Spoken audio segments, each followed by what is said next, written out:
They ask all the right questions. All the politicians want to go on that show. And the timing for the show is perfect.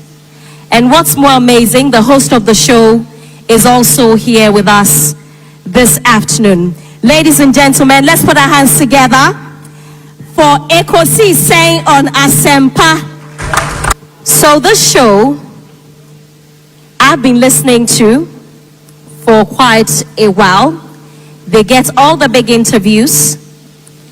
They ask all the right questions. All the politicians want to go on that show. And the timing for the show is perfect. And what's more amazing, the host of the show is also here with us this afternoon. Ladies and gentlemen, let's put our hands together for Ekosiisen On Asempa for winning the best radio TV program, Ghanaian language of the year. Congratulations, Ekosiisen On Asempa, which is part of the multimedia stable, for winning the best radio TV program, Ghanaian language of the year. Shall we do a big round of applause for the team as they make their way here onto the stage? Congratulations. So this show I've been listening to for quite a while. They get all the big interviews. They ask all the right questions. All the politicians want to go on that show. And the timing for the show is perfect. And what's more amazing, the host of the show is also here with us this afternoon. Ladies and gentlemen, let's put our hands together for Ekosiisen On Asempa for winning the best radio TV program, Ghanaian language of the year. Congratulations, Ekosiisen On Asempa, which is part of the multimedia stable, for winning the best radio TV program, Ghanaian language of the year. Shall we do a big round of applause for the team as they make their way here onto the stage? Congratulations, Obi and the team. Congratulations one more time, Ekosiisen On Asempa. Congratulations to you, team. Well, I know that Asempa has gained a lot of experience. Asempa is one of the, not the forerunners, but in terms of coverage and listenership, you stand tall. The new FM stations that are coming into the arena are not calling on you to exit, them to survive. Is that what is happening? No. They are learning from you. They are learning under your feet. They are also trying as much as possible to find space. And, there's enough in the world for everybody. There's enough in the world for everybody. And so I think that those who are coming up, we definitely will encourage the injection of new blood. But you cannot also totally do away with the experience. It's always a pleasure coming to Asempa where the truth is spoken. Let's do the radio program of the year 2023. The sponsor of this award is the Ghana Journalists Association, GJA. What radio program do you listen to? Is it the radio program of the year 2023?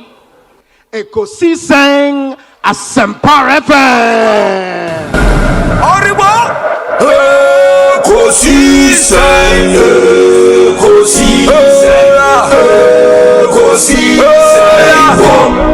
Asempa FM. And that's the radio program of the year 2023, Ekosiisen Asempa FM. For helping us. Let's now do the radio program of the year 2024. The sponsor of this particular award category is the Ghana Journalists Association, the GJA. Sarah Benchi Addison is media manager of MTN. She helps us to do the presentation of this award. There she comes. Thank you very much. We're grateful. And now, radio program of the year 2024 is Ekosiisen Asempa FM.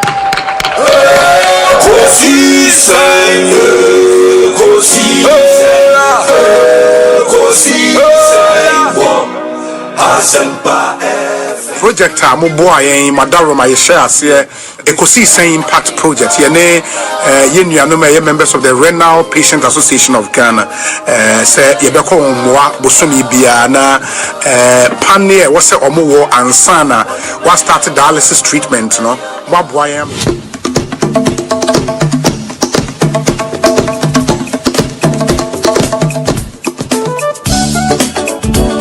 Is it a back-to-back? It's a back-to-back, eh? Hey, Ekosiisen, I see. Let's appreciate them. It's a back-to-back win for them. Congratulations to you. You are the radio program of the year 2024. Congratulations to you, Ekosiisen. Mamendas na mefa kunya osu enchia etifo nyina muti Ekosiisen dwumadi no na Yiadom so as because Asempa Asempa nyina so efitifo and me gigi self Ghana fan nyina obi a radio eda awiti na adwuma pa maye but be premise amrenti mem sama munyo munne adwuma fo mpenifo nyina na me kai Ekosiisen ma muti nkwa na no enyonyam a yede ahtem adwuma pa mo ye ne award ma monya digidi pa se adanse se Ekosiisen Asempa monso Ghana ebi ma men kebino mu pia mo ma kwani titru sani amode akan kasa ye adwuma ebia wo bia otete ase na nsem tu kwan ekonenam America New York abonten taxi am fire na dipakon otie Ekosiisen ewo taxi no ebu eye me nwanwa na nso ni nyina aka ho bi na ya bom abaso amamon abonso body no ewrade won stram amen ya ewo ye nemi yeah. So let Jesus' character, lifestyle be our example. Let him be our example. Your example is not that arrogant person who is all over the place, very loud. Sometimes when I'm listening to discussions on Ekosiisen, I'm a keen listener to Ekosiisen. Every 2 o'clock I'm on it. I'm listening to they are the current, current issues. And you see arrogance. You hear. At the affair for ya not so. Obinye is the one who about 2 years ago. Yari a born abu COVID mano. Send a name sit here. Yeah, no so better pa yes. Ne so ti pa nenya sem kitwo. Ai nenya mi aboa no pa. Ne body asa babie mu a. Ye nyina hwe se. Ta yi apomuden papa ye nto asoma no. Me kwa na me ka se yare e bo no abu kofi dwuma. E ma ne so ti sa no.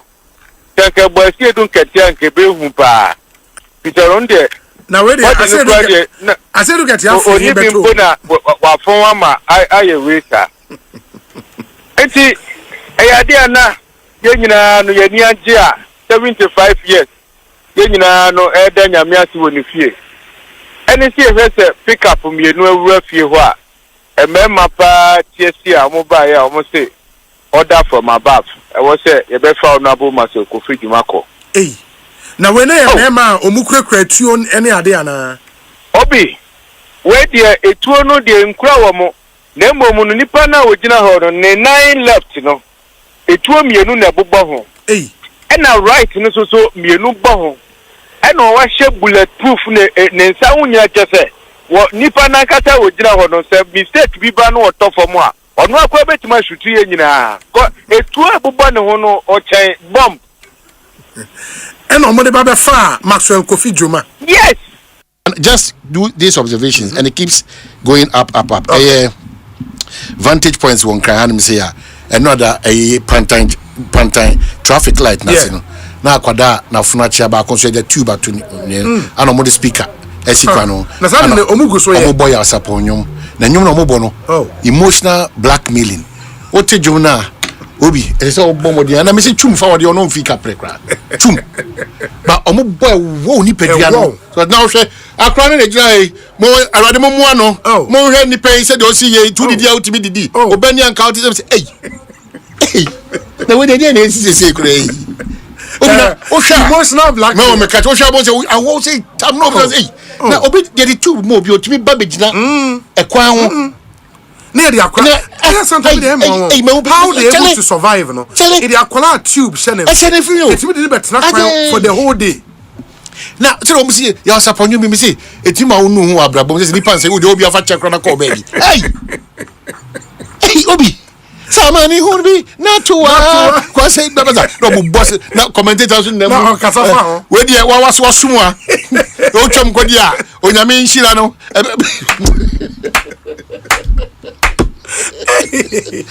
o ma master art no masa o mo sanso ye pictures bi o ma ye pictures like ka wo no say traffic ni chia na o mo dikand picture na bakese pa it was akra radimo fan chemi na phone a chia off crowd na de na yadi put tube so to no so fast no so be no omuni o oh ni say na o see woman here no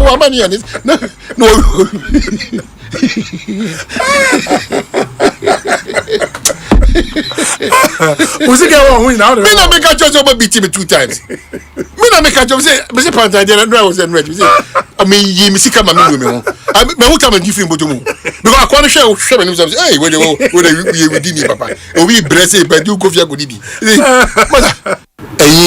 he say finance minister on the team na economic class na I want to say no we do buy there no we there finance minister if that is the case me feel bia and they say you mu try economy omunyina agum including finance minister omunyina agum omoko I want to say they are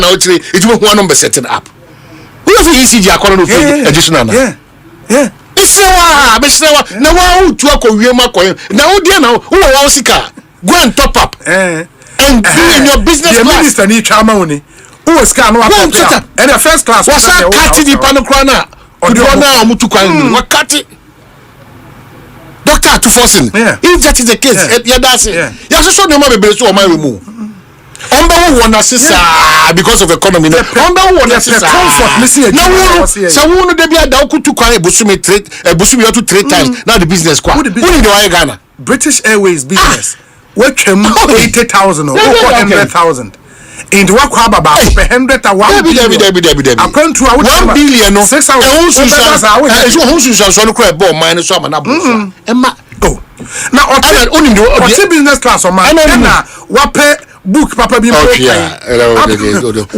be ada shankro mosa na no da me hwe bi obi su hwe bi na dem ko tra nja ba mu nipa ko tu me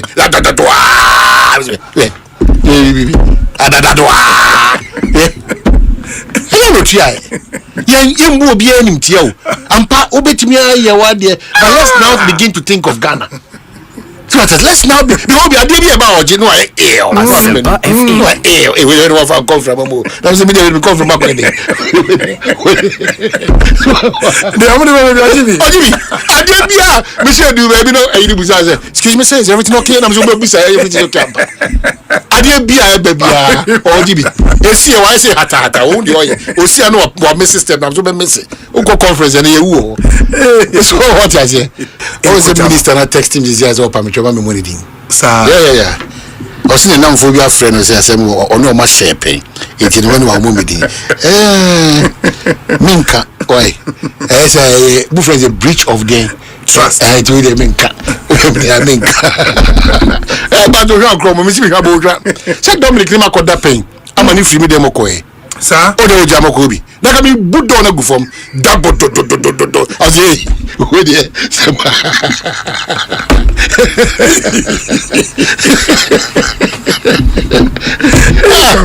be trouble in the Dominic. Oh, I didn't know. You go pay doctors in because it was down who Just entered. Ekosiisen on Asempa FM 94.7.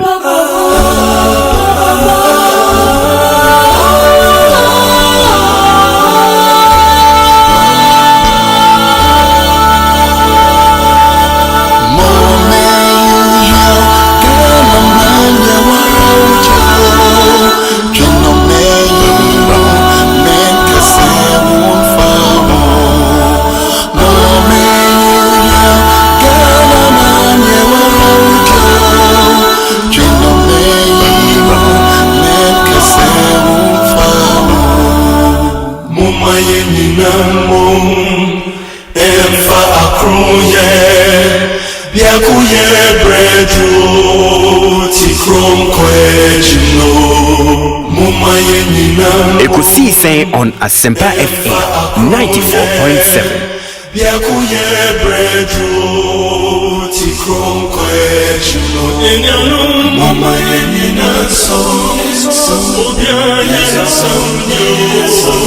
kana binam koso kana betumpon enti mumaye ninaso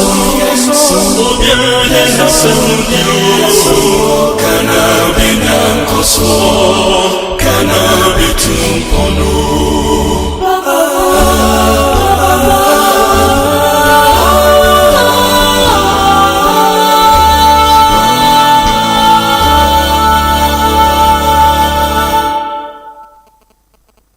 Safa sa pele season simya.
Ekosiise dwumadie na ebre aso ene bosumi etwatro afimpinu ene aduonu enum enakan no yese ye kan a emako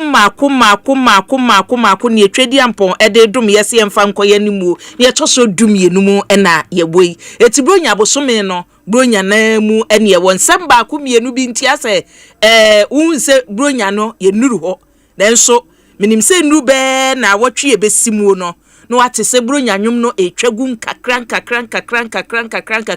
na se ye di komu ano no ti asedam ye de matwedi ampon se wode yen ahyen bosomi a etwatwe emu abusua se wafidie da ha awie ya ebraso na neso ebreso ya yeso asem nam na wotwi ensem akoso ewomu na wotwi ensem akoso ewomu ya chese ne de kora abebomu odie efri ena no paya nra sene ye nyina yenim se court kwasetena efa owura Charles Kwadwofosu dadi lumba se enei wo se funeral home a yede no ekohye mortuary baby a wo se yebetumi ayi no ede na mabusia no wakoye ntotoye na ekina nyame yadom a wakosie no ana se wontumi enyi no emfa ma no enu ana ho nsem wo court na na ne ebobo ba ni so dabi empanimfo se enne na ruling no ebeba enne nyaba efri awie prem tubremu wonom na abusua sa wote ya ebi abosa bohire se edi junction atoso yede ohya toso eti ochina ayiyo no emma so eni gina be donhwere ba ko no hwere mienu be kabre kakrechi afedi ene yesa aba ni so dabi ya sa recall bieu na ye recall ya yese emmo no mienu so a na yebomwe no emmo no mienu a yebomwe no wo se boni edi case no court honom no edi 2 million sika opepesen mienu eba abusua pani aboka se mo 2 pm na se sika ne ma ye yiyo na ebekoso yiyo no ebekoso eti minim ne woni a court honom no se ne wote asem no efa ye ne Accra High Court mpanimfo di kadi tudwa na sabrei asa base Accra High Court clears way for that the Lumber's December 13 funeral after application failed to pay 2 million undertaking. The applicants no. Applicants no. Hey. Same way they just say nya lawyer for no machire mu. Eti dia abano no. Dia abano no. Abusia say near ukọ my say ye man join online you say ye hiu near da wa ne say Accra High Court clears way for that the Lumber's December 13 funeral after applicants failed to pay 2 million undertaking. Na say omo ade asem no call ye na ntimi ankotua 2 million no. Eti say ye yiyo no beba so. Na na make us this ye nya lawyer for no because me nimu ni say ne make akra me nimu ni say court nsem a yetie nyina wotie ane obeti na kira nso ye de nipa no a chese ye di asem na tia wo no ebi a wase court ne bre ebi a ne abo wo muka na emom ne odi asem no call ya ye beka ache ne say wadi bem na wo sa betua sika wantue nya sika na ntua eti we di na make us agisi nya lawyer for na efise asem ye hia nkyeremu ebi wa wo unse asem na hia nkyeremu aye yeka na wo hwe abusua panyi anamo a watu aso speaker no payin reporter yaye ene ye reporters akọ around nyina no di omode aba enhyehyeye ekoso ahobo ekoso seto ne enam ne tent omobo ne ade so hu ekaba enti ene baabi a oyi sasika de fidi bedi dwuma no mumpexika no fama no na tabo no de atoso na de ye menwanwa ne se wonsa ebre da so 2 pm se 2 pm na sika no ama se 2 de abotwem 2:30 eno na me kan se ne wo kan se ekabam ekampro so nim se kampro ba se na waya hobo a kokoto de nka so ya hobo fo bibia na wo kokoto na nim se e beju 2 million 2 ko na 2 million da bo to wo asem aka TV na se wo kokota enema mienu wo so nko na se ye boka enti wo kɔ no wo se me kɔ ye bɛbɔ mka no afa 2 million atu boto woni me mo de ɛna se da wo kyɛ de ye lawyer fo no this one no bɛkyerɛ mu na ɔma bɛkyerɛ ba ye dan ya se sia krata ba ne de court o kan de ayie no ba so enti tent na omututu ye no wo so mo sha se sensisi Bengazi check your sound no check your sound no na your chief phone bi HSE sound no ensheda ma papa ebusia Ekosiise adwumadie so ena wasungusu awutie nti ne aba ne de eto live wo Facebook and YouTube ma wo hwe bi no Bengazi ya na wo de ato ho eti ne ba no pa no ruling e ba no pa se okay eniema nsheda nkoye wo abusua no nti monko na monkohwe entoto eniema na nyame ya adom agina ya amasie no enka bosome a edikan afie besimu 2026 15th January ka monfa ne decision bia nhyehyɛ ya amaye no meto court nanim ne edika ye beto odwa eno no eti sikatua no ya ruling in favor of mo amode asem no ba ye ne de na emom sikatua na ama no pe ne yete na wiei no na ese sika 2 million Ghana cedis no a wo mu ade asem no kɔ ye no anya ntua no a 2 aboninti ekwa adafem mame nkɔ yensentweni my 2 ene kɔ free anopa no etu he video edemu a we ye anopa ne de no wa bra ruling ne ba ye na papa shi ne domo yi handkerchief na ese wo mu huja ede nyame ase e wo court anopa ne de ninie anopa no video ni nti awie de asate afaso etu de ma me nkɔ ate afaso minti aroya for nti ayese ma me nkɔ na ye ne my 2 enko twetwe enkomo because my 2 ene ma ye da report anopa ne se ni abanie judge otine dwamu no se abusua no nkɔ no nkɔ toto niema na nyame ya adomo a enu busum ye dika ne de toso dunum no ba bi o matoto aduru bia no o momfa mra ho ne ye kamani siye enu ne ma ne ye wo hwe ne Facebook and YouTube na abusua no mo de ko ye agi o mani no enti breben ene ye sa recall e o mu bieu emma sa ruling yi ba se o mu ntua 2 million 2 mo no matua 2 million no my 2 ewo maso meka my 2 a Michael Boaten my 2 akwaba yeah no go so okay boko de oya me adumo report wa wode ma ya wie ya se eniema asesa kakra echichire yemu ede na si court wo hyase firi anopa no maye na fa besi awie ni esie so okay so ne epeti an se ne ya nyina de tu Ghana for dem enra se nipa na ko numu a wo mo eye abisiafo ma da de lumba na edin a eye applicant no e bo so kakra e ba pani fia adoma na Robert James yake opa ya poku Georgina James and Tina Fusu na efia obi womo na efale integrity injunction amodi tia eye kofi owusu na Town Bank headquarters transition funeral home Richie Emra court transfer na lawyer how di eye applicant no ni penu no enimu no eye lawyer Thomas temporary issue sorry e can some chair court ni entia omunya se injunction no court e grant ma wo and some of kind of those they mu bi ene say o say we shall pen copy of you enyo no na say wo ye yuni san say emre mu ne amamre pass no o say wo mu a ana so say amamre pass no wo mu a o mu timi ye yi pa ye the immediate maternal family immediate maternal family no na ye nipa ye bobo mu din no na mu no Japan ni e wono da akati na no ye the wider family no ene di ye ne tete na se ye ene na keka bia no eni se wono na ye do woje papa de protocol to ni se ye that is Lumba Memorial Foundation Akua Kaba e ko ko bi e ka ho amoye we treat you the account by immediate maternal family members in the court and that account no so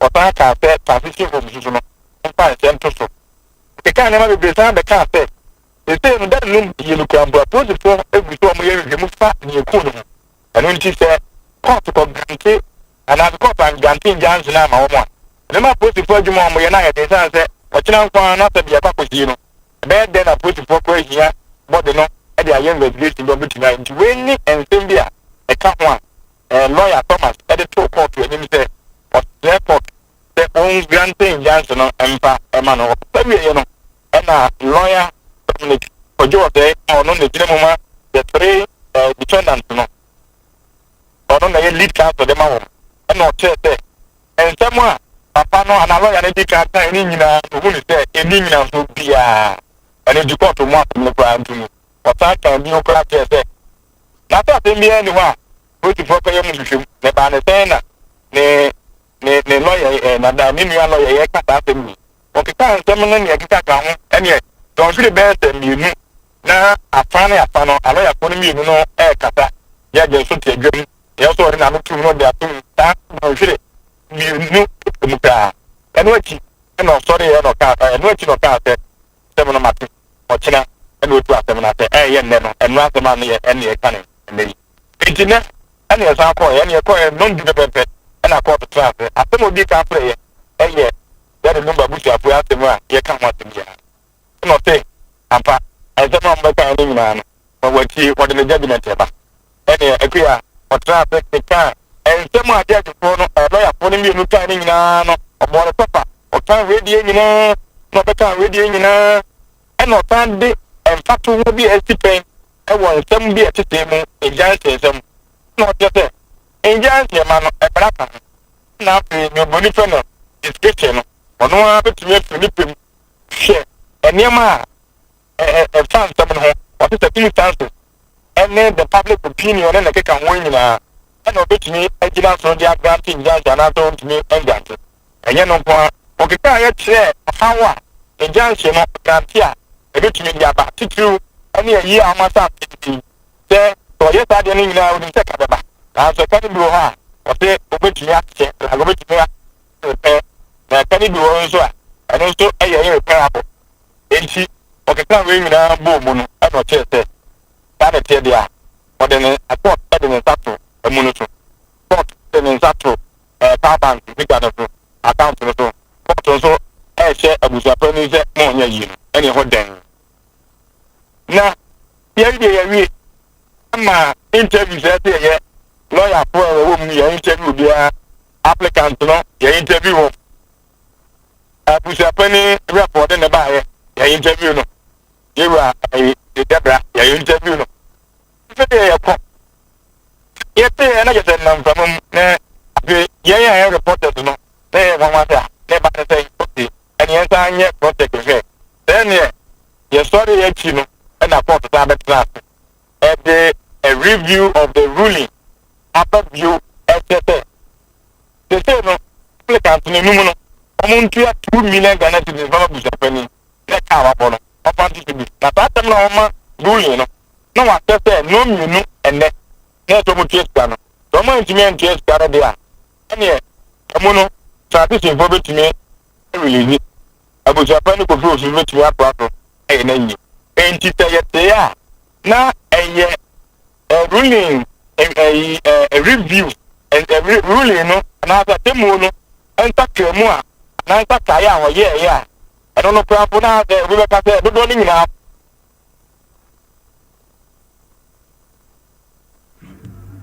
hello Mike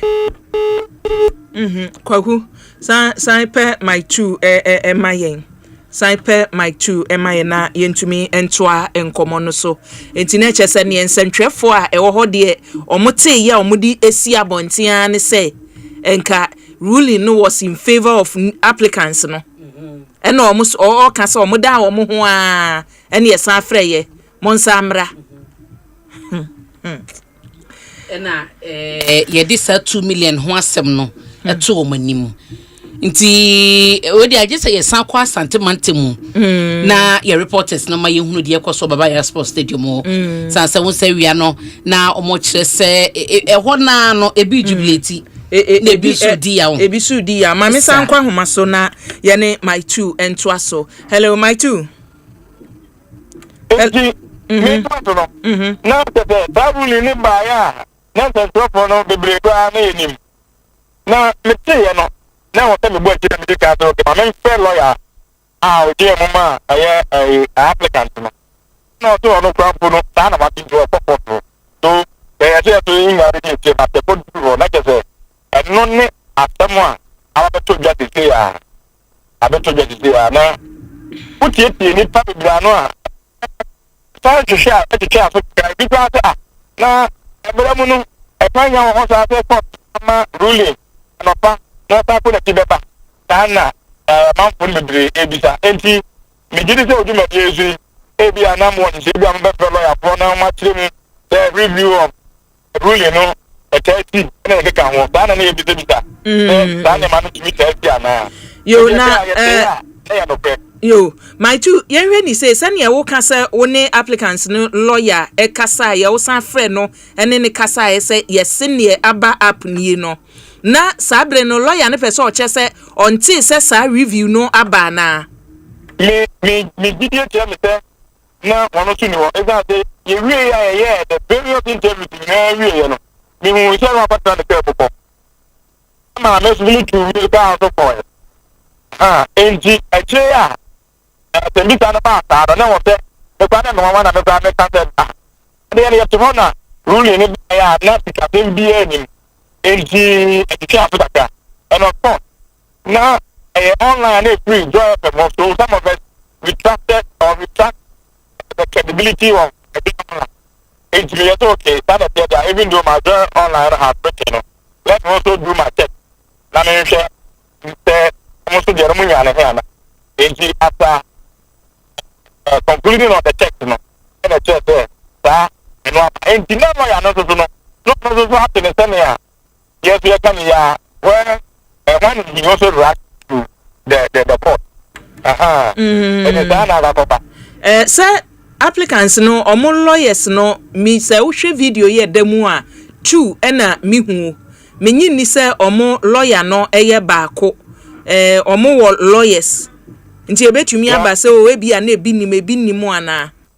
Me hu said the lead counsel no for the applicant no enemy no smart why treasure no I will video ni mu no one no the lead counsel and other lawyers ni no mo so represent first second third fourth plaintiff applicants no but the lead you know and no Thomas no or the fight no smart class no and you know, they respect the lawyers have for themselves. You know, often you say issues like this and any issues they have to get the clarification from the lead counsel.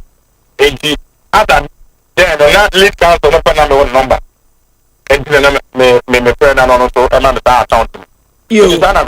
Yo, Mike, ma minna wase because any who can say lead counsel and sabre na Bob saying. To be say Sabena, limited and number I can answer for 130 more. And the one more. And you know, Mentia came and 11, 12 more about it because the real never more 11:30 or in fact 10 a.m. boy after that. Or transfer first case of Marto. Near come out to me. You and I do the reading of the ruling after. Yo, Mike, mamina wasena memfonsia.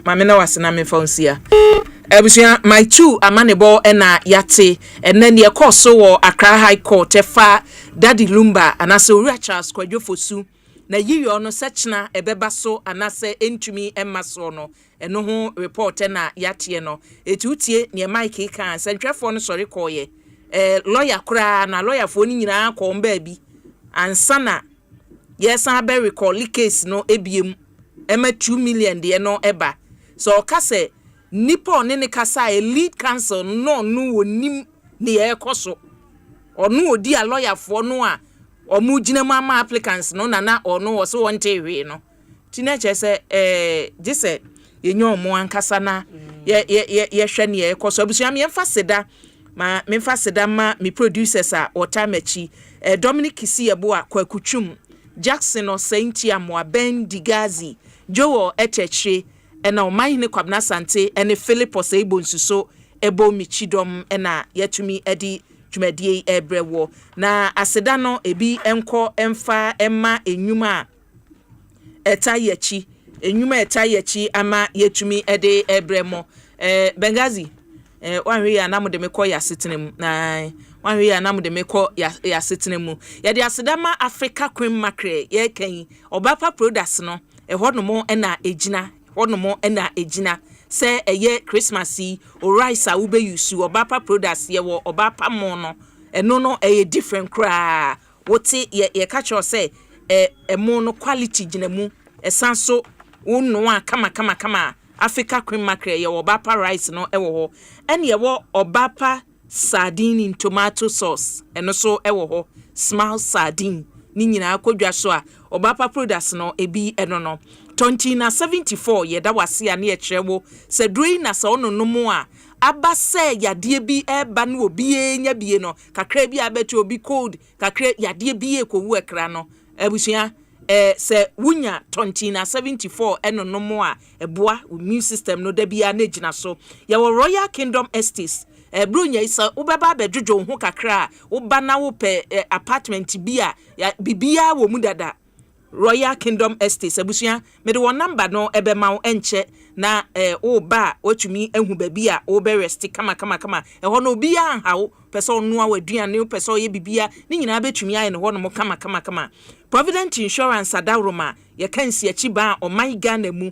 ne wodi wo bohye so any Provident Insurance enu ntina insurance companies no private ones no ye ni nagu na mum Provident de ojina wona so peme kama Africa cream mackerel maboso ache Ecobank Ghana Blue Star Lotto Syntex Tank Adaroma Power Jet Batteries Franco Trading Enterprise ena Tabia Herbal Mixture wo de niema bi so aba na pese won kran o pese o de kotamale baby a pese o de kobia no Felisco Sun Ghana Limited Adaroma baby a pese o de drubia no yebedom ye de adu ho no mo amaw mesa kwa homaso ebi wasante mantem yensentwe ni Busumuru Shonkensen ewa ahomaso Busumuru Shonkensen owa ahomaso from the Ashanti region yenhwe awiane ye ne kasa ye no na nipa kra all botente ye de carpet ne niam esese ho no ohusu oyi anase wo enden ese o matwa so anade na ekoso Busumu ma han meto boko de adom anade be atempa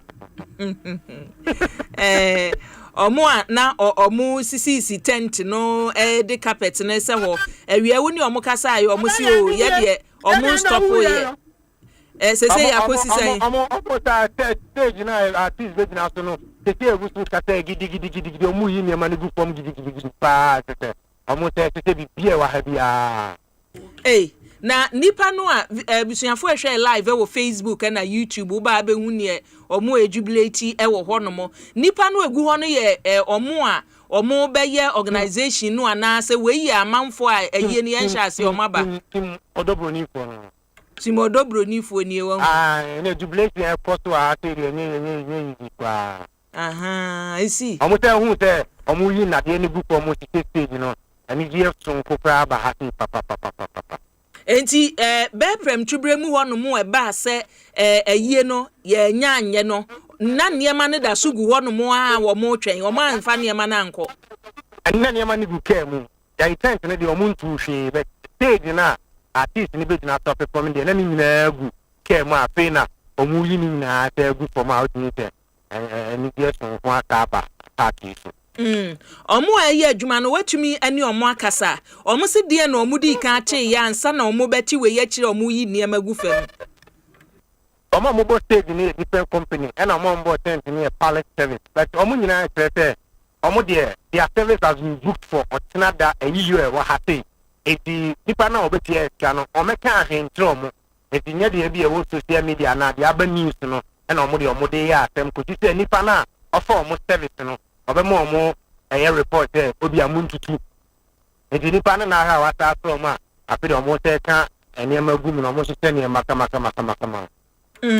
yanya ne ntie se amu no kro mo de aba bedu saa na tie ye hu wa ha na emu no so de no se ha no be de dana na tenye ha no stage bia ni ha di adanse wo saa enu mu na ndi nya hu amu no e wa ha se be enema no etete koso a e bia ente de be wura mu bia no me ma mo hu de ku bia onwu abusuapani wo ho ifise ne court ho abusuapani a ma nya ne ntie so okumase wa befa ho efiri anopa no dabi abusuapani na ma ha te kra ni abusuapani wa na wo mu agina akire ho asa ye agi akinye ye ntie ho ase na no ye hefo a odobo ni tiniga wife fo na omu ye ejina so omu de adu park no so omu nyina wa ha te sanopa no nyina be ti brewe o bo team ni nyina nti bra first judgment ni bae no nete ye ndiga wife for no ehuru responsible wife for no mu ye odobo ni for no ena sa be dani sisi a na sa dani wa ha ate afiri team liga wife for no nim aye bibi tata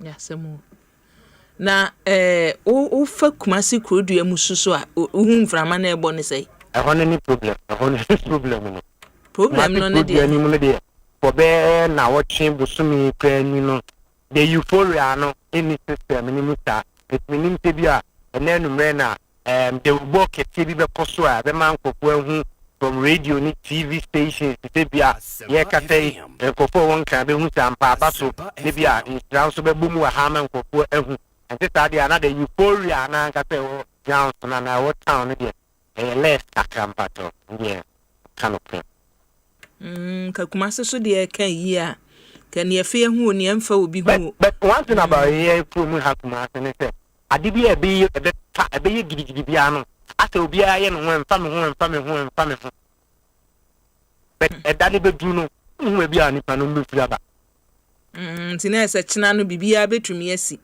anumre kra no anumre si ejina mu anumre ya anumre no obo hu se edom be ba be bua takra because na ebi mu pepe omo ye candle night na ebi mu so pese omo ye wakekeeping ni nyina na ye wa twen mu a ye twen di bi bia ma yenhwe baby a saa organization yi ekoso omo a eye siesie no yehu se bi wo hono mefri anopa na yesi o police for ba hono mo abebo mpempe wo ho we for ba ho security wise no wo se police for ne saa mpedinfo ni bi wo ho police for na support ruling na no mututu omo ka for ye ye kata se si ade ke bia nya ma ye di adanse se police for bi anopa na court ruling ni nya ma no na omo taba 5 pick up cars of police na nesia and motor vehicles no more motor be 10 police patrol motors but ye katam prim there me hu to do a happy engineers are police for no more te first ruling na ba ye na no mo free ho no mo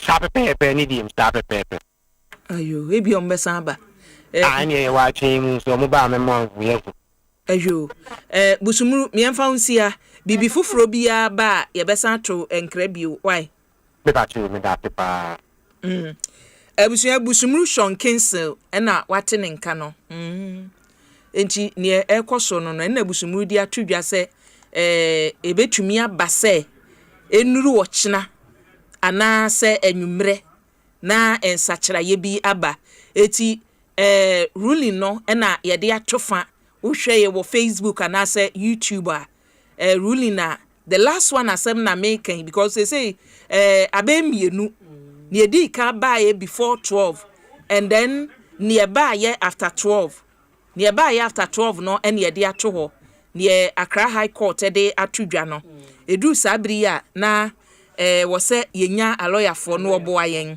nti medical de ato anim se ye bebo moden ye nsaka a lawyer for a ye ne won ebetwetwen enkomo ye wo bi ewo fie ha sei enti wo se dikan ene wo hyase komotwetwen no ekoso na so afanu ni nyina no ye bebo moden ye nsa eka wanam sifo no ebia se ne papa hia aka se won de o somafo abusua no soma na no wabeka ye nsa ka bia ye ne won ebetwetwen enkomo abna pokua ahwene ewo fie ha sada so na lawyer listo wo kwadwofodwo so ewo ha sei mahi asem unim se Ekosiise adwumadie dru fiada ewo se ye de mahi asem eba na mimidin de akua Boakyewaa Yiadom ABY You see the I said there is God. There is God. Nyame wo holo ya kwaba. Yenyo. Boko de. Yes indeed. Ya boko. Bibia boko na eja mokoto asemi ne toda ebi wo hono mu eba se ye de yani kan ne ya dwen ne enti asese ye behwe anke be ka se because asem ana me ka na wie ene se kwadwo me na me de asem no akokoto eti se court di asem no ma me se ku ye wudi bem na se ka eba mu a eye hwan na wo se wotua ho ka me amedi bem no a na ye ka se ne wadi fo no waboka enti wo a wadi bem no kokotua ma no kotua ka na sesei dise mo boa yen because enchemu aba no anopan de ne yete se ruling no a go in favor of the plaintiff say omo plaintiff omo de asem no ekoye ena akwa ama won afei yesa beti ane my 2 kan yesi o abusua pani aboka eti 2 million Ghana cedis before 2 no yesi omo anya amanti mu jubilation ni nyina ayekwache mu kwadwo yo akua me chia wetiefo on say ye ka say obi de injunction and a restraining order ato and a ekwakoto assembly so and I say be in pempi na asase na enkrofo tai na je say opese court ka kire oni akon say sa mansu aye atwi esan say yempe asem no ne nadu agubre anase yenwi asem no na se yamfa esono anto a ebia na di oyonde kese bia ba tempempini se ba land issues say ya yebeka cheso ma obi enkwa asase ne so ekosi bra yebeka asem ne bewie ene to ribu won so a judge ne beka se wo a wo se ma we enkwa asase ne so no mehwe ne wo kire na enya dia etasum ntempempini yewo eniema miensa ya court no ejina so edima eye injunction so restraining order no ne can say that there is a serious question to be answered or to be tried. There's a asem ho e wo say ye yi ano it is ye yi sa asem na no ene ne di kan no ena ne etosum yenu no say there is adequacy of damage sa asem ne si ye yi ano wi a it is say ye bu obi ka ho and it is say obi etuaka oni mechire no na sa asem no say yanka say bia ankwa mawo a ensunsuanso be na de bebrew oni mechire ko mpempi no be ka chen say oh if we don't get this there is the likelihood of a substantial hardship ebeba oni akon so enti yemfa no say asase ni ena me koto na me dey construction makoto cement mato blocks mafa workers insuo bibia yesi akoduru baabi ebia me dey dan ma obi ewo ebia in 6 or 1 year na akabia 3 months na odi njansha akoto so oni me kire no oni akono be ka kire ni nkuro bo no bebo a kire court be se court hwe ka yabo sika yetua woni a ebo me pa no se mi si dama won woji won dan akaboso miensa enti se odi esono eto eden se miensi dan na we will suffer that substantial hardship ye beboka ebedi yenya enti odi mayensi enkosi bra ye bekasem no ye kasem ni wi a eka bi wo ho no betisi etua ya ye krado se ye di etibaji sa pepepe na etie enti omu edi sa asem ne court no eno omu nkrobo no minya omu pleadings no omu application omu file ye no mi hu ye ti mi nim sam dodo a o choroba ne metete ye ne se omu se ye mfenso no ebusuapeni no enkonta omu freeze account no afense omu nye ayie no ene ade weni nsem bia meti wo mframam nti no obebo ni nkro nti ubo nkro na usai ensem wa de court nya usai eti ye friend bibi affidavit in support eti usai e de tie won sam na wo kan achi se mi sai e kan tam kese ana se kan tam se asem ya me de to court yanim e no kra no kro trodo ena eye wo a wonso no ka opese ye yie no na obisi empese ye no wonso no you file what we call affidavit against on the matter no affidavit in opposition that is say who sai etia ni omo kan say nsem omo kan say court on first no ento eso no nsem nya yemo ntu nya no kre na e say ni say ento kwa wodi nsem no to court na nim na court nso eden edi abobo e wo ho na wahwe the weight of the issues na mo de aba no eno su na obegina na wogina wodi eden ebu asem no enti wo hwa a megidi se ensem a eya affidavit in opposition no betimi aka bi on hindsight betimi aka ne se esan se ya to nsa ya invitation card ato nsa frem crofo funeral grounds ya kotua ya nonu enuane ebi fiabrochire ba ebi atwa on ticket ebi kura abuku on plane omaba abeduru omemu enti se ya makwan na se ebi eye na nkoso a ya boka. So in the affidavit in opposition, these are some of the things that betimi achro ejama court. And a affidavit in support no so no betimi achre nienti a enti se ye ne san se eye na ye no. Pari yenim, there's no transparency. Ni yekun no yenim ni yekun no. Sika so ye that and na watwe no ebusuapani muka enchre yen. And offense ye gidi se ebia sebi wantu ni komu ne wuye. Enti ye pese ye hwehwemu ni yehu na yen ne ebusuafo e fata tese ye sei court nso behwe we nyina woni mekire no na megiri se the bone of contention as say o ne say ewiane ye te say court ruling na baaye no say omun fa esono court de sono eden ato ayie no so say momu enya yie no meboa ene ensem a na etwa mframa emu enda kire nso no fufu asan pm say court wa catch rom say ebesi no me 2 pm eye eka ebusua pani say wabo se mo enye se sika no entua kade a ene ombe ye yi no meboa we ni nsem a e confirm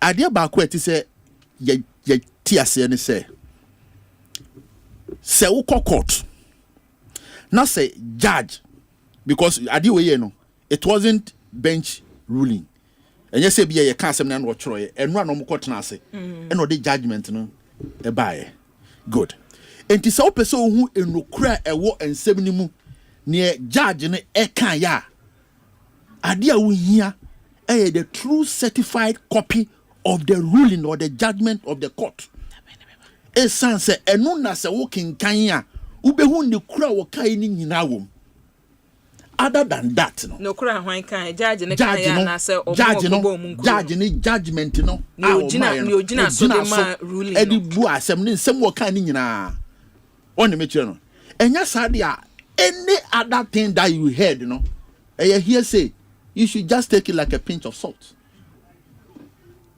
esan say obi ho no kokoto a asem no tie na fafa asem na judge ne kan asem ba ko pen do kan de to na turum ni trim enso e bia o kan sem bebre ni o ketwa to na edua wunim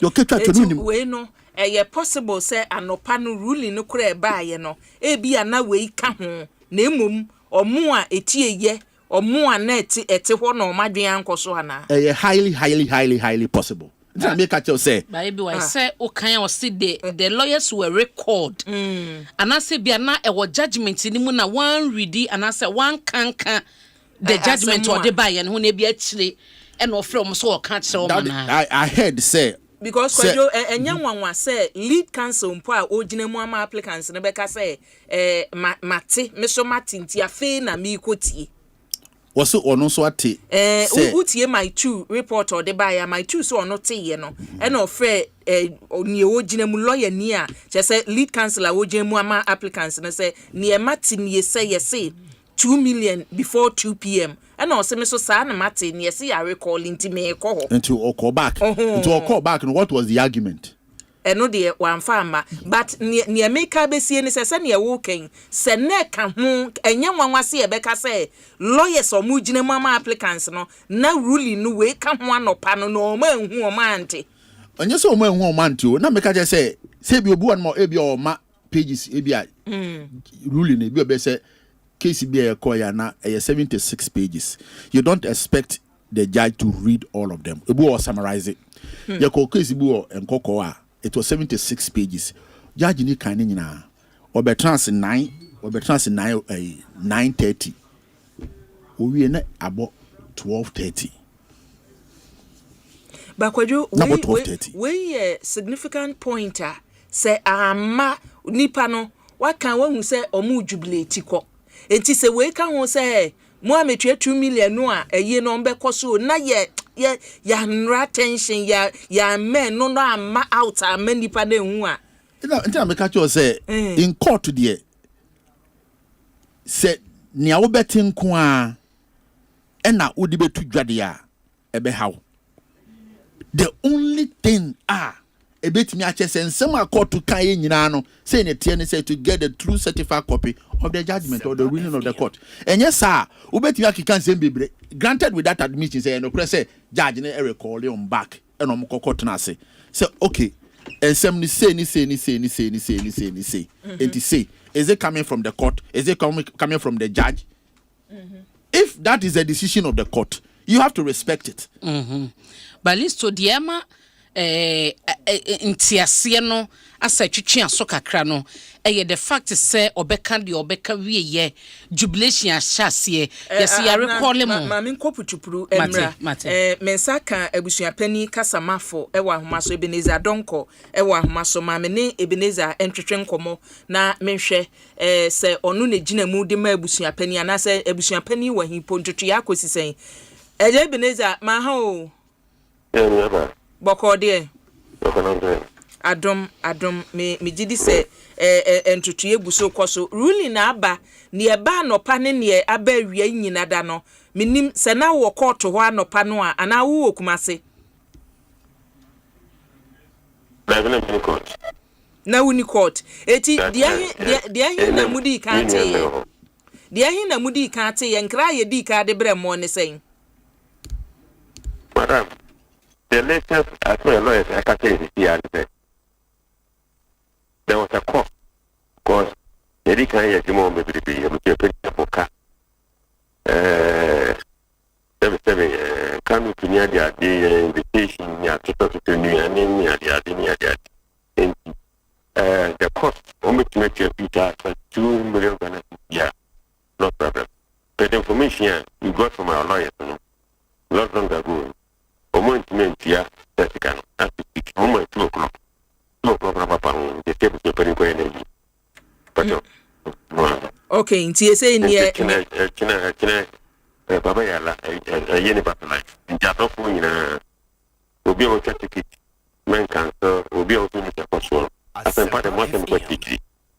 And the Shababa Yala for stadium. About life. Eja donko yenhwe preparations ama ye so far sane o kan no say because of court ninti enema delay e won hyehyeye a mo ye mu ana say e ba say ye bo madam you on focus there was nothing you never had to need divided attention man divided attention ye na ekoso nya na nka mo no we are focused. Eti na chese na amna o dien yo no mabo bibia wie dada. Oh madam,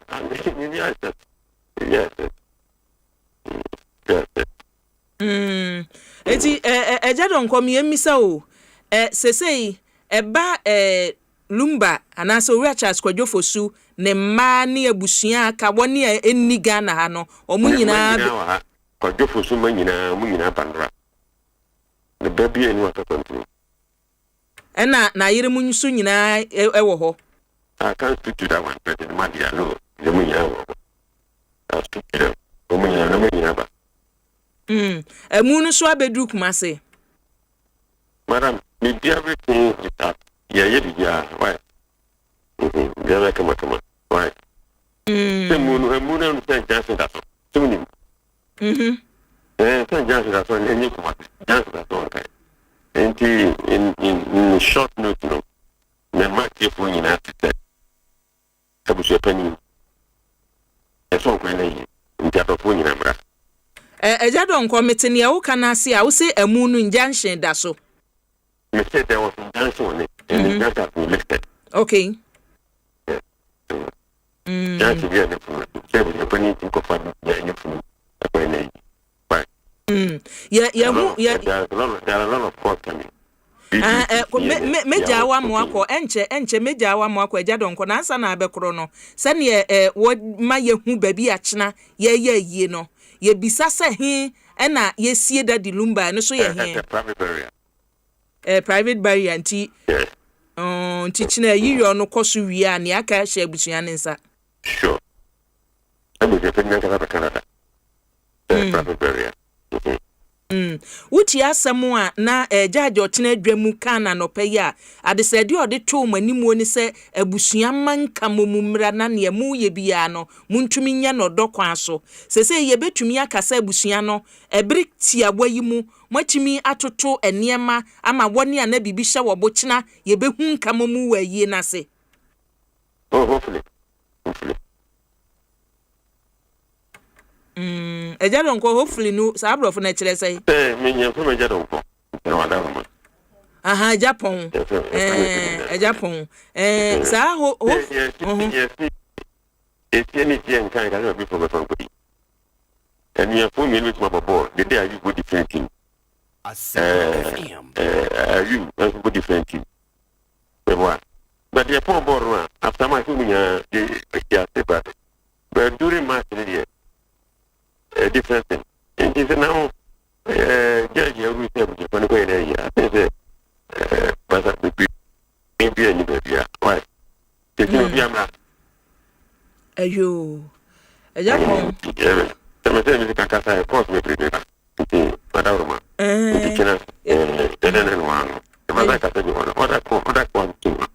Yeah, that's it.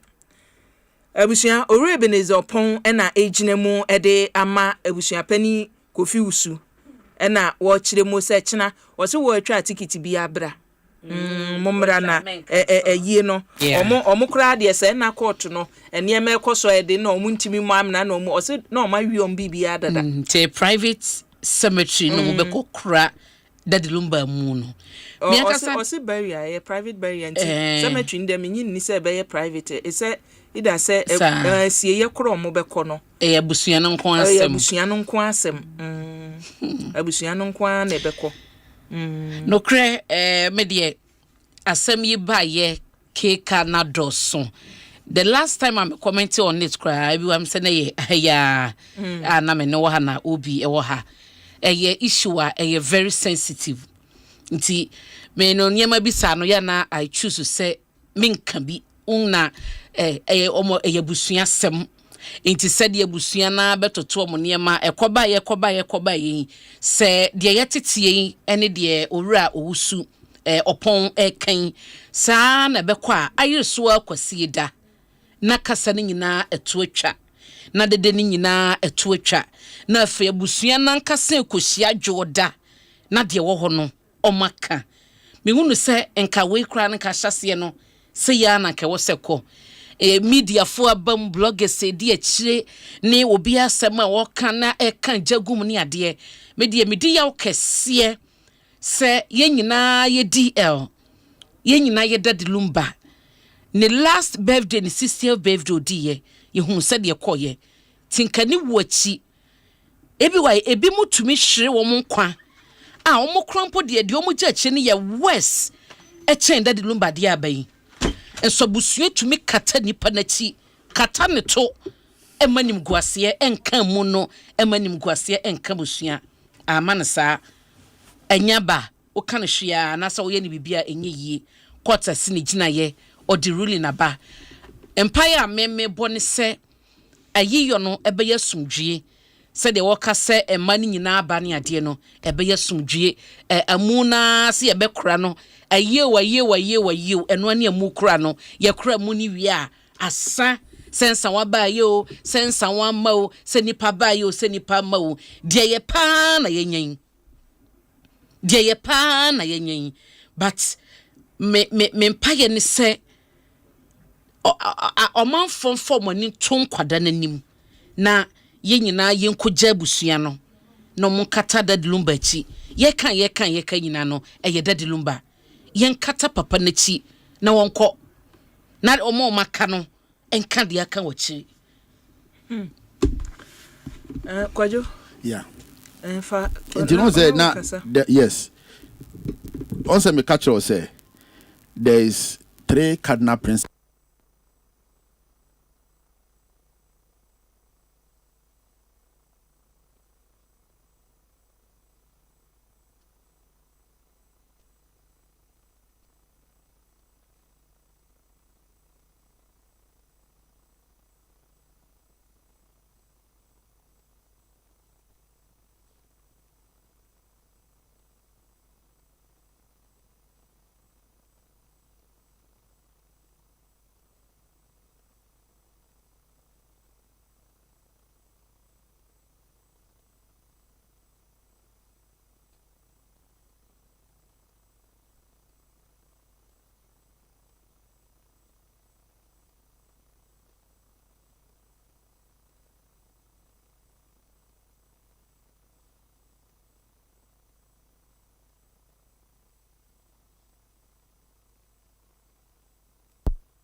For 2 p.m. and also Mr. San and Martin, yes, I recall into me a call. Until or call back. Until call back. And what was the argument?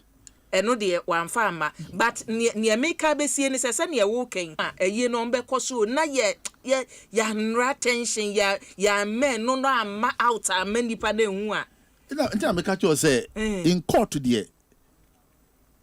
Said nia wo betin ko a na wodi betu dwade a ebe hawo.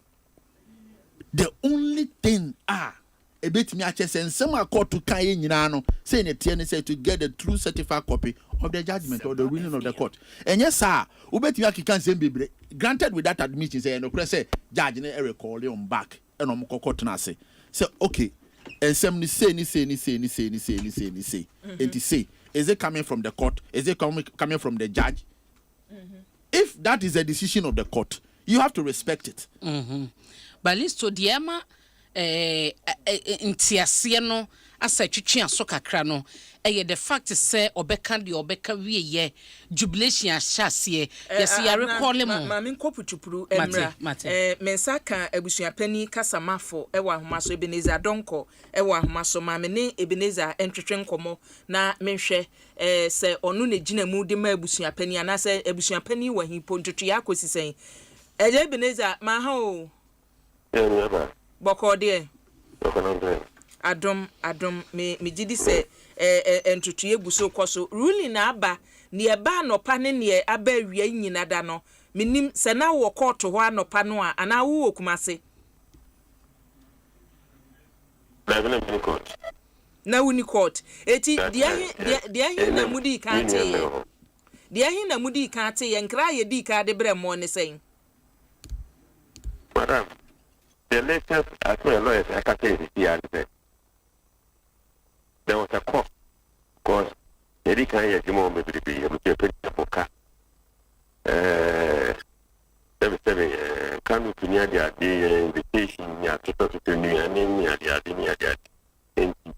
the cost only to make your Peter for 2 million yeah, no problem. But the information you got from our lawyers, not long ago, a moment here, that you can at the moment 2 o'clock. No problem about the table to put in okay, nti say near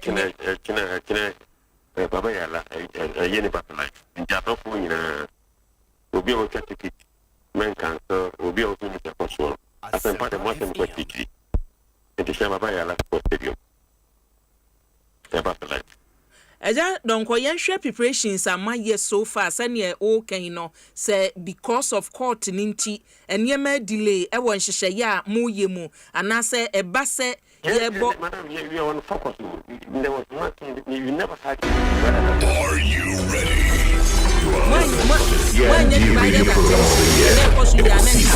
on Asempa 94.7 FM. Eti na chese na amna o dien yo no mabo bibia awie dada. Oh madam. Are you ready? You are listening to the CNG radio program on Asempa 94.7 FM. Lumba anaso we Charles Kwadwofosu ne ma ne abusua ka woni enni Ghana ha no omunyina Kwadwofosu manyina munyina bandra. Ne baby eni wa continue. Na yire munsu nyina ewo ho. I can't speak to that one, but the money I know, the money I know. I'll speak to them. The money I know, but Edu Papa,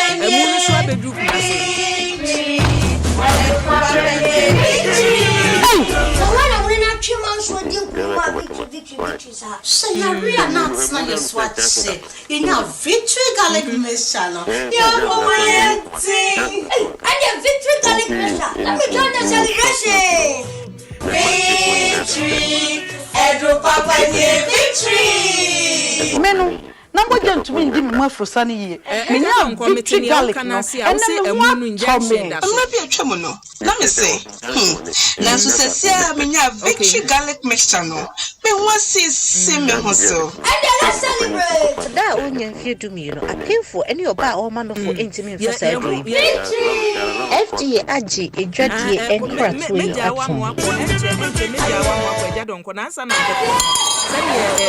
Headmaster Kwe, me patch no. Say such suku adisua hye foforo ya. Adisua foforo omo ko to aso suku. Edi bedi dwuma no. Obetimi akyere mu yi akyere. Eboa ema adisua fo no adwune ye na ye de adisua fo no asi adekyere emfimfini. Afei ye de oman amamra ne amane a esefata edua mofra no mu. Sa suku adisua hye foforo yi. Obia de wom sempo obia wo adisua mu haw ene obia sabi wadi dem. Ne santi enya de a ye gya bofra bia wa akyere. Na die ne ye beka fa babedie purugu. Twere na twa nsohwe. Owi ani wura fi. Eya dia ekoso pa Say schools ahodo no ewo insurance hye fofora ye de so mofro no ahwe se ne awo sua no kwan mo fa so edidi dwuma ye na makwan ahodo bi so etse wo mo ye nhwehwemu ye ka ma bomu amoma ye adesua ho adwuma ene de ka ho bi se de be ya wo mo inform ani nkosi ensohwe a school kona wie ye eno mo yo no so ebio ye the student transcript system aba e de suafo no modern ba wo bo e wo school mu adi eno osua ni bi epese okopesua pomu kwan a obetumi di akọ ye be ye den enyemu ahotoso boye ena sei wo hwe ensohwe nhye fofora school fo no edidi dwuma ne so se de be ya ye betumi enya transcript no mu ahotoso ene aruhyemu aha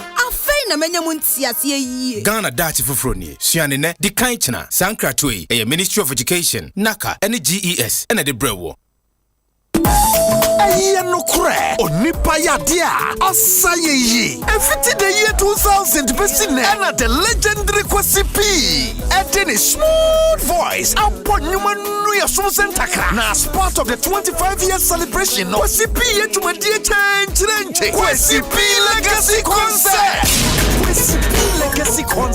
25th December Yekukuru stage Bambala Pasi ho our the icon back-to-back performances sankasa Joyce Blessing Akua Ochiame Kwame Kofinti Keche KK Fosu etc. Postal 714*59# Neto ticket CCA aya 300 cities Ubetumia ye table reservation fresh 0553-064-460 and 0244-782-866 aya Kwesi P legacy concert na sana 25th December ne kura bedu no program lineup ni 20th December aya celebrity soccer fiesta ewo East Legon Executive Club 7 a.m. to 10 a.m. aya musicians versus radio presenters Kaish Asempa that's all aya kick out child cancer Kwesi P be kwala 25 one more cancer with free operation anti-shashe na so me nhia o nyumaku aso yasene Endpoint Homeopathic Clinic Ghana Tourism Authority Blue Chains Energy Drink Bushmills Irish Whiskey Alisa Hotels Franco Park Pottery Valve de Venet Special Eyes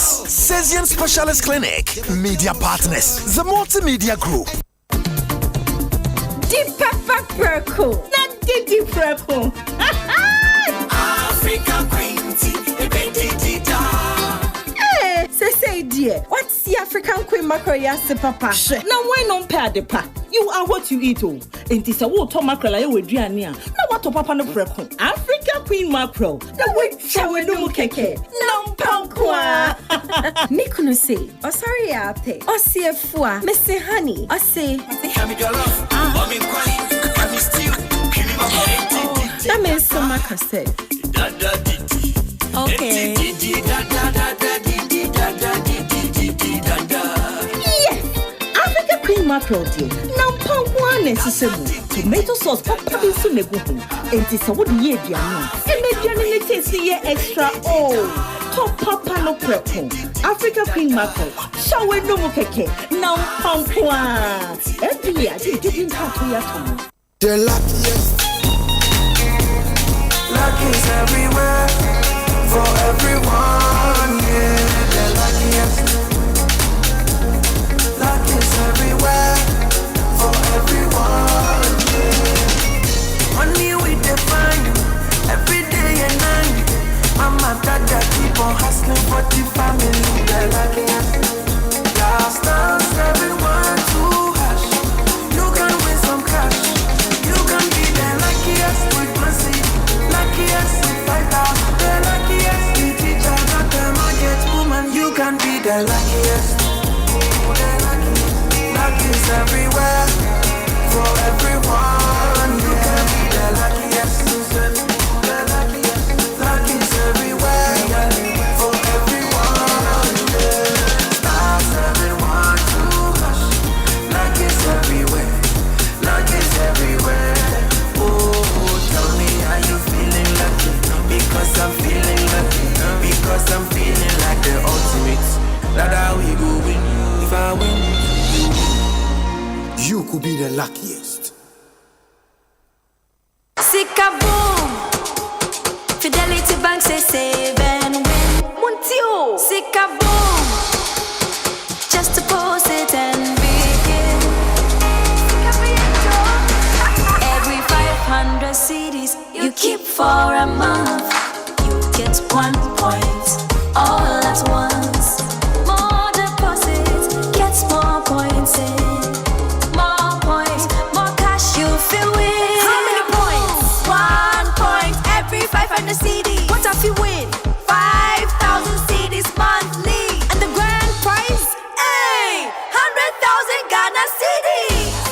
wait. Visit any Fidelity branch or agent nationwide to deposit in multiples of 500 CDs. The more you deposit, the better your chances to win 5,000 CDs monthly and 100,000 CDs in the grand draw. Terms and conditions apply. Win with us. Fidelity Bank, believe with us. Sikaboom! This is an NLA approved promo, now running on the Caritas Lottery platform.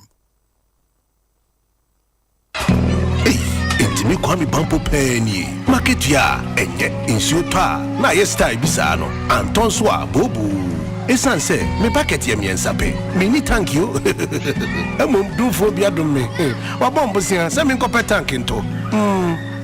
Na dien tank na meta min high Syntax tank dien na echepa Syntax tank bensu ne kita warranty bebre Syntax tank na face so uni my favorite color no tank ben ne bit na yama me Syntax tank obia se Syntax tank case close triple tank hwede ya twero eye SINTEX Syntax tank na eni na bebie Syntax tank eye strong eye tough. Chale, sisi ni mambo ya diwo memu pao. Titiro pani tikita odi tukwa kwa manone. Abrantie, jaise wo ha ho. Ade wonte waka na afo nka na. Oseden, waka na o. Ani, waka na o. Omu na bema o tikita ne bo ne dafom.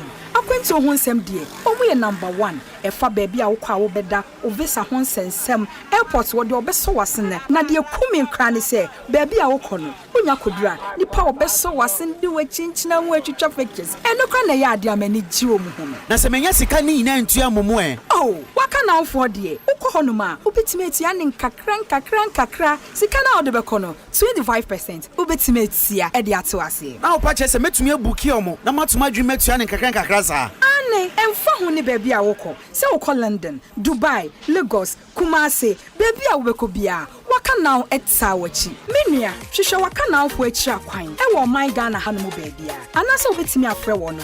E wo 0242 435515. Follow womu at waka now Ghana. Anase obetime visit womu wakanow.com.gh. Download womu app no. Anase obetime nanti akomu offices akodre wo my Ghana ha.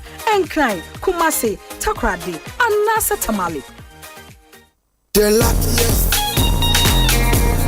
Luck is everywhere for everyone, yeah. The luckiest. Luck is everywhere for everyone, yeah. Money we define every day and night. Mama, dada keep on hustling for the family. The luckiest. Last dance, everyone to hush. You can win some cash. You can be the luckiest with mercy.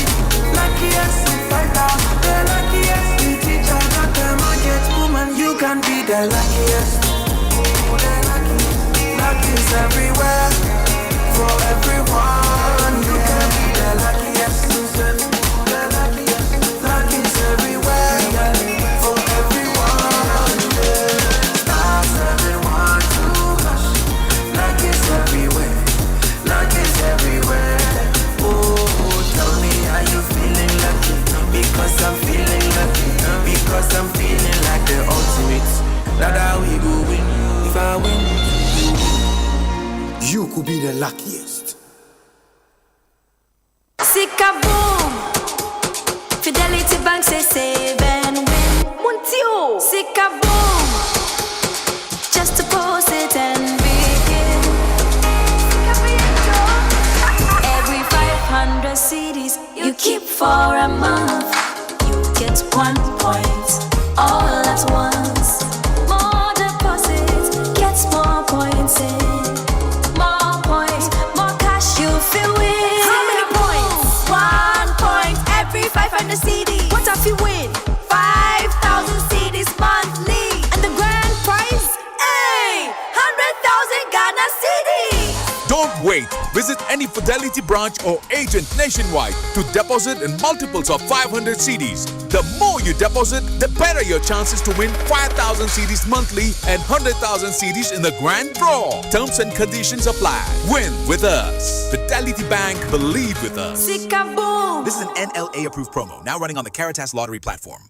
So ade siesika na rini car ane compute Ghana cashback season na sambe biem we de esni sales and the sasene discount bia. A cashback sales festival. When you digache, emrena so see a beche wade. So IT wuniema, mobile phones and home appliances. Ewo Compu Ghana showroom ewo Ghana faneni na. Nenya discount, cashback and the surprise gifts. Amunumu wa. Na then say, who invoice no? Emma wakwenya, Emma wutumi di radro ni mumprensa. Eho, and I bet me di bibi to set TV, laptop, phones, sika, and our face wa chadia kasie. Ebusia a brand new SUV. Way and yet dread yekeko. A ya fresh yankasa. If you October equals December. Dija, sika, nenya nyama kasie. Borrow a Compu Ghana showroom bia. What's my shopping online? At www.compugana.com. Freying 0302 752020. Sajumedi, NLE, and the Caritas Lottery platform on Sashasi. 1xbet, unkunim die formula. Sagroni sasia, onipa bay na wuye. Oyo bajemba, ana wuyo kukudroni. Ana wudie, wuye unkunim dini. Bet ohoma obibiara. Iti you ready. Go 1xbet.com.gh website. Ana app so. Mo promo code 25BETGO. Nenya 300% bonus. Ekopem 5,500 cities. Gambling when you throw. Inti chanu wa she yemu. Enyama wa wundi mfie dum wache. Gaming Commission ajinkra tuwe yatum. Brony, any geno be shassie, Electroland Ghana. Ye ma bo e da form any discount wa Electroland showrooms. Any authorized dealers na so ye Ghana ha. She TV papa wo fi. Say your air conditioner, fridge, washing machine, gas cookers, sound system, kitchen appliances and kitwa, mobile phones, any nkania hodo. Bibia won hia bronya bremu. Electroland Ghana Limited e wo bi na ne bon so wo form na wonim bibi. De wo beto bia no. Wo ho akwanya se. Obeka ultimate achede draw no bi. Achede no bi nie. Ni oto so 9 no. Yes ye wo fi no. Aye the full Nasco Electronic House. Ni oto so miensanso. Yes ye wo fi. Aye no full Media Electronic House. Na ni oto so mienu so. Yes ye wo fi. Aye no TCL Electronic House. Na ni obedi nkunim no ye de wo ko Morocco. Na wakɔhye bɔ fili. Na afei achede no mo kɛseɛ paa no. Ɛne ne edi kan no. Yes wo fi. Aye no full Samsung Electronic House. Na ye sande wako Morocco. Na wakɔhye bɔ fili gadochi. Tumika ko Electroland showroom. Ana deal biara oben wo. Na wo benya bronya achede soronko kra. Bro no benya Christmas deals akɛseɛ. Na nya ho akwanya sɛ wo bedi nkunim. Ɛwɔ ultimate achede kɛseɛ draw ni mo. Frey ɛwɔ 050-315-9739. Ana call www.electrolandgh.com. Electroland, home of luxury but affordable electronics. Ihe kakra wo. Asempa FM. Asempa FM. 94.7. Asempa FM. Oh yeah, don't papa. Asempa FM. Everywhere you are. Asempa FM. Everywhere you go. Asempa. Hey. Asempa. Hey. All talk all day. Asempa FM. Asempa FM. Asempa 94.7 FM so eni Ekosiise dwumadie na yeguso a yede ebrebesre etiefo eni ahwefo a mohwe live wo Facebook na YouTube nana mode acheyen fidie no echiko kakra yebesre na mode ache yasaba back yeguso enei yehwe Daddy Lumba na se Orachas Jofo su se nyame ya domo achina na yiyo no ebeba so anase ntumi emma so no se ginaye akọt no asie ya yenyina ya tibie ne yede twidwa ne se abusuapani kasamafo de atwidwa se eye no bekoso ochina eye no beba so ewo Baba Yara Sports Stadium ti unipa kro watwa tikita bra se anadwi na abesimu a bra wo so awa santimemu a wadwen so beba bie no munyina momra because 2 million Ghana cedis a court ne share say omo ade asem no call ye no so omunya before 2 p.m.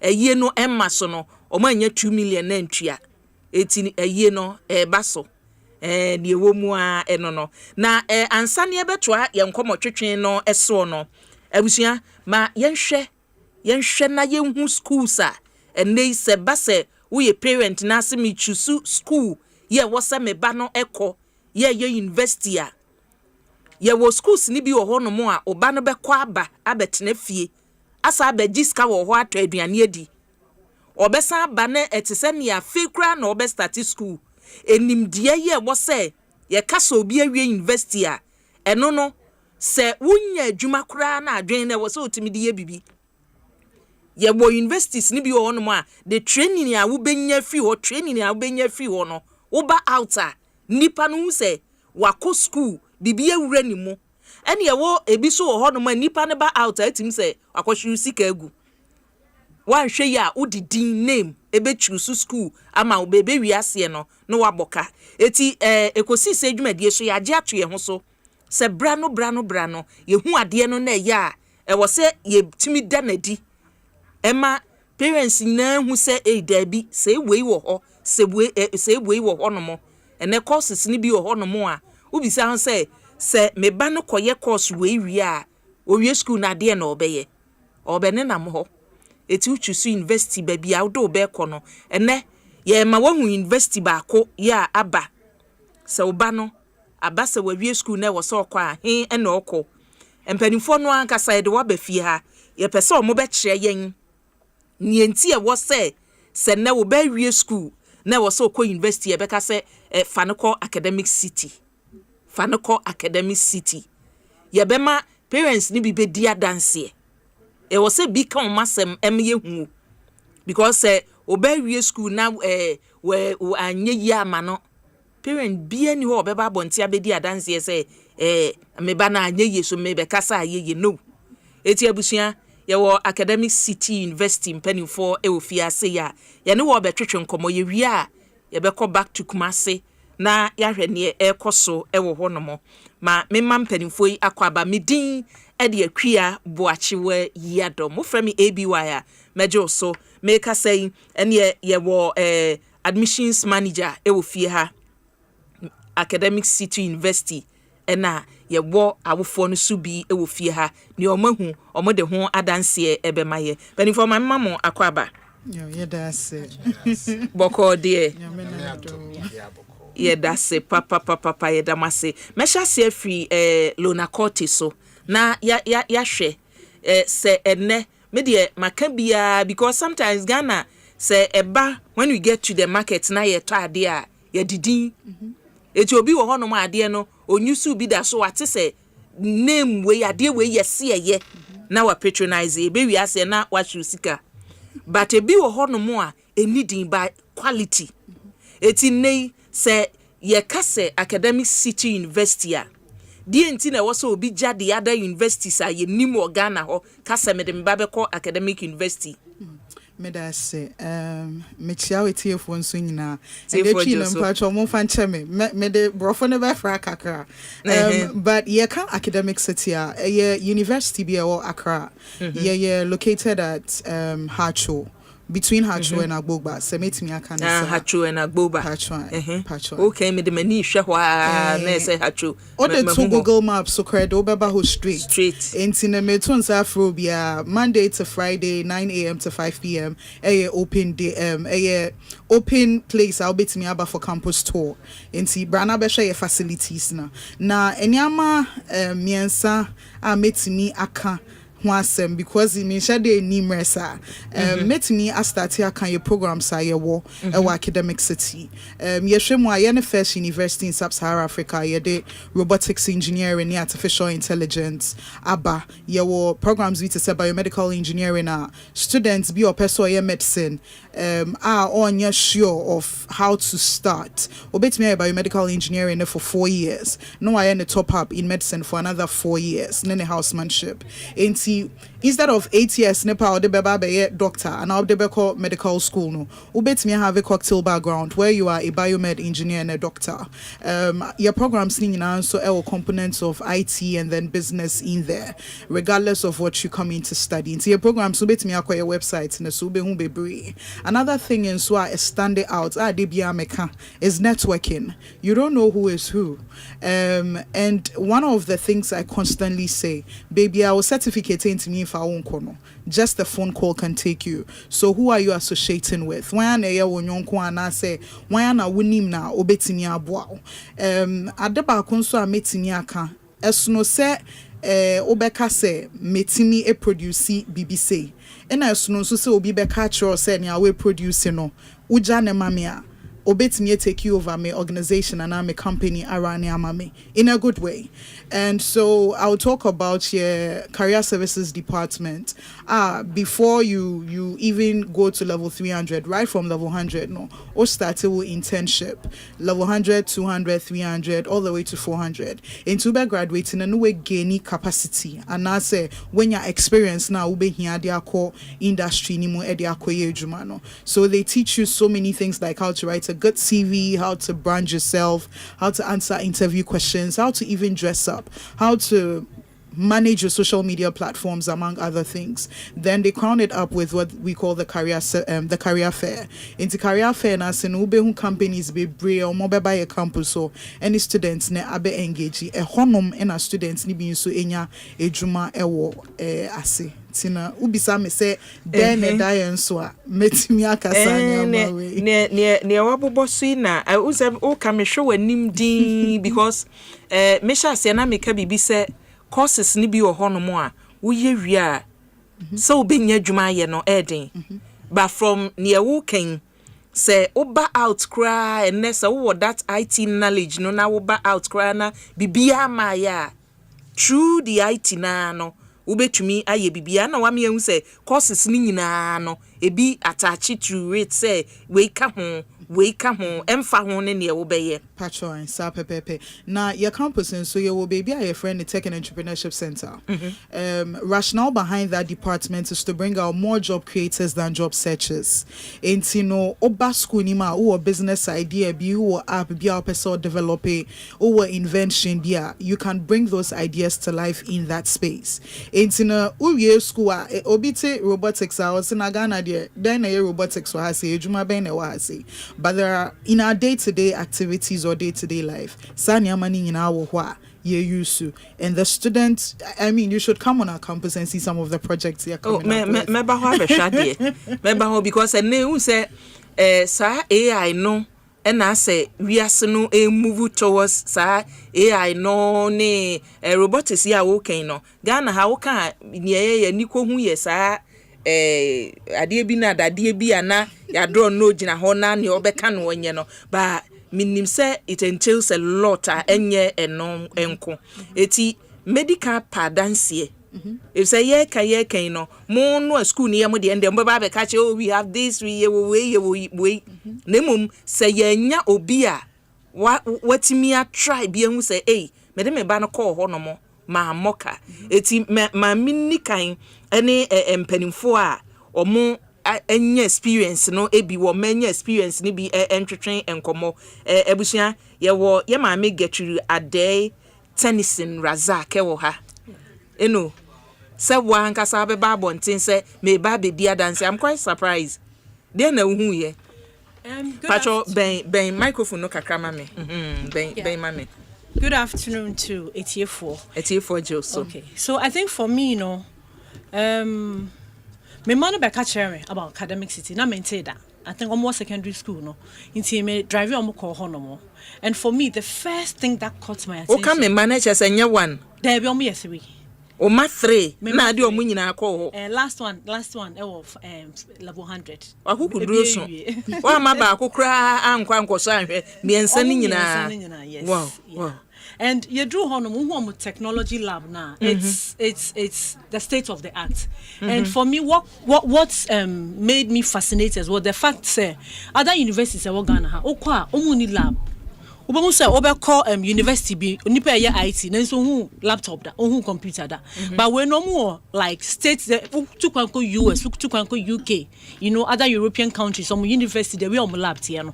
Sa na academic city there tie. And na bibia omo be hia de sua de bia wo ho no mo. Enti wa drive ko campus ko omo niam e wo ho. Yes, me ko ho no mo. Na me pese me sure of what I was going in for. And o must be no courses be na mo ye. Bako ye computer engineering, bako ye IT, two no ye IT. But penino ye computer engineering we. Okay. And number 2, ayom class size. Academic city omuma bigger class size. I a very small class size. Into the lecture no nya time Emma students bia and make sure say ade be chair no mo tiase. So these things really caught my attention. And so many people decided to say, and it's been worth all the sacrifices we've made so far. Sacrifices no me no ansa na me fi ho because say ubetumi de enkwala miensa ko sometimes ye bo private universities no ya na e bi so ni say sika no but to be bold say me de enkwala miensa beko e basika sem na fees ni way no ye ma wo time in say o tua ne niema sa na te say academics is your different types of school fees payments woni nyina o de call mema o discount woni bin so mema o time within the academic calendar to pay. Like, so you decide what will be comfortable for you. No it ya. Now the money here is in the set because you ain't the boon into no. And I am for so I be no. Yeah, you know mo tena se ne you mo kasa no mo chair the way e be tua no. Ebe boa yen. Ya ho chen bebre. Yeah. Okay. Me da se wa ma yen hu ho no mo. Na busia ye kan enye ye maami nko. Owura kwasi boache champon so de ne ba ko ho.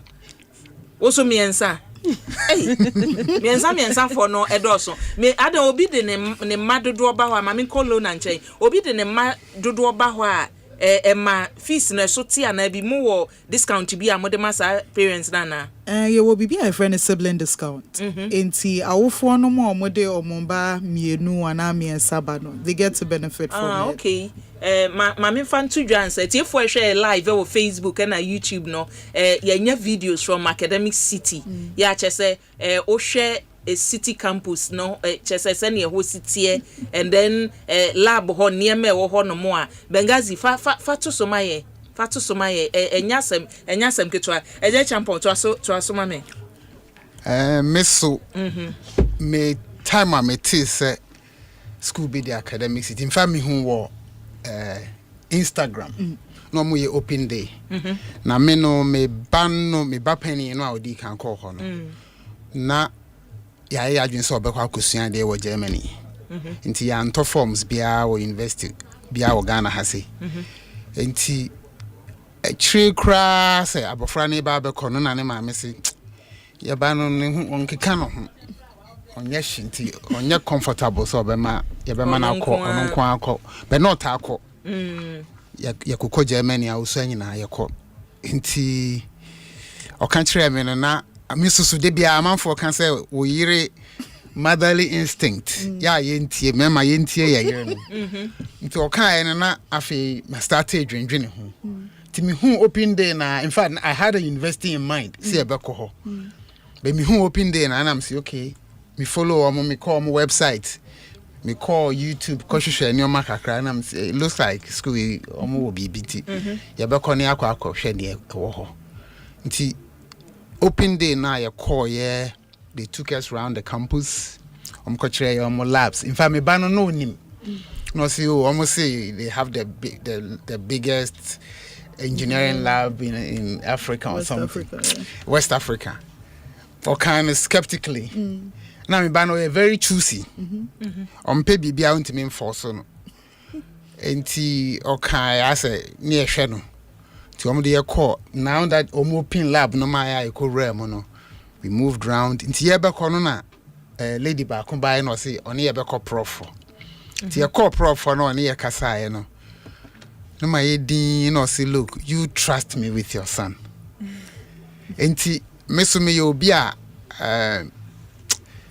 me shebo a me diso bitimi nya confidence say fa obahye me nsa then I would want to believe say any pakro or you be a ogini hu di te say ya beso me gimi hu di no nti our testament see nti before we left near to our deposit and that was how the journey began and me be ya me say pen ho asem oyenchina no ayerem e bia de ne call tech na lego mu bianka obani na mu am obi ampo hu no be say de be sister kan ye no school no omusa class size ni so nti obi hu no after abofrey started engaging in robotics competitions. He even organized a competition games. He's into robotics, any games development. To organize a competition nationwide. are finalists in the campus. So the school gives them that opportunity. So wow initiative via me a pursue. And he organized the competition virtually, and then the finalists were hosted on campus. Wow. And Sanyo ma we mu na encourage me sebi anamona me too, you know. Me mistake. And then abofrani di dimwa utimi say the confidence build it. It's na say enye enwoma sua no nko ase book asem.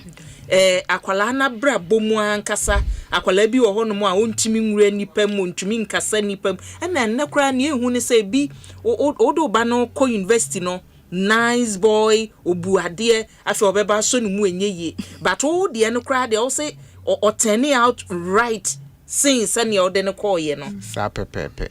Wow. Ade ba kunso ameka ede encourage parents omo pepe video omo ba ko and say school no omo lodu nkora no with activities, academic activities, social activities, extracurricular activities. Enti omo nya time mpom piepie.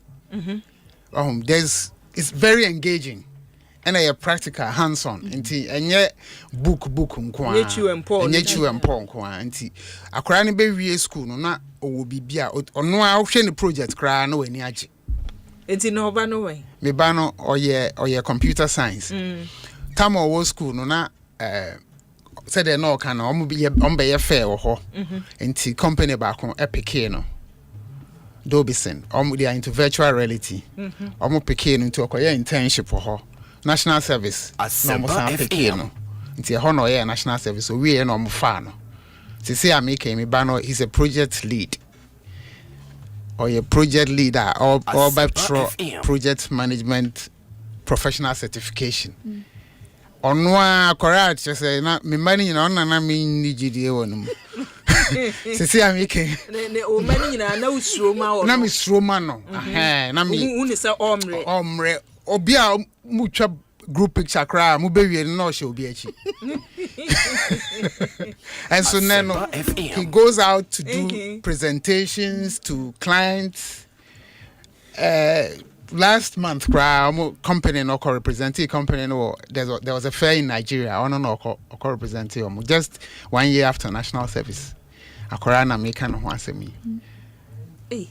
Then academic city university for almost so as a modern ho asio because parents bebre pewe no mu bi say me ba no enwie na chese adwuma obewie school obewie na adwuma wo ho school obewie no na chese ono anim ne o hwehwe because obitimi wie university bi say dia na apese oye still no nim ne opese oye so I think say mama che school no how many years ni?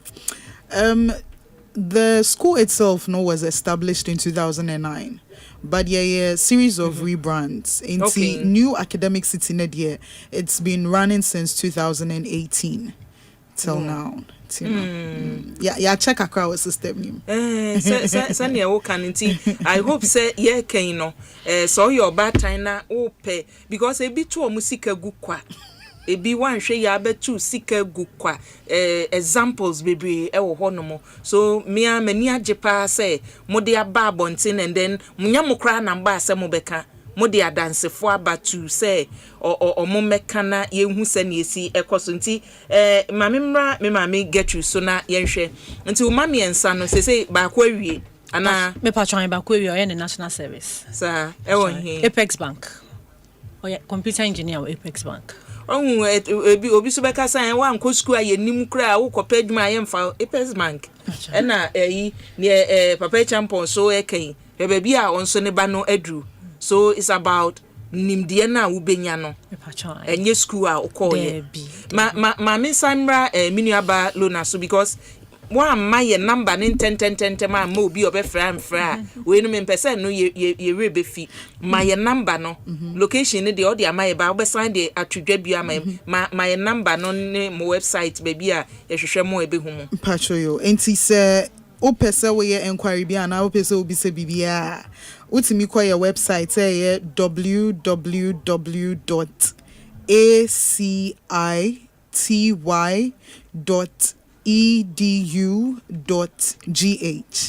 into www.act.edu.gh and our open number and so afra ubetimi afra 053 101 2236 pacho mefa number ni biom 053 101 2236 nia wo pese wo bi se bia fa your program so fa your career services ho fa wo pese wo hu bibia e wo campus so abisa friend ebisa ye betimi assist with wo inquiry and now say obi pese obato ho kra mu nsi ne kwan wo ye parent na pese me pese me de mani kohwe eno so nipa kro eba mo be allow na manewura campus so no mo ako to be opesa oko pacho sa pepepe sisi anso a ye release wasi results a lot of parents are a bit anxious and eager with tertiary decision or mobile momba entina akwenya we e wo homa obani wo fie wo nya sure of university obetimi akọ ebia program bi a na opeso ye bo aggregate bi a kire wonte ase ubetimi afreye ye January intake no ye bie into ubetimi apply CCA amene wo kase admission so the ding your process is very seamless anya fe na wo ko post office akwa forms aje serial number akwa post ni ade dabi okọ your website onoma link bi wo honoma ubetimi atap so no the application details na atoso o friend number na so amedema wo na utimi frɛ na ya the details na ma application details no now we're finishing with information you be push out to system ni mama and then they are with me sending out the documents kan ho with me nya admission offer and they are so meet requirements in the pa na say obi frɛ kra so me pese mu cheche me mu me oba results so ntia say because I thought that kwala ni so bi betima bo results no bi ama obi tim ka cho so minya 17 obi so minya 6 oba keka bomu na on number 20 something etini nyina no betimi aboa ama parents no etimi ehu ye bebo amomo atiase se ebia okeka courses and subject we bomu a ubetimi dia ye program we and I say untimi nyesa program we kra ubetimi aye program we a ebema wo second degree a obeye no ubetimi akọ back to sa initial program na opese we no ti ebe church wase na nya convenient and then comfortable for no waiting me go through your faculty for crowd mobile with career guidance enti ebi akwala no ebi wo ho a mami se me nkoye we daddy se me nkoye we ana ne nanfofo se omo pese omo koye sa program we onu ankasa nhede enim ne opese oye enti no ye wo nkofo wo ho a omo beboa akwala na ene awofo ni nyina ate ase se ofa akwanya we so a ha say na obetimi akolande anampo say ye bebo akwala na identify the potentials any baby a obetimi aye ye ACP wo na wetimi a starting a journey no with us na mo wadaje pa mo wadaje wo obi anti class size na yesen maximum in a class ranges between 25-30 unless say omo ye ebia combined courses because there were generic courses via omo ye into some way ya na ya come abom eno kra no omo mbro so sa anti dia hinie ne yehwe no hwe ma melona we engineering lab ho no na say I hire engineering lab. Enti dia machines ni. Yeah, wo departments bebre. Yeah, wo fluid and thermal lab. Ni omo de electricity generation. Ni aye DC fridge, freezers, ACs. And ani na aye industrial machines. Enti ni oben we industry na wo hu wo no no. Yeah, wo baby to say electrical and electronics workshop. And so wo ho no ma nkofo na omo person omo ye telecommunication ni circuits developing ade no. They are able to use that place. Or mechanical engineering workshop. Say hona mu wesisi ai. We no. Any ama wo hopa o. Any ama wo because near ear hwe de machines wo ho no mo ne say mo prepare. o prepare ansana moba Mr. Champon say ube two parents for say omonfa omomma enko hase ya mafutuo kakra one anti Gertrude nyina meje mafutuo ya mode be ma parents because obi wa na ne yam hyehye no with the fees say na school a niema say wo ho de meda kohonomo tufona yenko okay media mechanic say emofra de emofra ye stage betwemu akọ but twemu a bedrum panim mremu no dru ho na den impact ene beba wabusua no so enti me no se me ye bibia ma me ma me fa ne se eye face sa mrewe betwemu na mofra no nye mofra forever ye mofra for a period enti one nyoma bia wo so de mom no wan fa mom na omunyina wontimi nsan emme omachi emfa sa nyoma ne mom enti no se wa ho odin betumi nko ade a make the sacrifice because so ye sacrifice na se me be FM say no minamo amani agi say proud parent me a proud parent say me banno ewo confidence otimi konipam ekasa ema ne company ne boss agini di otukwan ya otimi di na chi otimi ja na chi ma no enti no akora afi no we national service the boss to me jana chimano because we hu bibi won mu and sad then me feel say academic city na boa ma onya say you know two omo final year osan a building relationship with some students and no we school Barnabas mu na school na mo kwan ama omo your project you know electronic bicycles smart bicycles lona higher library ni ana say Enti ye library honom na ye were two types of settings. Ye were normal library setting out to me ko e-book no esua ade. And na ye were e-library so ho no. Classroom no so ni wo ho. Pachoane. Enti e-library honom na se we nya book na hard copy wo honom a utimi pick book na online. Ye were photocopy machine so wo library honom to betimi a print book na we nya wo hard copy nim na de ko. E-library no so software na ye de ma students ni to our campus oni campus so what me the research and what me this idea. Mr. Champon, it was mommy. It's no school no ma students no quite more implement or more projects or more ideas. Students are more person who so desires. Enti me banon enya ni senior bakwa no ne no o ma Yiadom for. Enti even ye makwan a otimi kokoboa no ni nyina no na e makwara no develop it in a different way. Second born, so school no some more crime more experiment with or maybe I say he's into sports. No see league. Varsity league. You know, on one can develop a application and the school allowed him. He had passion. He felt like you need something to, you know, a league, you know. I was somewhere into as a kind of a website. Right. And school na man kwan no no develop years o mo accept and na omo di ye adwuma enti me feel say wo pe ba bia akora no nko no nkosua theory now per practical like, because at the end of the day no ye wie school a ye beba be ye adwuma enti no it's better for akora no to be exposed to the world of work while they are in school enti that environment an academic city environment na bo akora no mo etimi enya a glimpse into what is out there after school. And you know, I'm more confidence. Me ban why internship. Me no, there were two places. Baby, we could be a man for any feedback. I mean, and they are very positive. Yeah, that's it.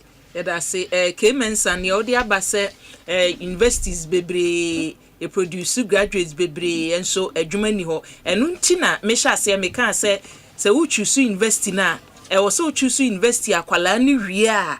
Obetimi de na dwen aye bibi because eye ne makotwe exam sawie eti aban ma madwuma aban a ma madwuma makafie die a ene no akotu sika egu nti universities na dose na emom in choosing a university for award na eno na wose o mu say akwala ni wie a na dwen be ye adwuma ana ye ne mawie abanya amwa me amaka fie ni bi ye we no e wo ho anti get you dey ko. Yeah, I think there's one thing it kept ringing in my mind. Academic city so to school fees ni we. Na mbia akwala ne betena campus na wutua patro ye ntua bibia biem. Other universities when so we be print pamphlet, we beto pamphlet, we beto way. Academic city yenya sa. And as onya rest school no ma internet wo ho. It's only internet or phone so kwa or internet on campus I'll be to media year. Assignments and research and other things. So there are two parents for about academic sitting say you bet to me and my brother and say who this scam me but says just so you give your children that leverage in life now which me and then make sure you give them that kind of education. And academic city we no more partnership with Njuma Bebe or Ghana ha any amano into MTN Talo a lot of organizations you are rest assured say we are obanibanye Jumaye. You know, I think to all the parents, let's sacrifice this for our children to give them the best in life. Thank you. Thank you too. Ma minko Lona. So Lona, the courses no tell. Na the number na kahuna fe etu apo. Pachoyo. Intina your programs ranging from engineering, yaba engineering your programs we to set computer engineering, mechanical engineering, electrical and electronics engineering, industrial and systems engineering, biomedical engineering, robotics engineering, electronics and communication engineering.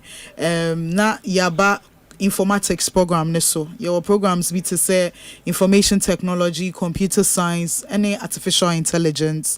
Your core business programs neso your entrepreneurship, banking and finance, human resource management, marketing and accounting. Na yaba communication arts departments na your programs be to say advertising and advertising and public relations and journalism and mass communication and so in programs in the also baby udi we ni so be febia ubetimi enya baby a obe identify ubetimi dia ejuma and moya short courses so ho patroane and no so sem gwana kami be your short courses and so ho no ma available for impenifo ne ebia omo eri omo degree omo person omo advancing na professional short courses. Yeah, well, a bit to say ethical hacking, data mining, small business, and I say entrepreneurship short courses and so yeah, available. And yeah, master's program and so for mom person we almost second degree and our masters and so no. Yeah, well, programs be to say data science and analytics, and then cybersecurity and so honoma omobetimi tapping into those pool of programs to do. My number no.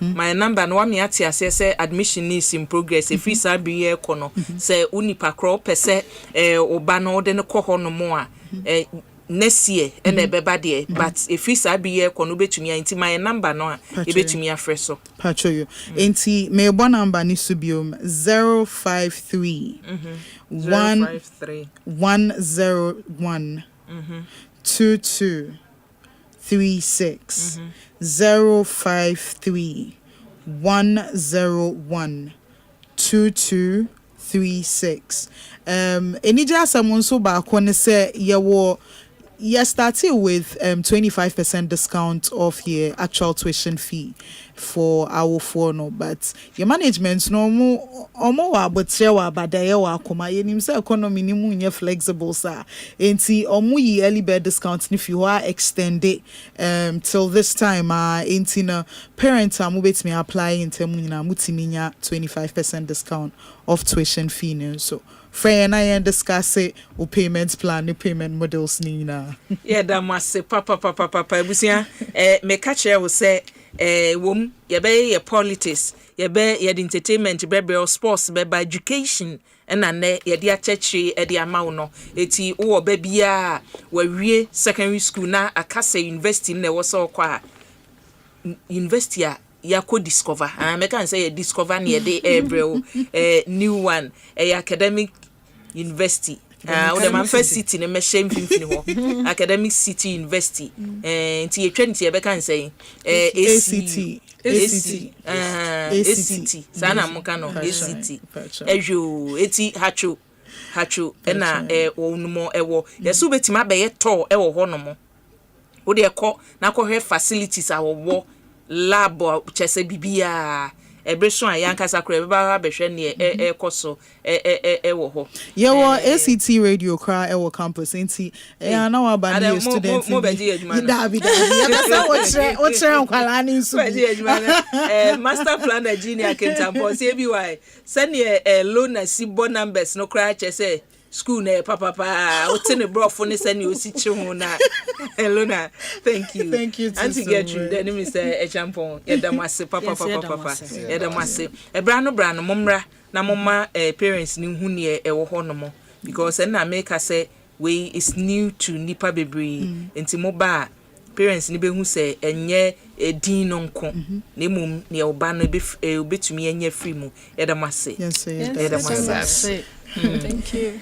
Ebusia Ekosiise adwumadi esuni Asempa 94.7 FM ene school a ye ne wo twetwe nkomo eye Academic City University empanimfo ne ye ne wo twetwe nkomo ewe Ekosiise adwumadi eso no efri sabiko medical e de ato wanim se asante mantem ene Daddy Lumba eye no ne akosia ne se ebeba so eye omo ade asem ne ko case ekọ court ho no ena omanti ruling ni ye ana say DNC ye recall or mo back say mumra ana say ne wo the initial ruling no mu say monko pesika 2 million nemra e wo say ye hu e ho na e wo say tumi establishes a point ne say every ben na 2 million ne ba mu DNT na nipa no omudi ka de asem no court no anopa no be jubilate ye oni arene de omukọ ina so na handkerchief hihye omo ho be jubilate ya after 2 hours time yes there bi mo anye ska na amanti akwa agency mo ye ba sesi ya ye ba sa asem no emunchemu nyina beba ye be hu ne esi poten e wo court wo no mo enne medin e de akua Boakyewaa Yiadom Ekosiise adwumadi esuni ye ba sesi ya ne abeto aso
to see your child's picture on display by the school. She's a star. Star for what? Look, take that billboard down right now. My child and I need to know when our personal information is being shared, how it is shared, and what it is used for in any organization. It is my daughter's personal space and her privacy matters. Why would you do that? Madam, please, exercise patience. Assert your privacy rights. Request erasure.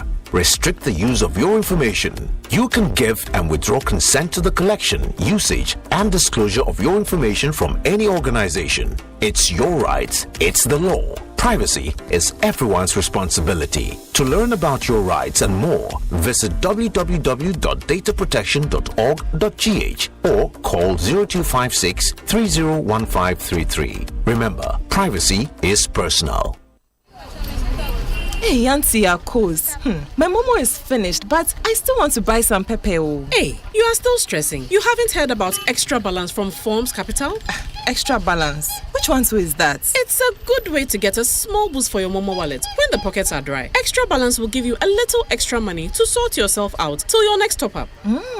So, even me, I can use it? Of course! Extra Balance helps everybody. Market women, students, small traders. No wallet left behind. With Extra Balance from Forms Capital, you get a little extra when your wallet runs low. Also, the interest is only charged for the days you actually use the money. It's part of our mission to drive community growth and financial inclusion, because when everybody can move forward, we all win. Sign up for free on the Momo app, navigate to Financial Services, Advances, and select Extra Balance to register. Or dial *170#, select 5, select 3, then select 4 to activate Extra Balance. Live extra with Extra Balance. Hello. No, it's a Boko. Okay. Try, hold on, my main checking message, Imbra. Yeah, Medi. Medi. Medi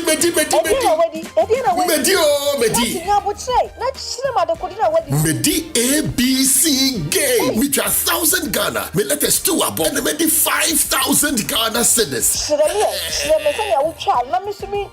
Dial *262#. Select 3 letters BR to say KBW and I say WIN. Na say ye boba bano. Na say wapani bi boa. What disika? Se ni nyina bompo dia. What disika kese kra. Game way there. There is no loser because utra no wendi kra. 10% cashback. Yeti wa dia bema. Reso wakati me. Girl kra macheni. Obi twe disika kra bom sudwe. ABC game. Eye easy to say ABC. And kratwe NLA Ajiatu. What characters platform also.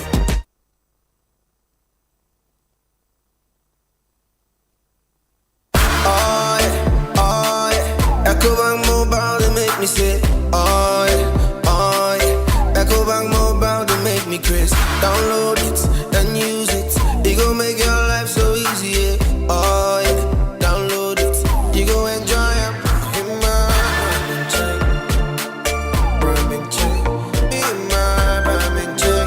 Come make a download them for you. Cause you can pay bills, you can buy credit, you can pay school fees, even chest tights with the Apple. Ecobank Apple.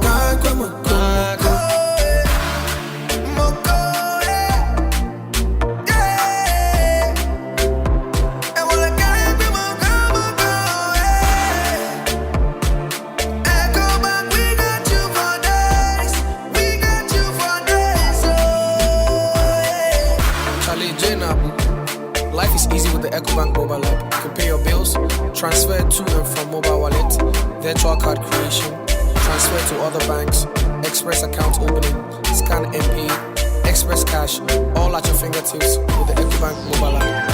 You know it's 5-star life with Ecobank. Can promise. Good afternoon, sir. Good afternoon, madam. Is that not my daughter's picture and name on your school's billboard? Oh, yes. But why? Is that how things are done? Oh, madam, but I thought you would be happy to see your child's picture on display by the school. She's a star. Star for what? Look, take that billboard down right now. My child and I need to know when our personal information is being shared, how it is shared, and what it is used for in any organization. It is my daughter's personal space and her privacy matters. Why would you do that? Madam, please, exercise patience. Assert your privacy rights. request erasure, restrict the use of your information. You can give and withdraw consent to the collection, usage, and disclosure of your information from any organization. It's your rights, it's the law. Privacy is everyone's responsibility. To learn about your rights and more, visit www.dataprotection.org.gh or call 0256 301533. Remember, privacy is personal.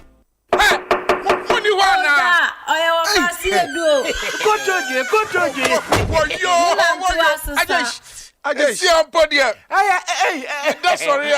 Shimi Musa. I tried it. And I walk on who here cancelled mixture. I can't show it. Never yerba who biara who now. The yerba biara. No, drew a hole. I tried to see your we are. Cancelled mixture. And cancelled mixture. And pay for what's your 1 and 2 monum cancelled mixture. Well, won't put to Ankasa. Koto J. Oh, Koto J. Oh, to 2. How are you, J? I tried to see you. No cancelled mixture. Trust Jehovah Herbal Center. What Akua? And our year. I don't know a friend. 0244 871 862 and 0500 891 458. Engine Fidebiana. Menumbi. On your mapping for. On your batter the warm one benum. And Kratoi. FDA. Apinodo. She cancelled mixture. From me. Report all side effect of cancelled mixture to FDA using Med Safety app. Remember I tried to. Maybe you will not no cancelled mixture. Brony, any geno be shasie, Electroland Ghana. Ye ma ubo e dafon, any discount, wa Electroland showrooms, any authorized dealers in Australia, ewa Ghana ha. She TV papa wo fie, say air conditioner, fridge, washing machine, gas cookers, sound system, kitchen appliances and kitwa, mobile phones, any kania hodo. Bibi ya unhiya bronya bremo. Electroland Ghana Limited, ewo bi, na ne bonso wa form, na wani bibi. Dia ubeto biano, uwa huwa kwenya se, ubeka ultimate achediye drone hubi. Achediye nubi niye, nyoto so naino, yes ye ufie no, aye no full Nasco Electronic House. Nyoto so miensanso, yes ye ufie, aye no full Media Electronic House. Na nyoto so mienunso, yes ye ufie, aye no TCL Electronic House. Na nyobedi nkunim no, ye de woko Morocco, na wako shabo fili. Na afe, achediye no mo kesiye paano, eni nye di kaino. Yes ye ufie, aye no full Samsung Electronic House. Na ye sandi wako Morocco, na wako shabo fili gadochi. Tumika ko Electroland showroom, ana dile biara obenwo. Na ubenya bronya achediye sronko kra. Brana benya Christmas deals akesiye. Nenya wakwenya se, ubedi nkunim, ewo ultimate achediye kesiye drone mo. Freyen, ewo 050-315-9739. Anako www.electrolandgh.com. Electroland, home of luxury but affordable electronics. Inye kakra wo.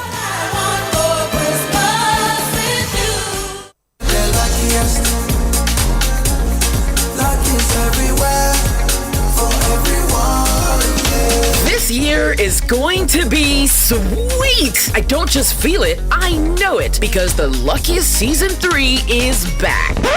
And I'm about to show you how to grab your golden ticket.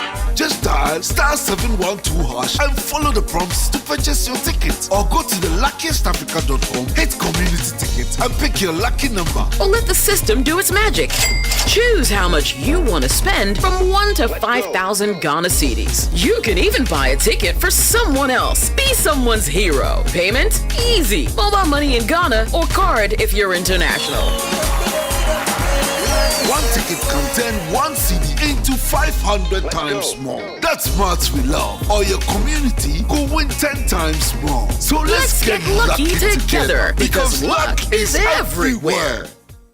Eura, me pacho bra na me hwa de wo bag mi. Bra, aden, ena nso biem. Hey, time heba me hye ya me ka se yi ba kwin, ani wayi me yensen. Bra, sanya time heba me hya, esia gyemi ni me fiefo enya de abako ebeso yen. We de udi se ofa ni nyina. Time heba me hya, me ka se me di one dance ya heaven ena de me kwa akopie. Enti se malaria, we draw ne time heba mixture. Enye enunku o, de nanum ato a wontimi anidie no. Time heba mixture duro no ena ye ma wo. Oba a wafa afuro de wo ma akwada nofo. Ene akwada woni mfie dumienu entimi num aduro yi bi. Se obeto aduro yi bi anoma, hwe se wakọ hospital anase lab am yehu se wo 3D malaria yi bi ansa. Se upetam heba mesha enuro dudu atu a, fo ani kire KNG Herbal Center ewo Emrom Abidjan House ana ba akoso wo Atonsu Monaco Junction. Eno echi ubenya bi atowo over the counter medicine sellers. Ene herbal shop dodo na emu. Fre 0244 417669. Kayo, set time time no TIME time herbal mixture afi malaria fever bia dani ziba ewo munu betu akọ FDA agi adwade nkratoa yi atum. Charlie, my clippers are tired. Sometimes they just stop mid-haircut. Ibiyawa. Hey, relax. Before you turn my haircut into creative arts, I beg get extra cash from Forms Capital. Make them sort you out. Extra cash? Tell me more. Make I put you on game, bro. You get an instant loan that goes straight into your Momo wallet without any long things. You have any day up to 30 days to repay. And interest is only charged for the days you actually use the money. Look, the best part is the more you repay on time, the higher your limit goes. Charlie, that be hassle-free way to support the business. A new clipper means more satisfied customers and fewer embarrassing moments. Charlie, count me in. Whether it's tools, business, or bills, Extra Cash gives you the power to keep your business running. Because when you grow, your community grows too. To activate Extra Cash, dial *170#, select 5, then select 3, and then select 5 again to sign up for free. Live extra with Extra Cash. Se bononsia kwesi non krompa emu anopa bia adwoda kwesi fieda aso nyina tie station ba ko tie program ba ko e Asempa FM so the ultimate sports show. The ultimate sports show bia fago kansie ho e wo fie ani amanone sa obetia timu nchiremu yia. This is the show. Big interview bia story kese bia e ha na obete no wesanse the biggest sports show in Ghana. Otoado is our coach. People to all of a sudden talk about the future of a coach that has qualified you to the Mundial. I mean, we are kidding in this country. Ghana for DNF. What goes into our but DNF? There's no player in this Ghana footballer was sacrificing. In the history of the Black Stars, I don't see any player. When you talk about sacrifices, I know what I'm talking about. Sometimes Nipa does any regret it. You have to just move on with your life. Moamuka, and I believe Biaswa Diato, the headquarters of sports. The ultimate sports show. Abusha for me dinde obin kwaku Andy Dodora Femi Papa Maestro the Supremo. Me na me di dwumadi ho chiame. Se metena makonya kese enu mu a bia nsem no wo bia. Me ne mabadwafo domasuko kano said ye tie. Eye dwoada kopim fiada 6 to 9:30 am. Mayenhia.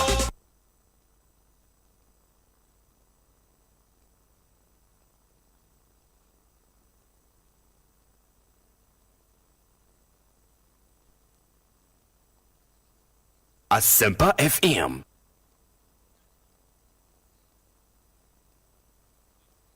Asempa FM. 94.7 Asempa FM.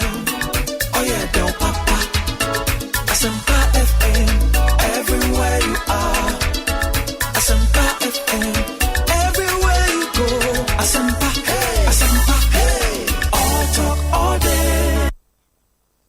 Abusia Asempa 94.7 FM Ekosiise dwumadie so eni nonan abapa ho sima aduasa 9434 ebraso enche ye the discussion segment no ebebreo na ansa na yebekọ na ye ne city academy for atwetwen enkomoyi na chese lawyer listo wo kwadwofodwo ewofia abna pokua ahwene ewofia ha na reporter na ye soma no court so my two aba na mi bisa bibise is it the case say reporters no anti asem no anwie ana se sani omo ka se there be ye recall omo back and ye review case no ensam no aye bebre ba sabre yensa kankrata no ankasa ebeka se because na fojo ka asem bi se unhu ne wo ruling no mu asem poten a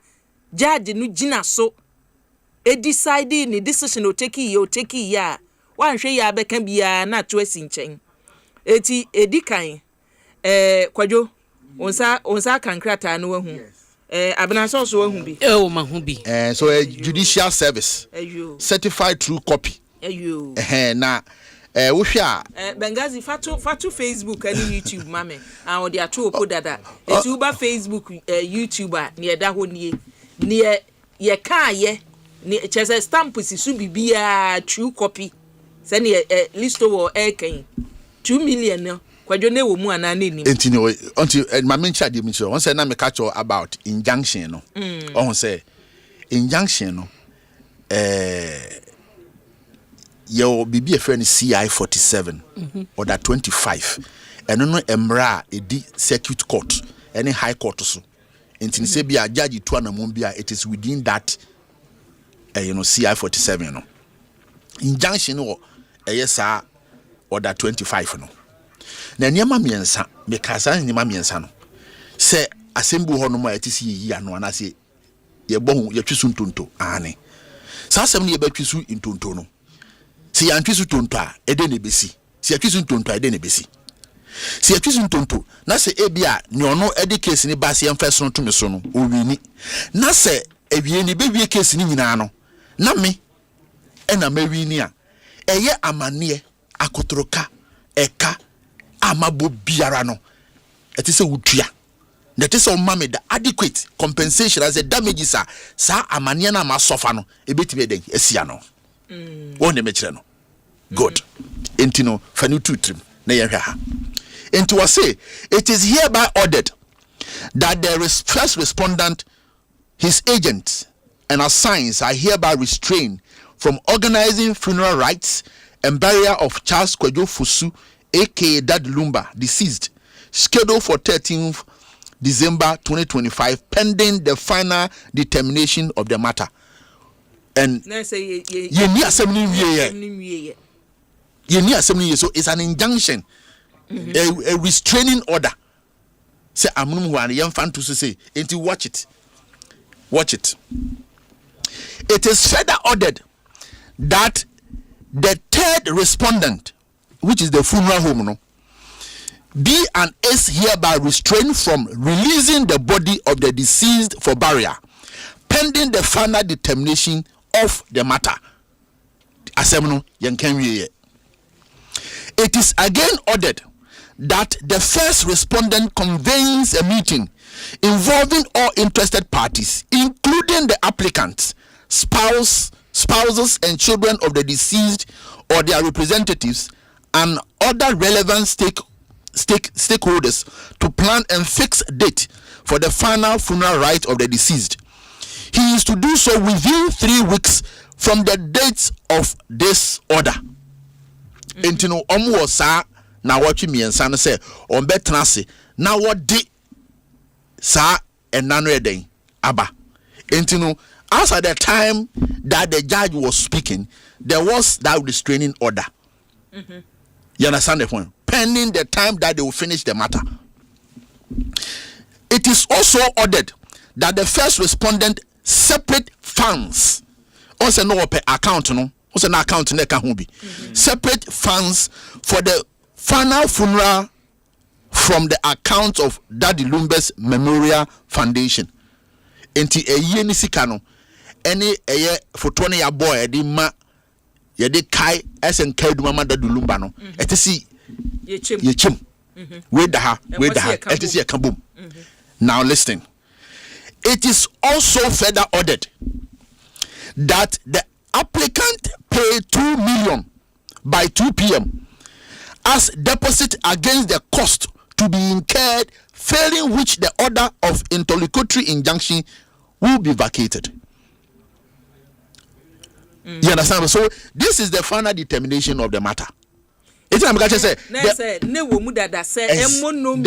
order so the in terms of when you read the first and second or sin to the final determination, then the second to the final determination, but the preceding ones he did not mention to final determination of the matter because they were now proceeding to the final determination of the matter, of which the Ebusia Penny lawyer no Ebusa 5 million Ghana cedis as a cost. Yes. You understand the point? So the judge gave them by 2 p.m. 2 p.m. to do so. So 2 p.m. you go back, go and pay the money. When you go to the court and you tell the court that you intimi raise funds now, and the intimi I say, wako court, na court amount fine. Say 100 cedis when tia I could say the chinya, you bet you wedding. Atum yadu betum busuminsia kokwadem na edru so ano Uko court, uko yape, went me and Tiani Achuatum. So they were given that time to pay this money because that was the cost that they've incurred. Think of us said nay short. I'm saying injunction application is a quite complex one.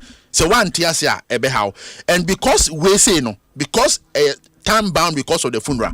But Senkebia na me de land matter en fatu say ke land matter ebia kan restraining order no si ya grant ya kaba now no ebia o ma jani case no for the case to take it number course, but the injunction application is working. Then the case will be recorded and the right it take it normal course. But this one in there as a wojina so na oye enti o say fana so the final determination of the matter is here.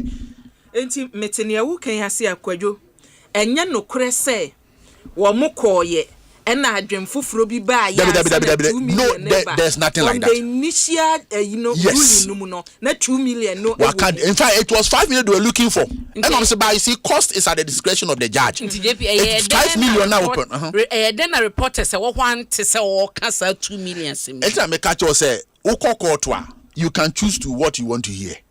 But you have to listen to the court. Enta na me busa say did they listen to all this? Did they listen to all this? Because I want to believe say one two judge no ebe kan we nyina wo court ho no sa na tie say judge no be kan we nyina sa na da bi ye na wo so kan we nyina wo me catch you say obu on ma e bia judgment no e bi be say 40 50 100 pages e bi kwa 150 pages enti obu on ma judge no be timi catch you say mean to me encouraging because of time. They want to the summary of it. Then you request for the true certified copy of it. Send your beya. You will apprentice in summarizing near wakachre ye no. Judge no eka ye wa bre 2 million na mem. Possible. No, if this is the summary of it, Obeka, what can be bia Obeka or court or Obeka or court or the judge told them. The judge told them, said this and that and that and that and that. So 2 p.m. come back here and come and pay the money. So they went back to the court. I think that is what they are calling for recall. But the judge will not pass a judgment now. Then you are going there. He has recalled you. The judge will not do that. He has given an order. So the 2 p.m. you were supposed to go back and go and pay the money. Show them that you have paid the money. You did not show any evidence. Then over to us, my too. Yes. O reporter o de ema ya wie no. 17 year o ka kire me say o ti say sa 2 million na ba mu no. O Fred lead counsel no for nipa no e de asem no court no. Ema ono ka kire say ono so sa na wate. Yeah. Enti o san akokort ho no mo. Enti wanka bibia anche so ne wo mu dada na 2 million ye kopɛ ye nya. Me nyini say ne wo mu ena judgment no judge no e de baaye no o kan bibia wanka 2 million wo mu senko kan ya me wie judgment ne baaye no ye si form no na ye ne a lawyer for no ene applicants no ene deadline mu ebe fa was a play lifting ama ebi kura say lifting mo ayemanti no ye be fa form enti ye be duru anim ho no me sheda ne lawyer no kasa separately employee for applicants no lawyer Thomas Tinkra Ishon no ama me bisa ne say cancel ye de anti bibia ase boyemu e den ne sie ama sa nkomo no di ye nyina me recordings no he never mentioned any 2 million if senka yempo ya antia enko beka say nemo no akama bedusi enko pe 2 million mra enti e de hu kwa kwahwim se benya yete ho no judgment ni mu no judge no ye ononyamfo yemano kofi diaba e kasa no wankan ya ma me du 2 million ho enema a obobo so nyina de okan ni nyina yete ye wo sha ase judgment no afanu lawyers no wo mo nsa wo kekan ni nyina bobo kekan ni nyina kan wedie nyina arguments ahodo ewo mu nyina the points ba mu precedents ahodo a wo set ye be miensa ni nyina ode bae chire injunction chire okwan a ono no betumi ade afa so se mrem ene ne a ono anso betumi ayusu ono anso tumi a court ne de ama no kan ni nyina ansa na okenkan restraining orders ni nyina enti owie ye no nanka opagye ni mu ansa na obeka kra se na be ye de a mun nyina mon ko trance wala no aka wie eno san de sa ma ye nyina kwa san trance biu ene na oka advice and all dem ma mun nyina enti sa 2 million was not mentioned in his judgment ebia na wo mu dia wankan because sabe eyeme nkwa na mekọ ho reporters ayenya akwan wura court ho no e betima e be se ensia na ase nwotwe ama mekura mpo no mimi free ho a because mimi wo ho na applicants no lawyers no wo mo ekotena kam in fact the last interview mpo na me ni kasa nyina kwa na lawyer no opi kura free court premises wo enti senka lawyer no so nessa ade we mu ana onima na ye kan ya so mo de ko mo te front seat mo hwe council judge nanim direct ko beti eni sa 2 million no ya antene mo mi fi ho bi na me san free colleague reporters o mo kaaye no eno mo kire me say o mo free lawyer for no mo bae ansa na defendant lawyer Dominic or say Kojo say ebe raise 5 million no for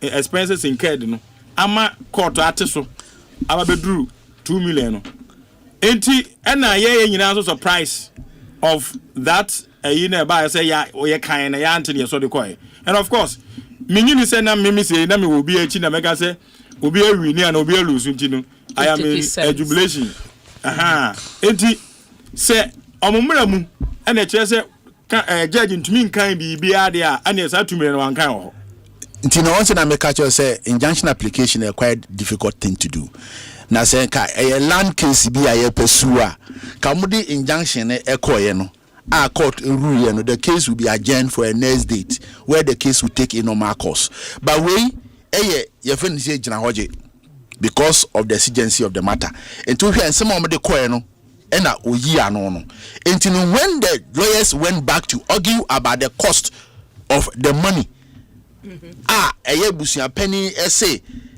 yaboka kana yabo no etise omodai omutua you understand na make just say once you filed that injunction no you have signed that undertaking say ye the assembly nyina be na wie ye na say be the final determination of the case no we win your application we now lose at the end of the day all the hardship that me and me lose injunction no I have suffered but today I've won the case we are going to pay. You understand the point? So the court catcher will say okay when they win here but case they say the final determination of the case nini. So then the judges the lawyers went back because they knew there was a final determination of the matter. That's why they went to argue about the issue involving the money. So okay. They were arguing the money at the time that the how do you call it, the reporters, some of them were not there. Okay, because they don't know how this process works. Because when a town ban and no anything, that is what the way they conducted it. But if it's not sure, I say a land matter, let me use that one. Maybe the case will have taken it normal course that maybe it was adjourned to the next day, they will have come back for the normal course of the case to take place. But when we said that here, and then they went back to argue about the substantial aspect, the monetary aspect, 5 million. Or not the judge, the lawyer, and say 5 million there be yentimi. And our court at the end of the day, no, say 2 million. Pay it, take it or leave it. So when you are there, then they vacate it. That's all. Cancel. And it's that 2 million. Senkana, judge natural muda dancer. I don't know argue on a second 5 million. Be argue na abedu. It's a make just say as at the time one. The final determination of the case has not come. That's why the lawyers went back. The lawyers went back to the court to argue about this because at the end of the day, it was an interim relief. So as at it was an interim relief. So as at the time they were giving to you, if there was anything going on, they have stopped.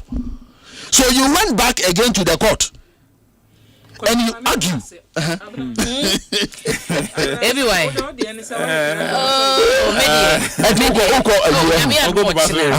Mekwa yi no ewo kumase media de ekoso nyina de amama kuma tom yem ne se papa no afedi obekoda na sumba dwodo awonkoda yo keka de obashe nkonso bedan sama twenke so what you say now I was so worried because the legend we knew alive I was expecting say ye disa animunyam hye no ebema no na chi ebi de chen de ye kan enso abusua tumi kata so mane ye din enti bibia ohodom a ade mani bagye se me hunu nyame Yiadom ochina bra makodru ho eni se papa no ni funi akodru no madeda yesi ye wie yesi private cemetery o makokora no de aka no omu wie na dwodo omu kosie buka omu nkanto aso yada jaje for do biase dia ye dia se me ni JP be ye news nti ye wie news no ano na me fa wie makọ o dada ya ya mpre oh me se be kwa ye na me monitor no nti ye me kwa me dru am ye reporter ma but on the side of case no where the case say entertainment side no me gidi se me de nka ye me a nka me na busuapani na nka me fa the first order no sezan na kama ken o chede ajiska no okay na everywhere say Ghana say 2 million so kra wo ha nka ma me Destina fosu enka bia say 2 million be wona nka na neji enko so debi enye sika ho no me bese me che say na sa de we wo kenka akoto ma ye nyina ate ma omo so te ya because that wasn't the final determination of the matter. So what you were seeking for at that material interim was the restraining order. It was given to you. Then you came back for the final determination of the matter, of which cost was discussed. Yeah, that's you. With the embrana there. 9 lessons and carols night. Yes, so National Theatre. 20th December. Nike say Yiadom ochina na woche. 5 p.m. na be gate. Rate no ye 50 Ghana cedis. Senti no ne abu da form. Oni abusuafo de nyina momra na anyomtofo bebre no eba Kumawood sinitwa for actors and actresses no so beba na oma bema ye concert a drama said ye bia ye de ma no anyomtofo eba no so PCS ba Abna Ruti Mavis Asante na episode kilantua oginamu dendenden na guru so ba me ba betia so the latest abanti sa pepepe ye beti wo so ochina na watch 20th December e wo National Theatre 5 p.m. near Big Gate me pacho bra na ye ni asa na afena ko abeto yen e na 1st January e strictly high life Adom FM e de ba e ho so ejata to e ben a ye ba be di ho nkomo be da se e fi sabi ko no bra no ya no waba ye da se abusia abna pokua ahwene e na wote ne nka no sa da so e na lawyer list wo kwadwofodwo e so e be boa ye e be kire ye mu ne e course so enne e wo court ho no mo my two any reporter okoye na adi matei wodi ye ya wode abase chine be ye mess ye nyina emompa ese chine enye mess omutimi wie ayie no china somwie mu na ne yese mu buka na mbebo atwede ye no ye between mu a no ye mo ankasa masemti nyame Yiadom a ochina ese ne wo mu oni se Owura Charles Kwadwofosu Daddy Lumba yie no ebeba so Daddy Lumba yie no ebeba so na busia ye kan bronya ise wo ba na wuhia se bracelet bi a wode eto nsa wuhia ka wode hye won se ebeka se eye pure gold ene ye de aya ye ka cho se to ade free gold board jewelry ho no mo a wutim se gold board no eye o mine de aye ma fake ye ma fake nti ade bi a ye ton no ukọ no mo a ene ye de aba from say ya nka say ye production no enye raw gold nko a na se da bi ye de gold no kọ ya nane bi ye de aye adwene bebre ene ye so pe bracelet abenya upe earrings abenya mo a wudi bi gu na de bi gu nsa de bi gu kom ni nyinada gold board adaroma this Christmas upe bi so a because of Christmas nti ya ye nhyehyɛ ya sesem ya jeja niemam etu de ne ne se ube yusu code ye December in GH with gold board jewelry who you su code na wode eye adwuma no a simple wo try yenim so eye bronya ninti e wa chede sonko ene nhyehyɛ sonko a ye beye ede ama wo ye beye ne kama ede ama gold board adaroma ye beye ama eniema atumi akoso na busie se yade be na ha wo how bi a chese wo de china na wunya no aduru a abusia ye de aduro no aba ya ebe boa wama eniema nyina tumi akoye ye ka duru a natural aduru a chese ye mfa niema mfrafra ye obi won mo no maka so we ye ya habanro eso behwe ni ye de aduro fofo abrofuduro ibi afra na emom cancelled mixture de abusia wo asasabro how papa wo mu a na wo nan na ye titiri wutene wo nan mu enye wo ye ho hwe enye cancelled mixture wo hono mo ema wo se hunam tutuo me hatutume ekina waye no fe sa da bia de wo charge bo nonom cancelled mixture beboa wo sa weda we ya niema sesan sama niema nyina akoye ede amount trust in Jehovah clinic adaroma wo the cancelled mixture no abadwa so ya ne se okanshi drug lane wudu hono mo a ne duduom ubenya bia tu akoton na betumi afrem panimfo so a ene 10 so ba bia wo bia no ya de bi ebebrel 0244 871 862 0244 871 862 fra and ye cancelled mission dudu bi awuhia ye de bema wo ama eniema akoye ede amount make us say lawyer edu fie ha ye wo junior lawyers and ye wo senior lawyers lawyers you say yi we share kwajo for jo so ka senior lawyer na just fani de fani kwajo nim say senior enie eti abusia beko akwatia constituency ene anwumrei na ye ne mrahye badwani a owo no mo lawyer bedu adu fie ha enche make us say Reverend Charles Owusu Reverend Charles Owusu aye no ka ho social commentator Reverend Beba ena minua bema Kofi Ofosun Kansan former nepani ya no oda no so ebebe fie ha ama ya to aso na se wo pedache papa etoda accident si etoda ebia ohunam a ahodi ni honti no na wo se wo kɔ retirement wa bra wo bre nson ye na sabre na so kɔtena fie na wunim wa bia abehu se enkrani beka se noko yeje se ne se sa ne kana noko yeje kwaku hwemanim sa ne kana noko yeje na abehu se no da bia me kana maka fofrade so sa na abehu se noko yeje nhyehyehye na abehu se hyehye wo de se mosimi nya ya ubehu se hyehye snita daroma kane no na nka obi a oye te se ye adwuma bi ana sa aba adwuma nko a na yese o mutumi hye ba na de sne te se wa chichim wa wo ye wa nkasa wadwuma kra ye maame mu a muti dwom wo betumi ye snit contribution kakran ebedu time bi na ntimi nkodwom ho sabre ne snit behwe wo snit ye wo sika ye betuatua de ama wa kosise obewuo eno no ewo ho eti ennesa wo pensi achi ba ye pa snit contribution no ye bi contribute bi wo ya abanya dwuma wo ya ankrankra dwuma wo bomode so hu wo de hu behyem ebre so na mwa bi wo ho no mo a ne atumi aboa wo na nura me kohwe mani so ade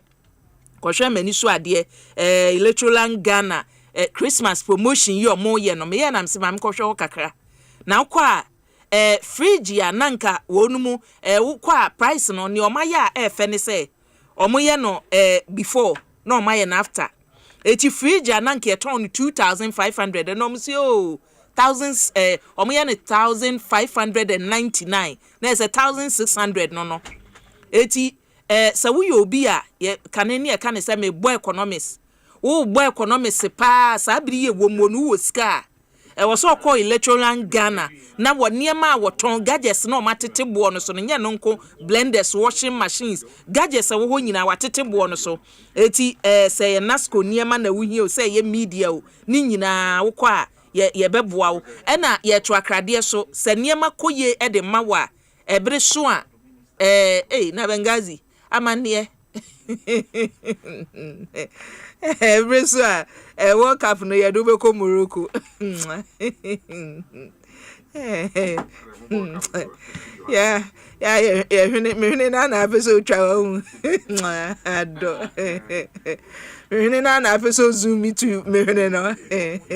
Ready yango for. Bengazi.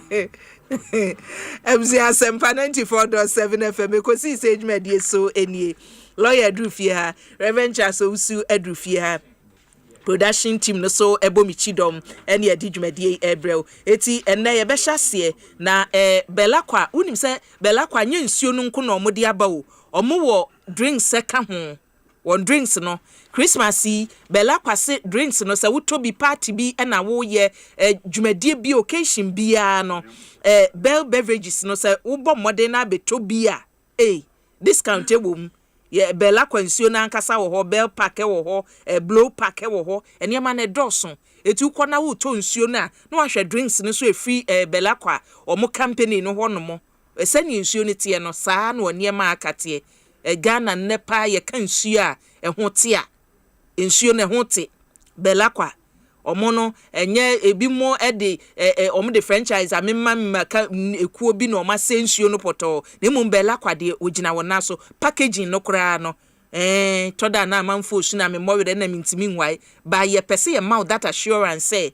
ensuo no biantia no bibia yeje eti bella kwa se Christmas yi eni won eni ena ye kan yabusuen aya heba se menchiachia mo na me mama fishiapa aya heba o se menchiachia mo na me mama fishiapa na me kanche mo se ye di bronya yenwie na bi yade nisani obeye won ho no eti nyawa ni bi wo ho no mo a aya heba pese oboa yen ni e prevent se wonya bi so dada kidney ana se toda yesi o mehomie nsiso ye wo bi mu o ya mehomie nsiso aya heba se bra se awo asemu a aya heba efrew nyawa awosade bebre aya heba hospital yede abodie mu nyansape akanubna ho ene ya blend two no together eti no se ye kase ya yenhwehwemu yede nuro ye adwuma yede mfidie ye adwuma aya heba adaroma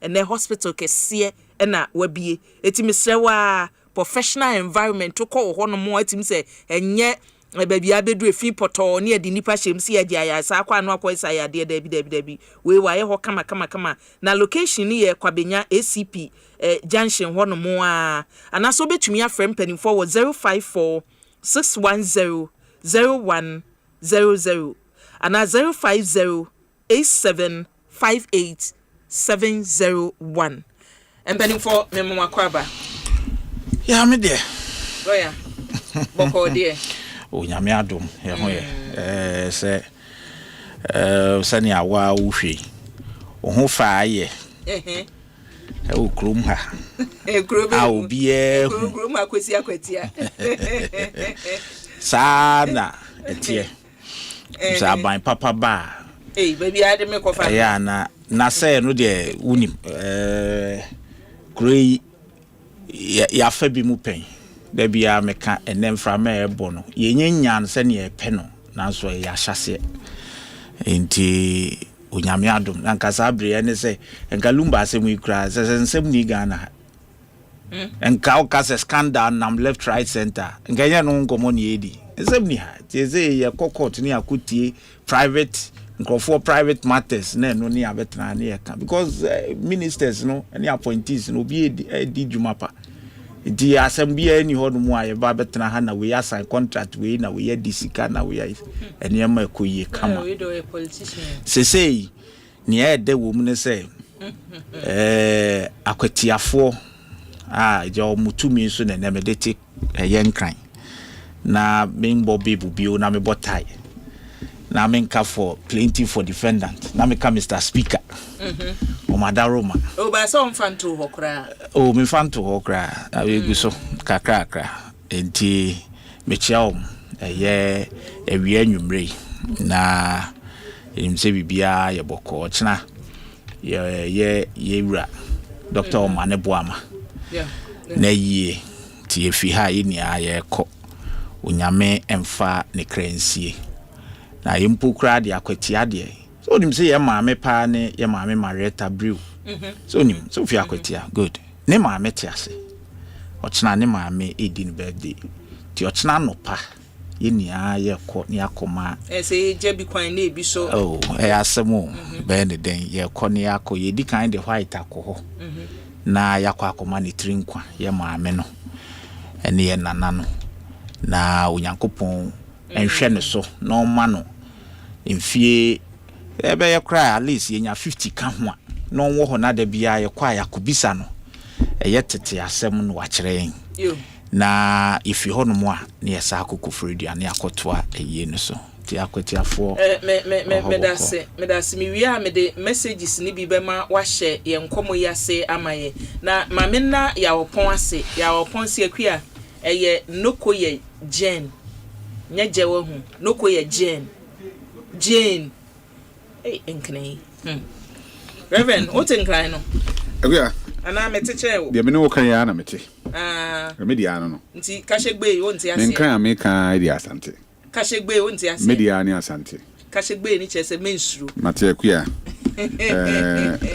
meso me krom kata beka chese mensuro media ndi translate kashegbe ye media ndi wo kan ye translate nti straight forward na enema mboko de akua de awrade dia bedru ni nyame ada roma na o twa san kwaba ade pass achi biom moja ne nsu wo ni pedua mu ahoden kra bibi e die fusane ni na ye asedawura onyame a wotesoro na obi ante ne so in fact o ya dibo so nyina awura tumi bi e wasase so ene de wo wiem de wasase ase de wo nsuo mu de atinipa mu de atinua mu emepo mu ete bibibia mu a yehu se ya abode de ni nyina sura ene onyame a wotesoro na hu mobro nti ayayro hu se mom se fieda bi adura na adofo atinisuo sa so netie but yedi enru ho sa onyame akweso agusu ban yenkwa ti yebeda na se na yama adofo so yakọ in fact de na menu lawyer eka na otwetwa ma wie na me wo akotia na yenu ya brante bi bo nyo sima yesa open because ya menu komida adakam wa yesa me pen wa yesa obi apen na me hwe de ekoso ho a the question that I ask myself nipa twa hia nyina obi abeko bako did you any bebrebe e dey any a hand tiny dwe na ebinim abamu ebinim ni abamu ebinim ode aban me wo bibi chen woni me ma dey amani bre pa mani bre nkwatenten mani bre sen kamingu mani bre sen kamin hwiase mani bre sen kamin sei mani bre sen kamin yare nso kuya sa ni mo nyina no wani bre sen woni hutumi wodi ase wani bre sen unya hutumi onyame na de ma na mu bibi wo ha wani bre ma de chen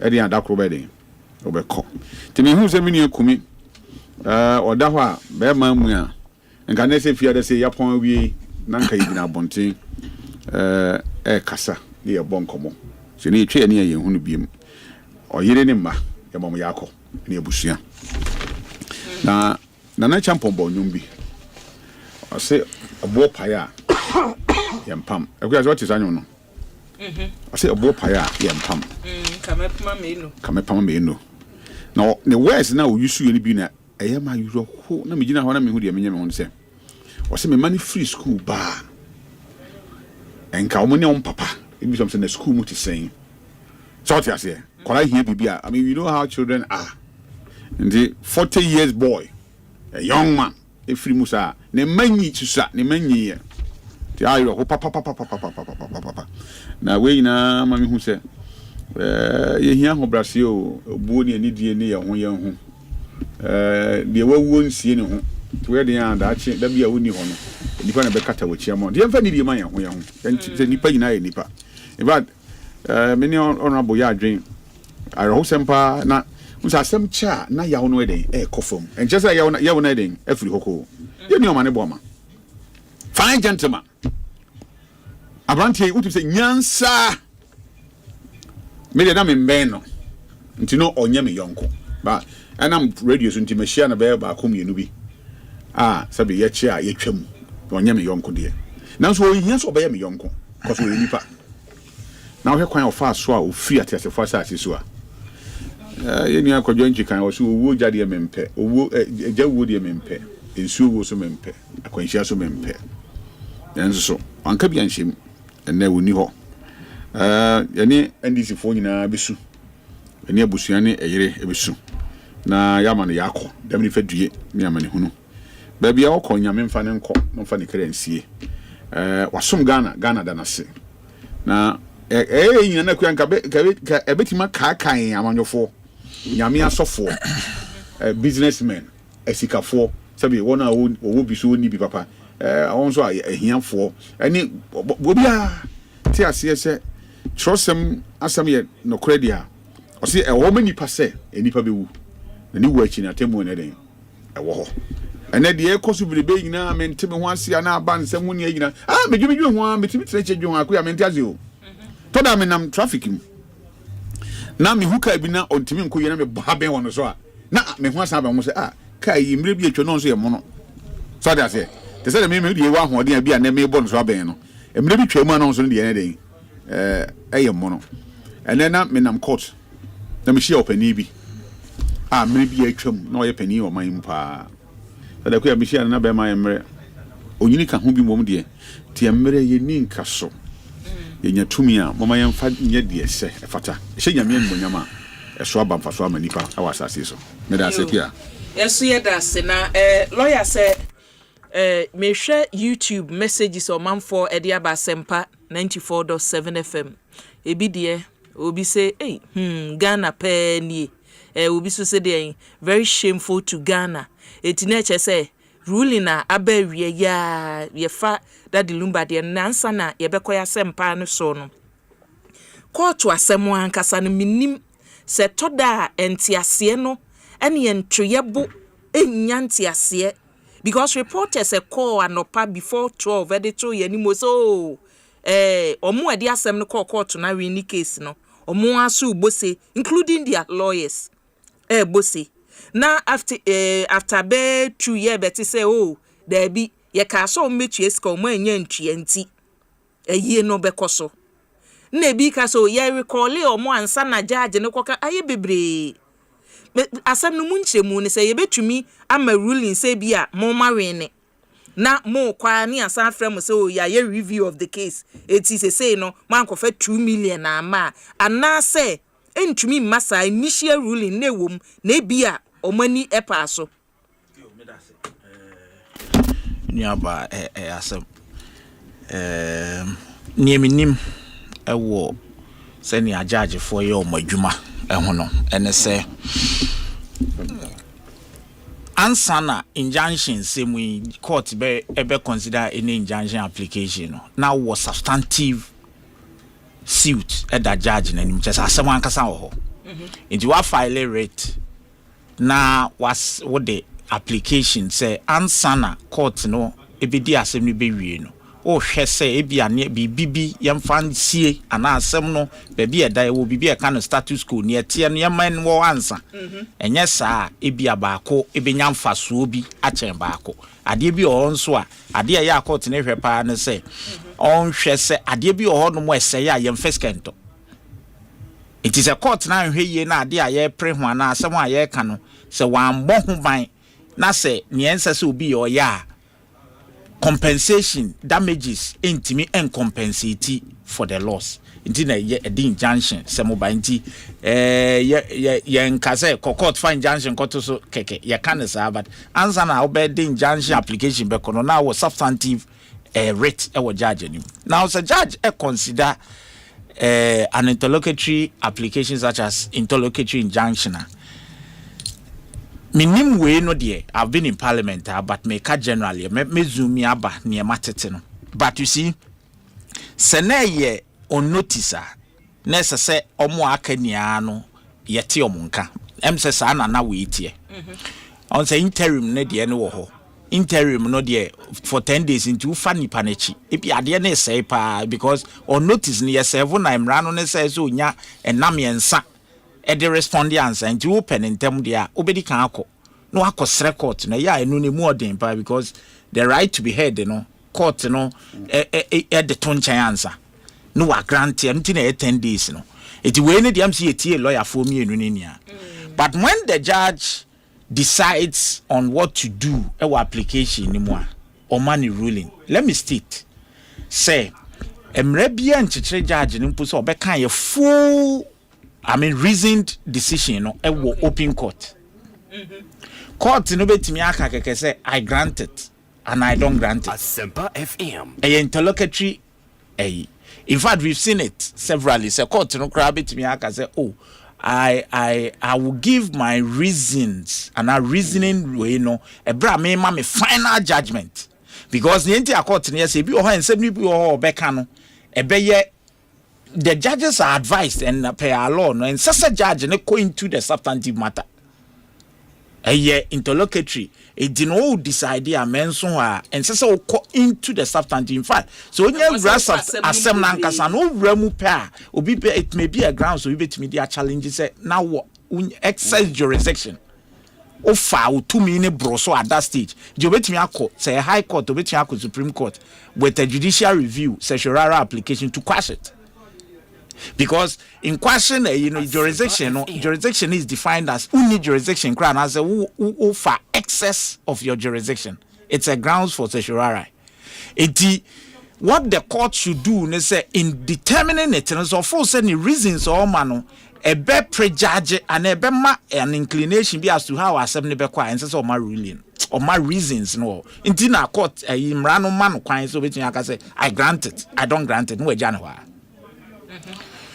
So in this case, near yet tete and say court no emma ni ruling no ewo ho. Near the assembly near kobaye order ye no.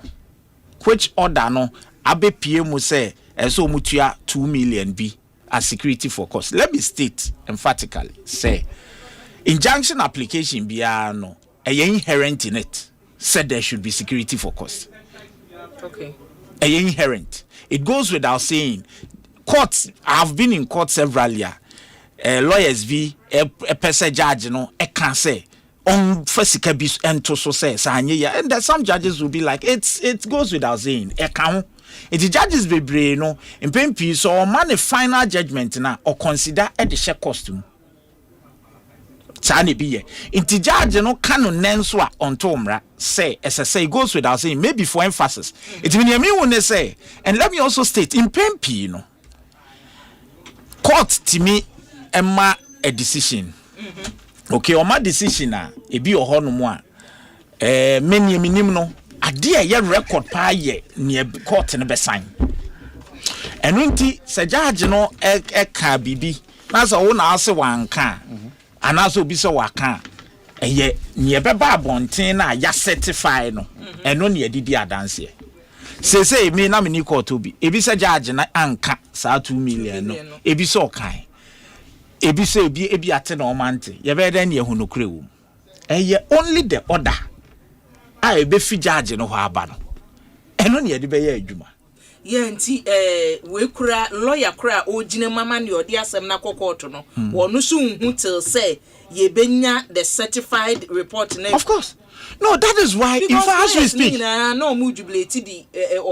as we speak well enti ebi ate no mante and as na make say inherent any interlocutory injunction order be a wom se judge na nka kra was security for cost as a judge no eventually will determine final case na or consider sa na mania. Okay. Say I've been in court several years judge I am I'm reading the judgment and kasano or consider injunction no any fan say to say mine omuye na wako we amasase we nzo nya masase on say in fact ye discase na mine one man afidie ye the injunction atoso afidie na si hwa for so many months ye di asem na wie e bia wadi for it judge no be kwa calculate the loss sa injunction occasion ye and only security no but this time the judge maybe miniobi but maybe the judge his attention was drawn. Say one cow hodia. His attention was drawn to say, as I saw, may emphatic. It happens. There is nothing wrong with that. Into your more kana. And no. And when it happens like that, the judge has that right, to call both parties. What normally does not happen. And it's a judge, any one party, shia. Na omaka bibi. What is most important at the end of the day?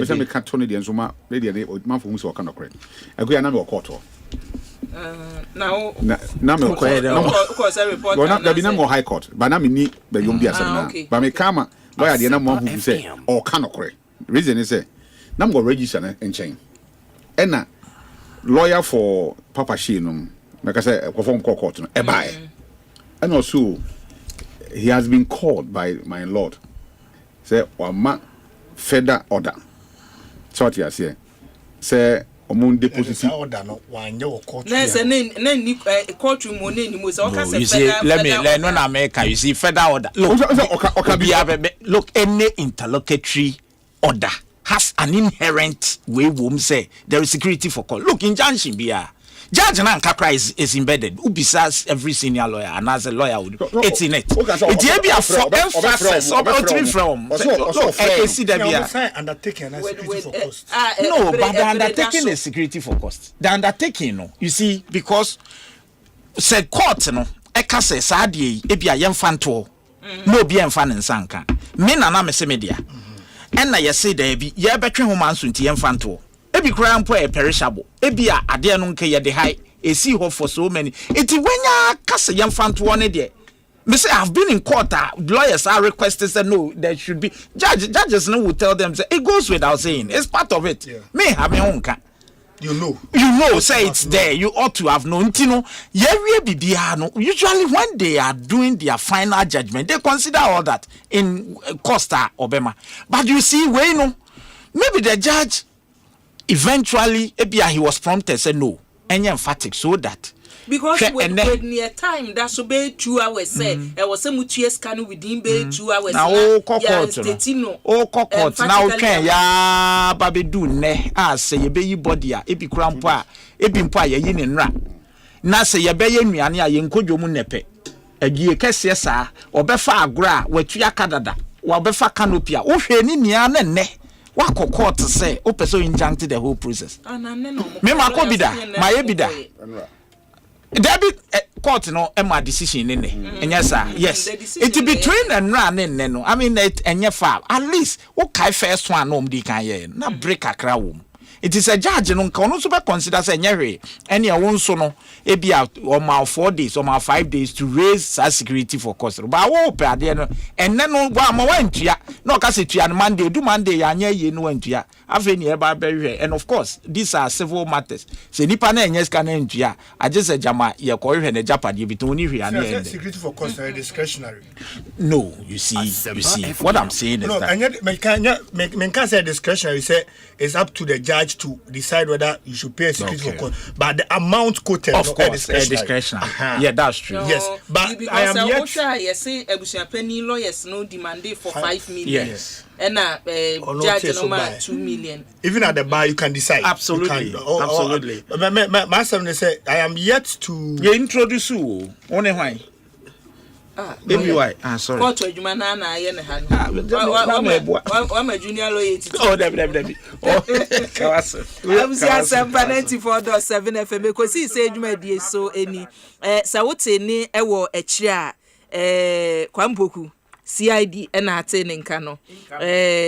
Incoming National Youth Organizer ohu ana de anya kwamboku de anya o da first kama me o discover bi here only contest cry kwamboku de no obi akrama also say home before do mu hu obi akrama na wo be den politicians ndo mu hu abana ya to ma na wi ni o ho no nko bi ho no o organizer ana obi ba me nyanti obi akrama kwame akwaba yenua boko de choma boko na kumazo so boko nti ya ba obi amoye ye no aba ye de nyame ase eye no try na the flight nti obi atimi de 40 minutes and 10 minutes create me e de ko who say na lawyer Kabibi, lawyer Boadu Kabibia, na Ubisa Bibi or Huafena, ya introduce we. Oh, me I say, and me who some in the best studio, no. Now many are just in the best studio because topics some of them are, no. Now your topics I be can ra, and then running share or adom. It's only say the same way. In between, we are maybe now come crab and me tea breaking news war. Moamu station. By microphone, me tea breaking news. Ne say, my grantee in Junction, why you and I'm say, any I have of your me and can't yensa money. Oh, yeah, lumba.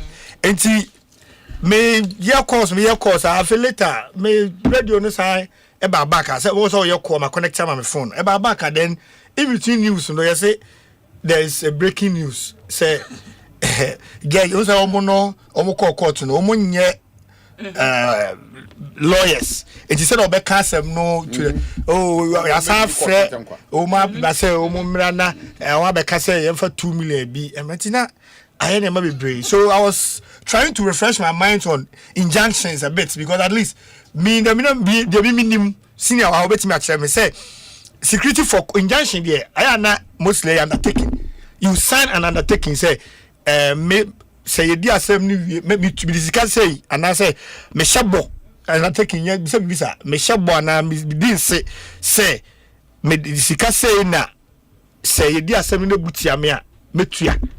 Near sign undertaking here, but say Jessica toward the a nepen and me who be a be a young lawyers 8 years more experienced than we are. No bit to me, I my decided cases be a dear 70 ano. Ena Ochia. No, what we injunction. Okay. I just say election petition. Okay. Now security for cost you have to pay. O de be obetua to ho and the election petition the end e che say obetua sika bia to the janya be che betua taku ana Asempa eto and no kind time bound run to ya and so timi de calculate e de bo asem ne de egu but in injunctions the am tell a chieftaincy dispute so obetua security for cost but in injunctions they minimum say you sign an undertaking into no confess sika ma e to register and senior minimum say if you've taken the pain to read his lordship Emmanuel Kofi Diaba ne judgment na on na western region I say no yeah bar executive yes it ye mu bi enim ne kakra o read dia the judgment case ben no me carry and they interlocutory injunction sorry o read the injunction na ruling na o dia bana o kire de o pese monye A B C D etu de anwa be nchinywashi ye sika na etu ya no so aba be last enye wrong say judge ama ruling na bia ya twena address bibi so in fact na was nka at the bar no and na was nka lawyers no erezi say bia my lord say but where I see say bia the issue no by say because they made all the arguments yesterday and he deferred ruling for today. It was ordinarily oba. You just come announce yourselves and you sit down and wait for him to read whatever ruling he has written. It you can carry be a dance saying na no sorry. It be afterwards because said here me say from the court said they were called back to my lord chambers and I said back to the courtroom and that I wouldn't know. But whichever way it still suffice.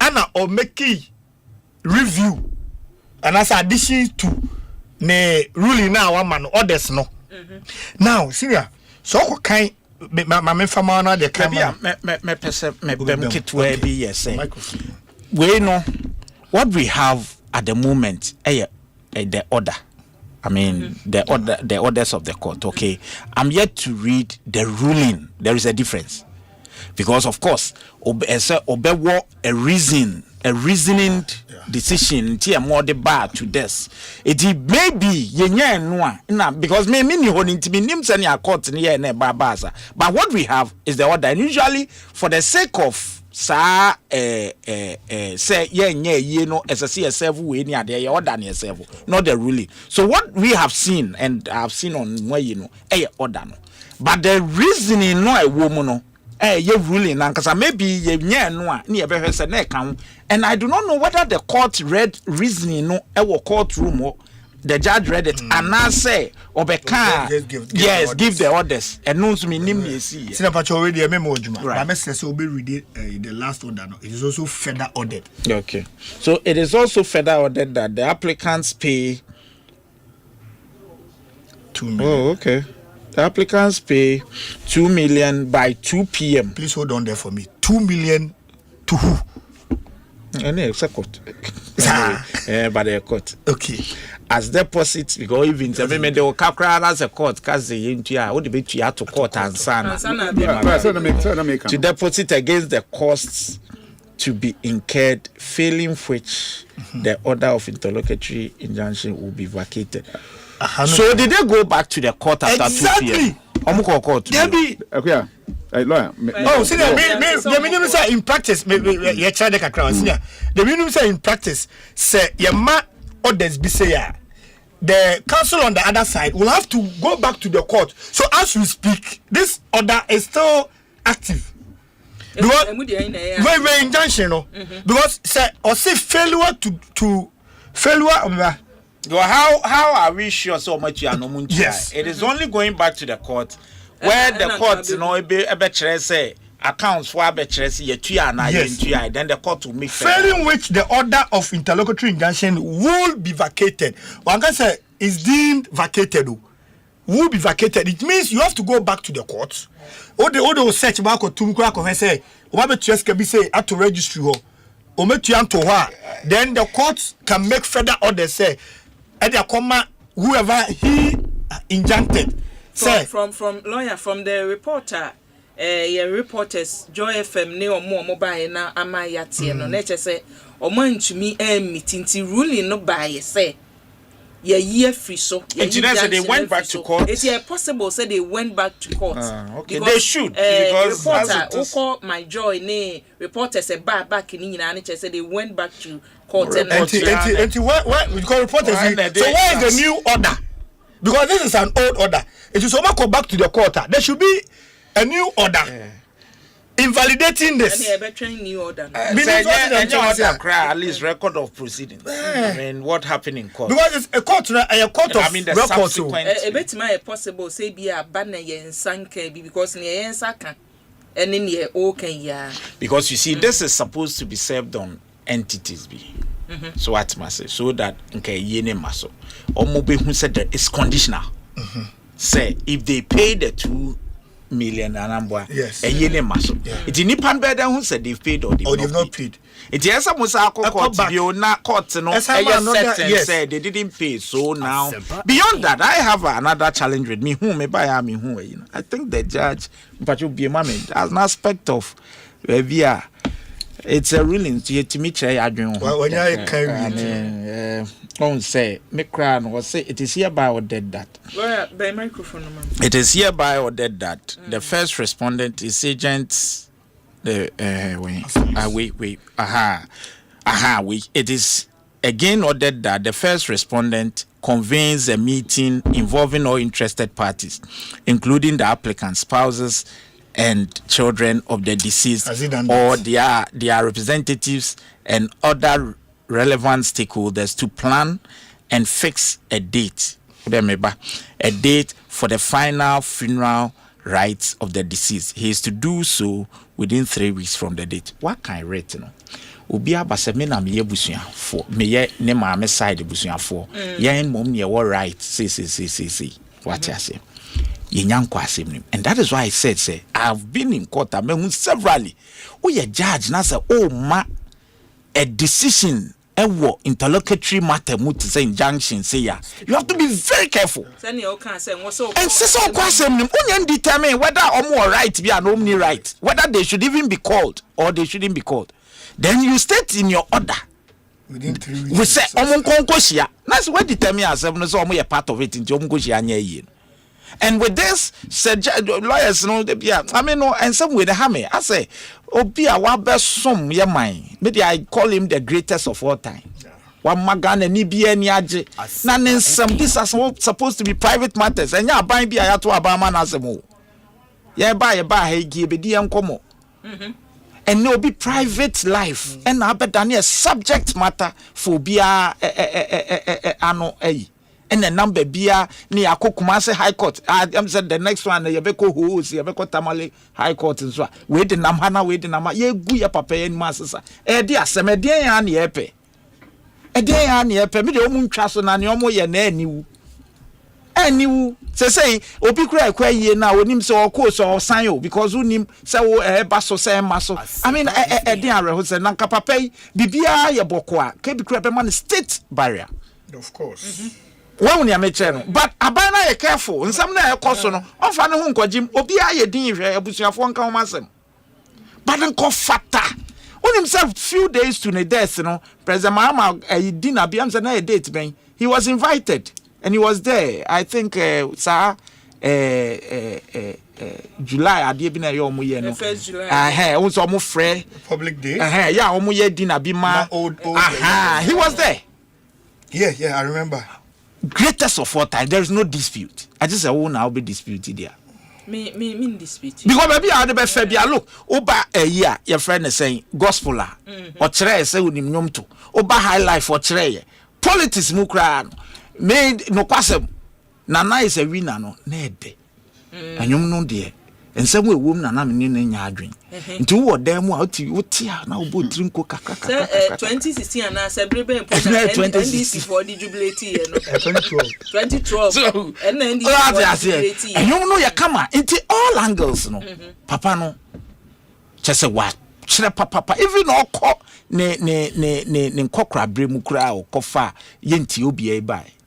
Hwese ne Ghana for eboje so. Nti sabi oni pasa so free mu anka na chi yesi da bia na mpanifo ke sabi omo edidi afia chi eni abof na de na sei den ye pe it yenya isani I'm not very comfortable with discussing because ekoha papa no ne egu na ni ase ye den ejapade ana den yo ye ejapade no ko wu ko yenya yete ase hwe ye sebe menkai busuafo ya sapon yare da bia ye bompa ye se nyame ensa ne yare tiwa no no hwe no da bia no onu momagya hoko who knows who is next but it happens oh zane man the test fine nim ne obekọ chena ebi ne ye ka ne hei obi akonya so no ma betena no ye member of parliament and no way nti ne aye ne ye bekọ akosi sen nti enya scheme no so ye busuani ampampa munia mumfa boni nchensuo mse magu nani mase both sides ade amoye nia no mu gu papa na animaze minye interested in why na Asempa there and why na Asempa there but at least the high court in Kumasi did a very very good job na nka me feel say enfa parity mra den bio then you ebi so esa be pia kra ye ntwa so na wiase ye mfa nko ba bia yeah that's it Reverend what's the name na hu no court na ye ntwa so but ewiai na make sure me could dim come up your court me wo register ni dem ana say lawyer for there untimi determine lawyer be o case you na say o case him ti oba en kwa say na ne ho president no nipa e ho no wan twen say bia e bedru no so kwa na widen wakasa no ka chere register so he your friend no say judge na ma feda orders be and the woman say so mo deposit 2 million Ghana cedi at the registry Asempa before 2 p.m. The ombeji check ana na register na ka chen so ye check I just you can say fiscal cash no you fiscal cash bank draft bank draft but yes so only in the name of the registrar and that time na bobe saying it was around almost getting to 1 yakobo 1 12:17 the opie kotra I mean abonte on na oye course frefre and go for between frefre on me fa left one am say kushia bushia force so lawyer I want to gina so on so warm up say or train say 2 o'clock that day ebebo na on so who say whether or not on between I fulfill the order now judge na ma and I say judge na my but me me no ya dream Yebra to go back or na hoji was say going to court go to court no enya de ade anu den e kan keke but I kuya de na wo mpo so obi awu na atiasefo twe ne ho daayore na de we no in fact daaye be sie lumba obi anya ho hwe because lumba on one kasa de lumba o me hwi mani pa bia biem ntomada no emu ate awie oni atasefo ni hwe biem nti ade be mpa biem na de ha me ne se abusuan ne nim na egu ase na onu ya ka abusuan no mifo nipa ewo mo enye din individual say wo abusuan na de o mani mu egu ase nti me de asese no obia kan no pem so kra atwe ne ho firi ho na me ametia omo tiase na omo kura yenu abrantie no na yanse na ni monyama na bra bo asase so e de ni monyam be ma busua no toda una ba bi na se be ni fo se samampa na eto no be din ananyeza obusua ni bi kura ye ba bi gina na boni di keka etimi bie pono eden e de mawo but we na moyi obodia na no court pa me ko na ye ompon court na abrantia o se ni nuane dadulumba wa sha white feeder dadulumba wu besi dey za kan for dey obi wa yen hye fita asofo che tuntum asofo mfi abusuam asofo dey na bi dey na fita well enti ene ye me dey minim dey because asofo ye we to abusuam ansa ye be asofo enti ye ifi abusuam asofo kwa yi asofo su ahodi ase asofo fra ituma na wo hwe nipa epugu no ho a kese ohu di onye ne ho a wo danda no se obi oti apaka mu owo na ayese na koto obi epu obi ebisa na wanya na round there for something enu anyumre there for something na omo so masem no ebe wi ya na omo defer ruling today ene me hu na America bia na otu o court ho na papa just say senka onu se kuya so be channel so Ghana ha obi wu na penti fie obi wu na totals obi wu na sisi efie otiase a se do timu na otim ka owu a yesi ye ya den ahye na nimonyam we the reason ntia nipa no onsa ma saasi so den ebiem ti de ye bia ye na prekopa den amana twaso na ye de animonyam hye den aka ni wu awu hu den amana de akọ nti e de na aba e de na asi nti na sabe ye nua awu yi ka brante wu anka na fam za o ye nua kumi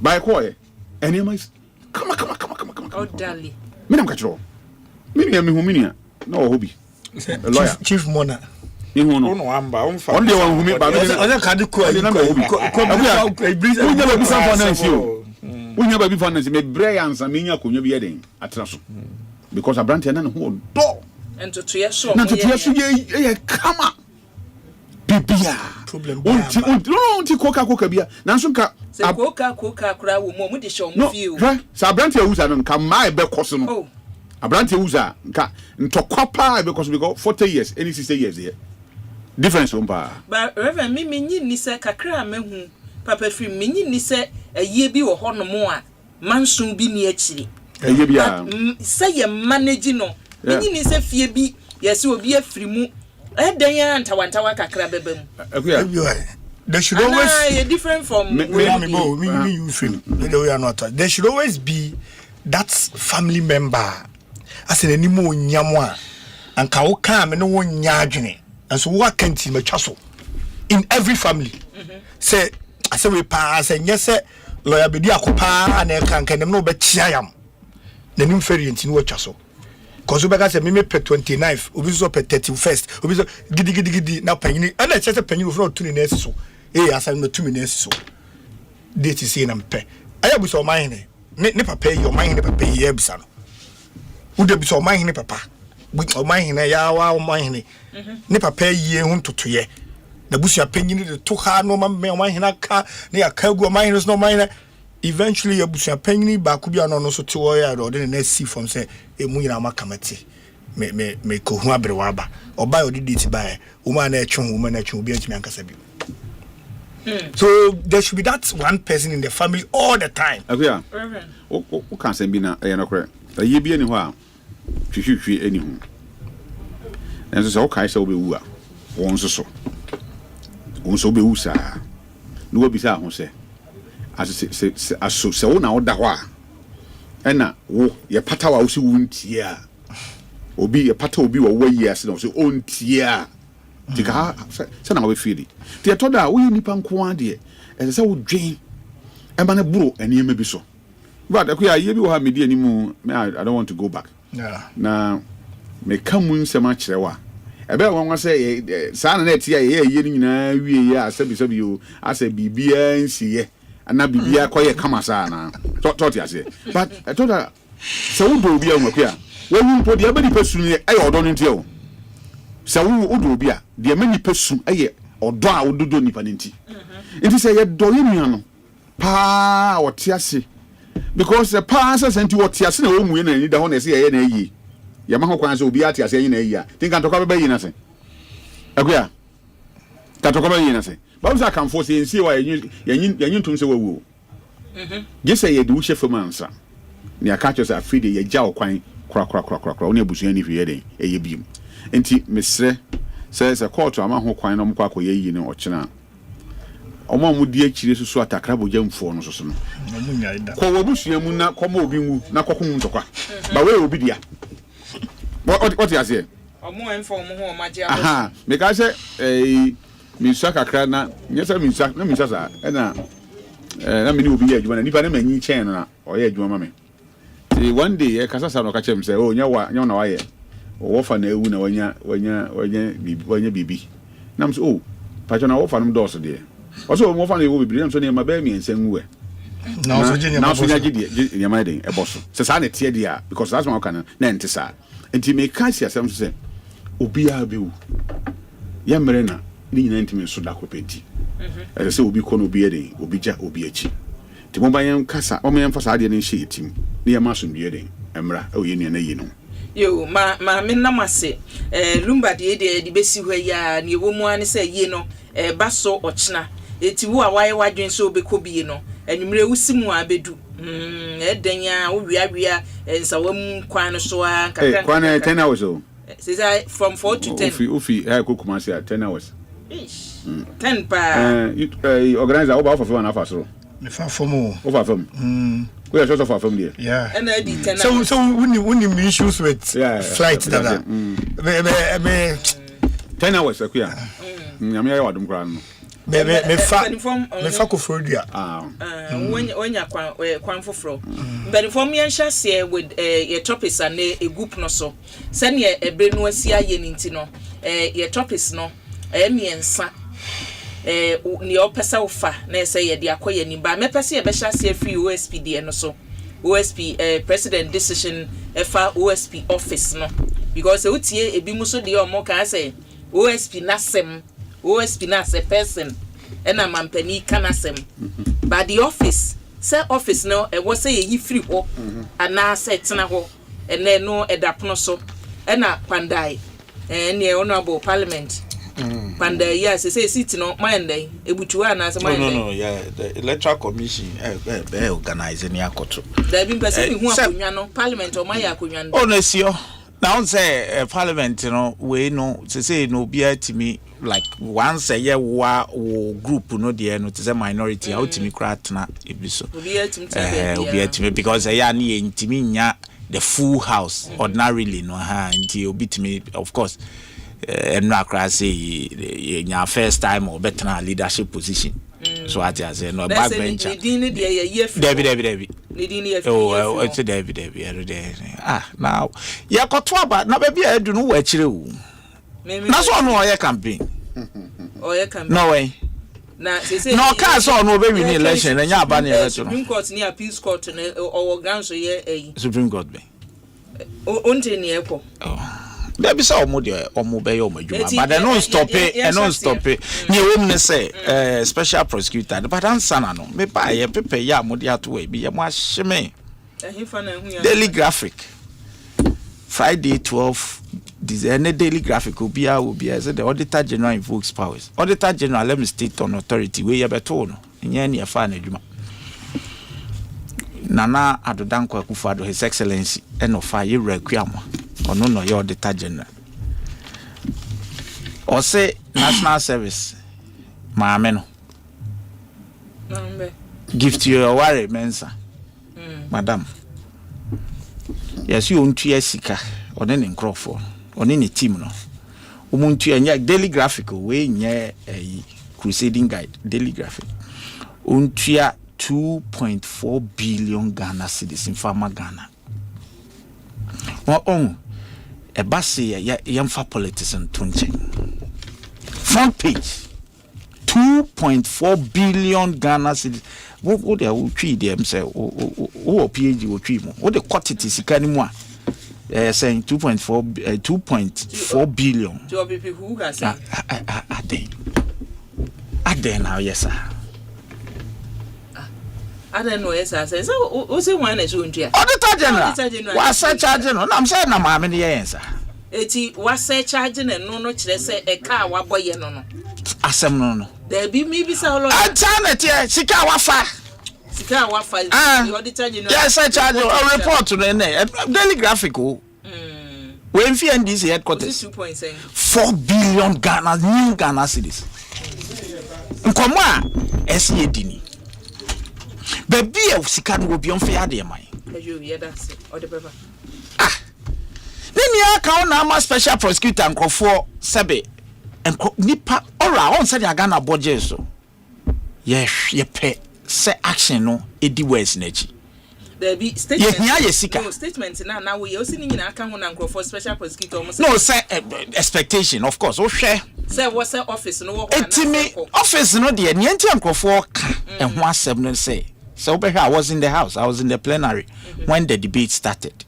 That was a day after Ira Martin Pebu Asemno ni achenwa ye release no. And now it started with majority chief whip. Erezi because ye be share Parliament Jumedi na sia e wo bribi e de kan bibi e agent matters a affect Ghana. It is leadership no bibi omtimika. Eno Rezi ye no na minority for no say omo de omo adwin no this does not qualify for. The reason say Yewra Kwebu ye majority for Adam Funtina ye kan say na koy ensu ye. And speaker we kana we aka en Yewra Ayariga leader of government business ono so kan say ono de obi anim the position. Yes, shade we yase. Or no support. Not because on support to see corruption, but because of full say office no a unconstitutional because of Article 88 no. Say office a person independent na ye your friend say Attorney General na ye see all problem won so ntimi prosecuting ni own no. And say pony the powers ni be the special prosecutor. It is problematic. It you are not the unsupported. Inti and I can my speaker crack be say Sika ye tramom, of course, minimum budget for this year. Last year near the Sika ye de mono, and ya why and ye in terms of set for Edigana Sika ye show corruption near there. There be a no I to say so be a drabbing Audi, now there be out the Sika kushim, Nesika fimu bano, and swan, Ninia Kahuna, and me and it is Sabi, send me a corruption cost for Ghana. Special prosecutor office no etimia resolve one. This were the argument me mankasa. Now ye no and come minority for support so support except say almost say majority for na kasa omo man yet say ase Martin Pebu Asemba ye na afi de omo ma because special prosecutor no the hefty bail conditions near the minority for were in support to next I so show the powers be near there. Omnia kan na koye na speaker say bebrebe e kan ya anti ekosisen se wunim say say na tie na munim say emwa munim ne esem ye asema speaker kan wo dem no iti ya sorry ye no ena nkomo course ena eye leadership of yemfa the majority leader any chief whip eye say omo ede eye emra foforo bebe bi twa OSP mranim. It let me state office no. Because some mona semne say intimin ye indi juma enunti ye the office nearby. It yomo a day, say a few days after, as a day or two, and na sa bailey neb. It is argument in Yano, a coto man penny. No man penny no, no na, and negana kunyano eshanza because this is the majority leader. And then the chief whip. And let me state, say, yes, Yesusu says the same commodity be a woman tem ne president tem, but the omonye po mubi and minister. Omni I MP senior mitimitre madrin.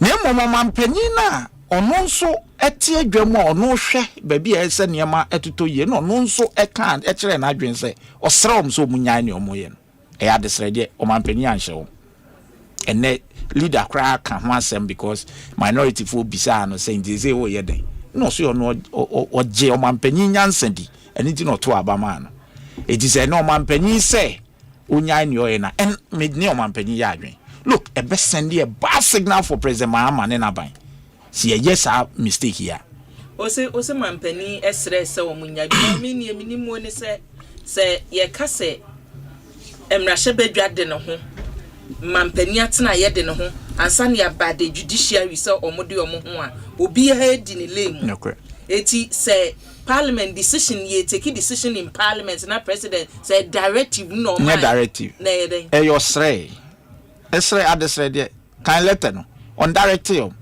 president mean directive sabe eno no wa kire mu but and say independence of parliament parliament yo madu eno na akoso anti na ma set record ni straight be trembe bi o say directive so munya ni o request here which is normal. President can even request from the Chief Justice and say, "Oh, your man penny, in TB or request this idea we move you."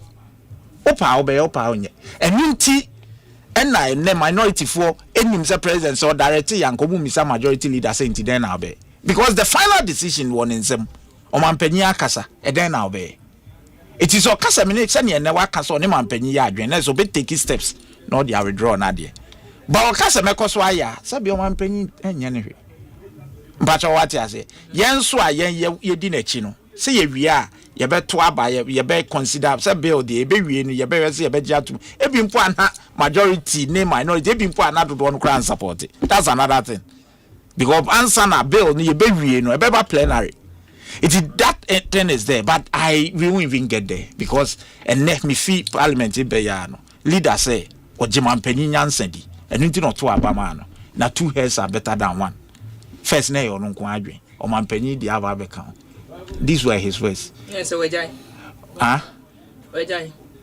How? This also your private how? Let me state my position on. Me wan say ne wo ka say leader say obi anim ni position from the initial way. Nipa ba kwa ni position one be na mahu say o ka say no office no yenya ni enhwe kakra ansa.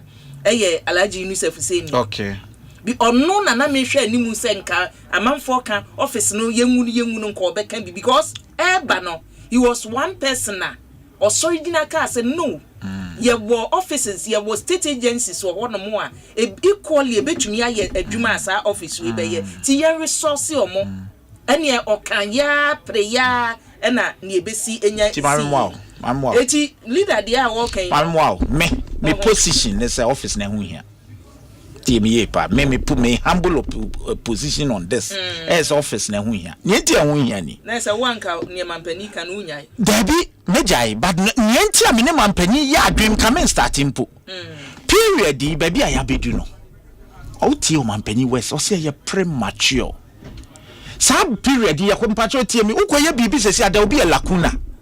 Because what starting cases be or your investigations be there will be a lacuna. What I suspect and I say yetimi aba bidu baby a constitution review committee adwuma o mayen we met with them as MPs minim niam be a work report say to be conclude dia surely the issue because the biggest problem are near one near PBB they are resolve the problem of decoupling the office of Attorney General from the Justice Ministry. I have said elsewhere, say we don't even need the Justice Ministry. Me my dream, because NDC once they are appointed Minister for Parliamentary Affairs, MPP na yes adian. Because Parliament is independent, leave them. So a judiciary, Chief Justice or here a Justice Minister, but my Attorney General's department, any Attorney General's department leave the Justice Ministry. That has been our thought all this while. By a entrenched provision in the constitution, untimin sorry akeke enkonko yenti. And a near pe sabreno, the government of the day no doing say on yes process 10 to change the constitution. Intino corruption sugu so koso. It yenhwe bibi ni enye. It stop gab measure. And at the end of the day, sa period yababe do say na so sorry na o kase o ba be guna a bad signal for you. It is only the drink from the inception enyaba. It is sabe obeto boase no ya say konua ne mukana say besepani konua ha baby adu no president Mahama say no yentimi nya ne sasa abri se constitution review for no enche ye be na referendum ne ye be ko ye be na so omo kase yendi kopo na say yetimi aye no se ne aye per because attorney general department look and national law office see your kakra a bit for lawyers pay 200 or more regional offices a bit replicate crowd district offices. The structure is already there and a attorney general department sabi yenimom so omunye partisan sani ye di enim. It is a whole resource year. They can do the work better. But a entrant provision.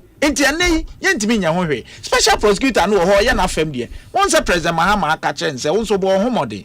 Then he pay BBF. And na ya won say extradition we no. Was ahyem kena. Ye hwehwe ye wura kan no furiata. Minim so ni baby o dia. Mon frɛ no. Mon frɛ no mayen. So mebu akonta. Osumga na mfie wo tweme de mede kakra na mede kan ho because ye no credit say osa wo Jubilee House no sa control twetwe nwoma e wo ho ya hwehwe ye wura kan ofuri ata me nuansa no bekasa no nkyere ba bi o no mfrɛ no ma wo so wo mu wan na so na mo frɛ ni interview no ne number na enko meti asem we free mu atumi hye mo nsam se odi emfa ne se MPP abere so e na omu jama no koye ene mu na twumi ni kita mo se ne wo kan special prosecutor e na obetumi aye aduma na wo se ono nkyere ba bi o kyere we se so ono ne party ni obedi you for Ghana na mu first mu interview no na number be na mo frɛ ye hwehwɛ no mo kan kyere no se omra no memebu akonta nkyere Ghana because e yesi hwɛ ensam bebebe ni akwa e be wie nipa baako be kyerem e bi kura ansam aye kan no nya no kre almost $100 million modi akogu eyamenem enna minim sensuo wo mu sensuo nim sika na titio said enna egu ho enna amena no da so da sika kra de bekata so kra den yeah that's it abusuani a wuti ye akwatia constituency mrahye badwani yo ho no mo onimonyamfo Bernard Bedi Akombedu ene atene nka ne BBB no atene nka no ma menko na mene reverend eye office no ena problem wo ho ana se nipa no aye appoint won say omumeye adwuma wo office no ena mma ye hu office no so mfa so okay yeah the kan ma hu say my joy a report free January basic November ending enipa 2400 enipa 2400 na ewu our accident joy online na a report na bibia ha dwen wo mamu pa but ye kan asa agu na ye agro di na ye kan no nipa 2400 enya okun na esi Ghana intimesre bese bosumi magutu asra menu e wa ban mu nti me kan e so se o man te crowd be ko especially Kumasi kwan o man pani na daro ma ye danase so be expressway amayin e mo maduane na bi da onuma na oto a eben ebi wa ya sha ase dada kaka krab ni ewie o man pani momodia na contractors ne kokwan so back na mudi nko to so na 34% na 36% na aka no yentimi wie na we aye fa kwan so ko akusi tamale ni Burkina Faso ni yin so emfa ahoje emra na yetu adaba fofo esre o mo daro ma buru bronya duru nye bibia na ebon sam na ye nipa mfon so timdi o haweden eba me pentemako ka bi ese aba ese ba ko e friend no Voxy akoso ye Twitter haze and ese friend air condition na wonam Kumasi kwan so ne other places na so bo ba ase kwan ne omo dia obaja pade ya de amom nti omo de omo kwan no kwan no so mfa so omo re fikura se ni patika no kwan so tutu na speed kwan na enye na ohwe speed a omo de bibia to me ze tie fo tie omo kai omo de bibia to Voxy so se wa kra fuse se bibisa wa kra fi bibisa ase Voxy omo de bibia to so na omo de candidates I say Voxy no omo se friend go konkete ena Twitter hate so on friend no so ba ko free education I mean you turn na ba ko I mean you turn refi na no obi send ba me obi sef no obi send sa e ba me nim say because the card here no first ni ba be 9 or 10 na o sa ka no woni say be 9 or 10 nti nkokɔ nketenkete ne wo na kyese okwa Akuya onam kwan so kwa asa kwan na ne dia o ma sesa stia no so wo so ma sesa stia no e right hand drive na mda Japan car if Japan e buy ni nyina fi Japan te buy e right stia speed say you know what they call left na wonam kwan no so na say nkokɔ nketenkete ne ba o boss be ma urade I'm telling you Ghana there today Akuya na saka no mo do fi kuma se ba kra nkokɔ no ni all those places near yes say afi kɔ na wie ya nyama bi wo ha needless hu hia hu nim faso se hu se ni car pemo ba bia utimi dwen ho se ba ha nye kev e se obi atimi hu no yonko se oba nti efsi se na ni car ni mi ni timi den e pem man yeye na accident nti bebre wo ha ko yo mabra bo no e so atwa wo because eja ko be hwemma accident nti okoye wa ma e na nko be hwe ne ma okoye wa ma driver ni so so wo yere ne ma e wo fie nti esre se moma ye mabrunya ne den enye de Akuya OSP. Mimi office be anywhere, minim say perfect was as so. In fact, the presidency crana a year mining in a Konya Kessian.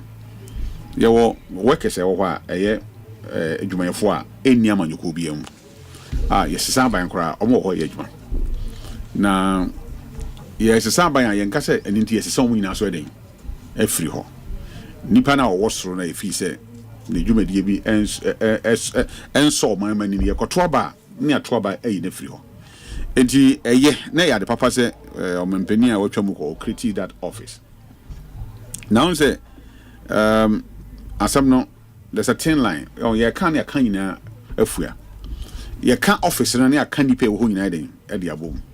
A Nipana some year can still be an answer office and something, and a yeka. Say, me ni say me near mom say in Chomuno and in office in your dream. The chance say you run Matiamidu, no, yeah, special prosecutor. No, or not as an individual, or call you be on your or not a call. So office and that's where they are. It is if you say an individual be Enna, the Jumedia old dinner, wow, my necessary free war. Young come once a independent free uncle. Yamami Tokono. No, yet on your head of the judiciary. Pacho, if you are a judiciary. Say new floor. Ye ni Ghana judiciary free ho. Enti say ye ka ho asama. Say what ne dwumadi a odi ni mu. Wa ye niam bia emfa mra kwan so a. Mama ye ni hu nkom. Ni emfa ye ka ho asam pepepe. Me akuya metan asam mentan ni ba. Because I say ye kan sa Asempa FM. O mempani say no so mempani, I mean o mempani, I was na say. Who an wa keka. Because the same moment penny, I forwarded petitions me and son. Eddie Akokoma, the Chief Justice. Reverend, no, there one can one aroma. With the Metria Wadrins, so on, say, who are no Akekan. Reverend, with the Reverend. Tina Semi, or Reverend, Yamekon Casasa, so no one. Well, who am I penny who now? Oh, you see, because now some no can say, or the petition, only choice. Na one person me say who say me I mean Quebec can be different who can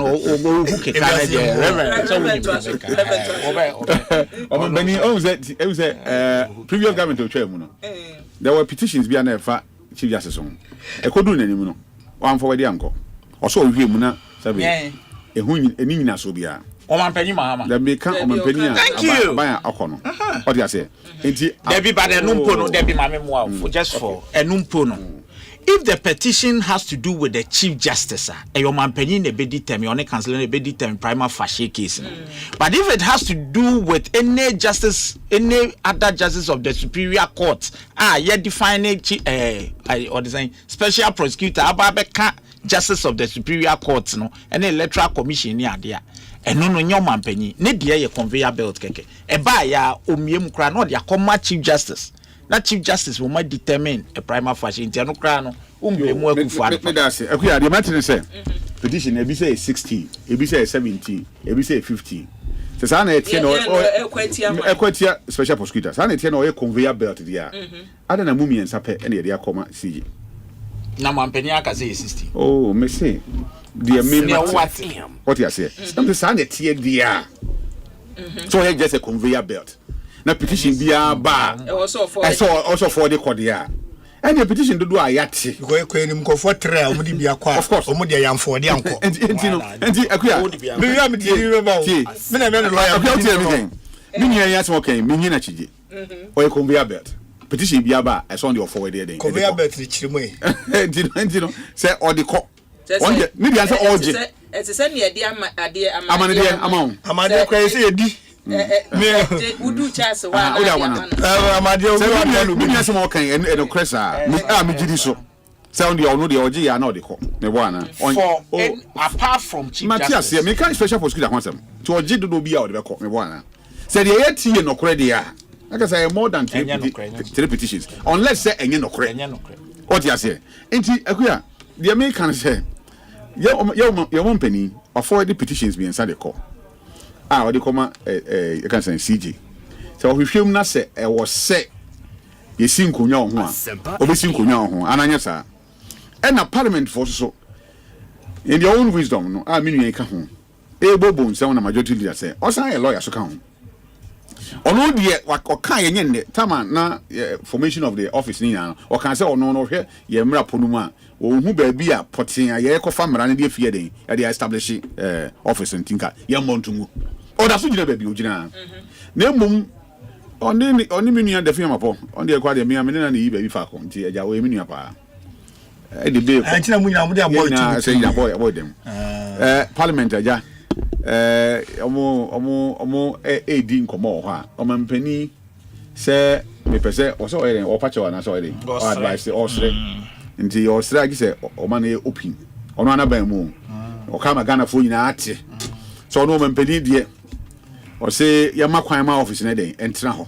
na enye na dwuma ananya sa gesa na so che ya da na se me yeso se me kra me wo me gitum se ese yegu office no na mum unim eniema ni bi wo ho a ye a ese mo ye careful se ba se koto dia na bodwe na ntwi o ka obi pra wonti no onfa na honkodi a emmo ma o man nhye enkonani me se office ne be wo ho so office ne be ko akua enya me but me ni o ma mo ka se yengu no nya adwen ensuo no ne akwara ne ntwi ntom nyina mu eden entontwene se bibi wo aduane na enya ye free mu ye mfa ye to aduane nyina eden enfa ntontwene in fact anam say ye nim de wo petition no na akoka CJ nsa na CJ so set up a committee ntino o kan asam na wo hu se do be kan asam na den akwakosi because they say no ye jan shedanya concrete thing bi a ye ka ho asem the reason why antia ye nyini free ho den kofo bebre kan say oh ogi sika chen adwuma den why binim so say ne ye a audit office on ti na ye nyi no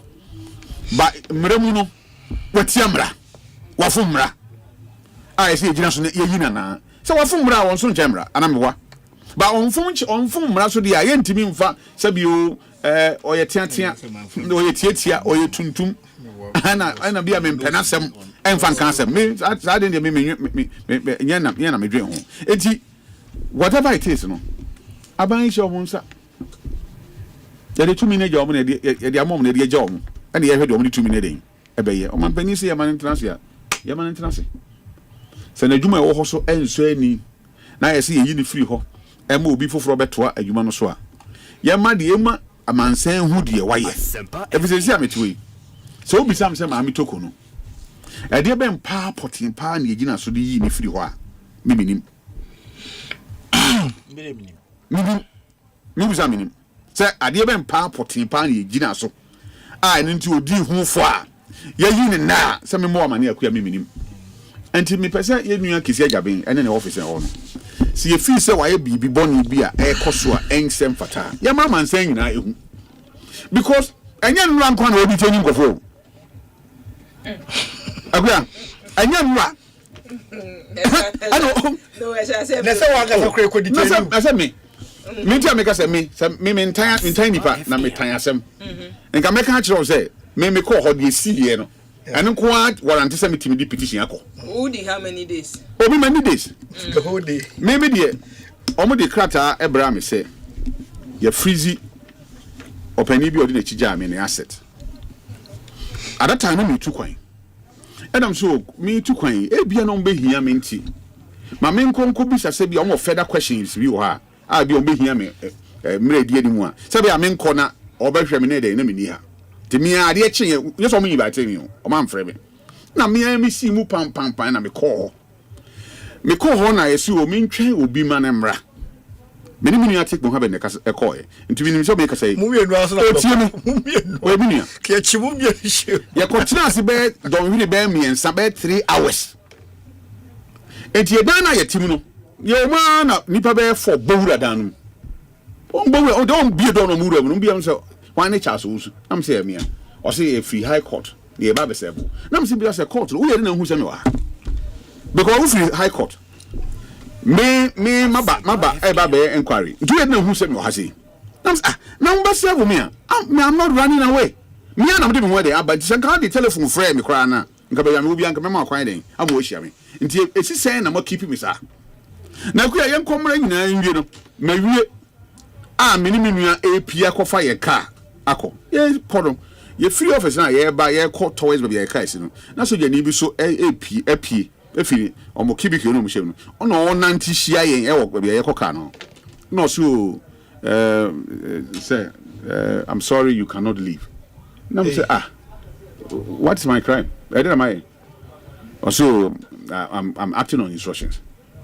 for what reason or say but yes you can leave enti e hono kwa na ba no ayede because say na mafiri me fie onu hwe me ohia me na mafiri me fie na maba na me ba bo ma de wo ye na koso na ma hire na me ko me fie na se ntimi nko enti it's like I say me so daye I say daye so mi na wo so ho ena obi ba e no o se ye nya botre na omunyi information eyi ansa achi na me obi tia me na so say sana ke say no ma arrange say court no obi free court me serve me ntin no ma can't go say be ya ye ma me kwan ma mpie can you imagine this say next time we consult the lawyer ko I think I don't know lawyer let me say you invite me na me assist you no mo dwuma mu ye no e ko yie say be ya say ye me ku ya omumre o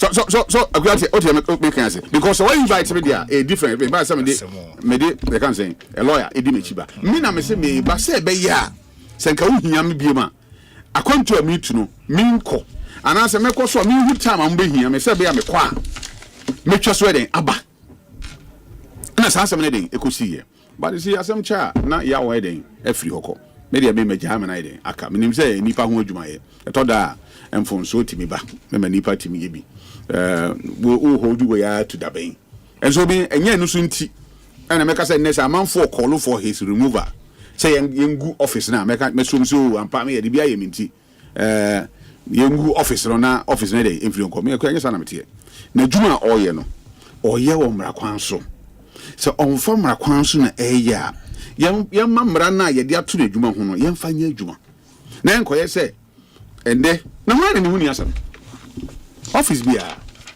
ya ka say come from the presidency ya ka presidency ho asam na e benya nsema ka bi si ase but cop Ghana asam no se ya ka asam to so a to dan say wa wunya kwan nyi ho na akua obi aka de ope woni be ba ho so ne ya say poto and I and ade ya ekoso you work say gabe ni office ombe so bibi afrim say ochina when they invite people to their offices now the election don't pitch about trouble thing meanwhile nipa na dey court no convict nipa no asem na wo kan fa nipa no oni for so ti ase we are posting nipa no the question that I've been asking say ochina ye de nipa no kojina asem ni bia na ye di asem ni wie na nipa ni gibe ma ani nguase na wagu nipa no because you see utankodo no ye nimika ye wura dampare okoye ade ba kon oye ya say Ghana for ye hwa ke be boye pan say o see ya chi obi a we suspect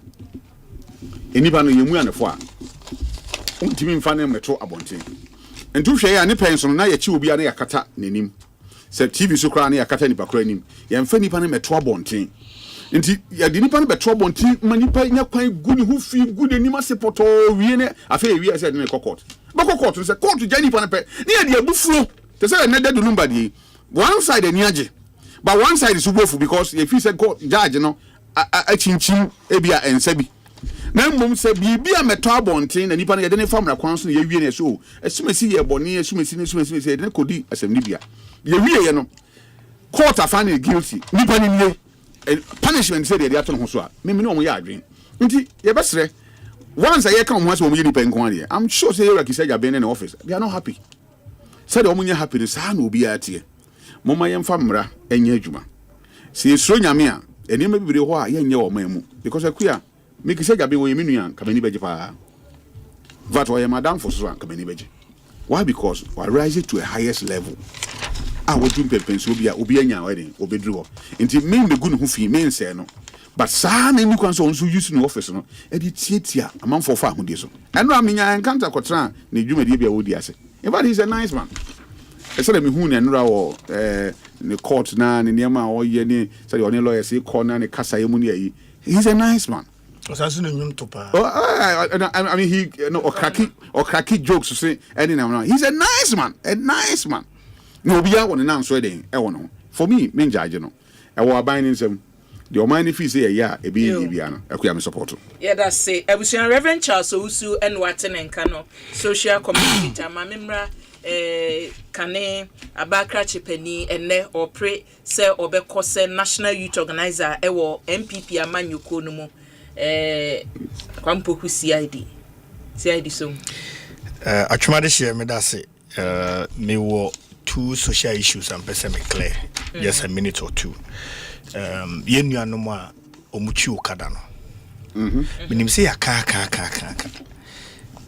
ye bufu se den ye babetena wo se sa ka bi enura incident bi si fiti time am hu sa de no mentuma ni di bio so ofa Legon omu gate bi a ekopie North Legon hospital ho de ekosi atomic how do you say Atomic Junction. No, me won't say North Legon Hospital.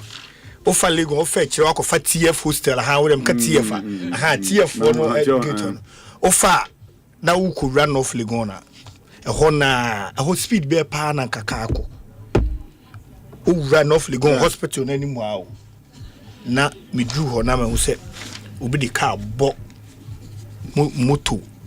Oh, I'm so young good delivery ko na ne bag ne sa bonachi end the man be re ho ya kwan se oda ho na ye omo try se omu pega no na moja aye na no na ne bag no da so bonachi you see the man re ho ye ne mami no okope bia bidi and this is a young man youth in his youthful age onye mfunso bia se ya wo na beto Ghana o ono wotini ba bi no ni parents bia ko fa na ba.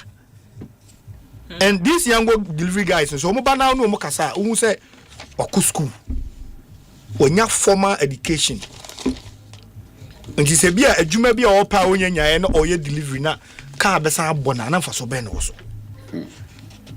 You can't cry now. Lady Ojinai.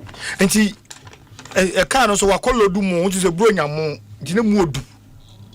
Now, oh, share the SU.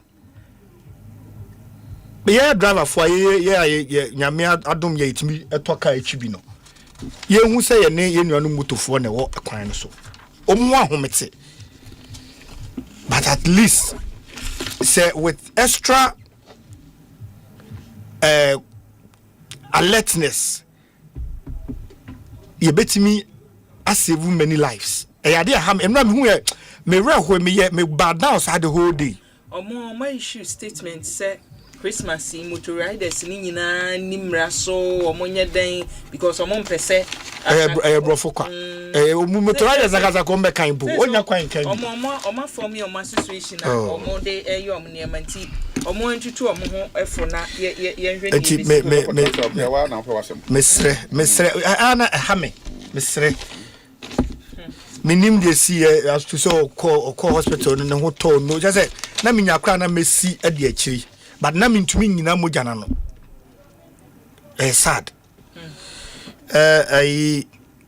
mami bia ya onwa ne hwe sika so kanka kama yo GCB Bank Kumase mini so call Tech Campus nyame adom ochira wa passing exams obey chartered banker era Christabel amponsa there enti ye ma otrim kwa nyame adom ochira e ba bi dijolof wase graduation the Kubi by Dijolof na.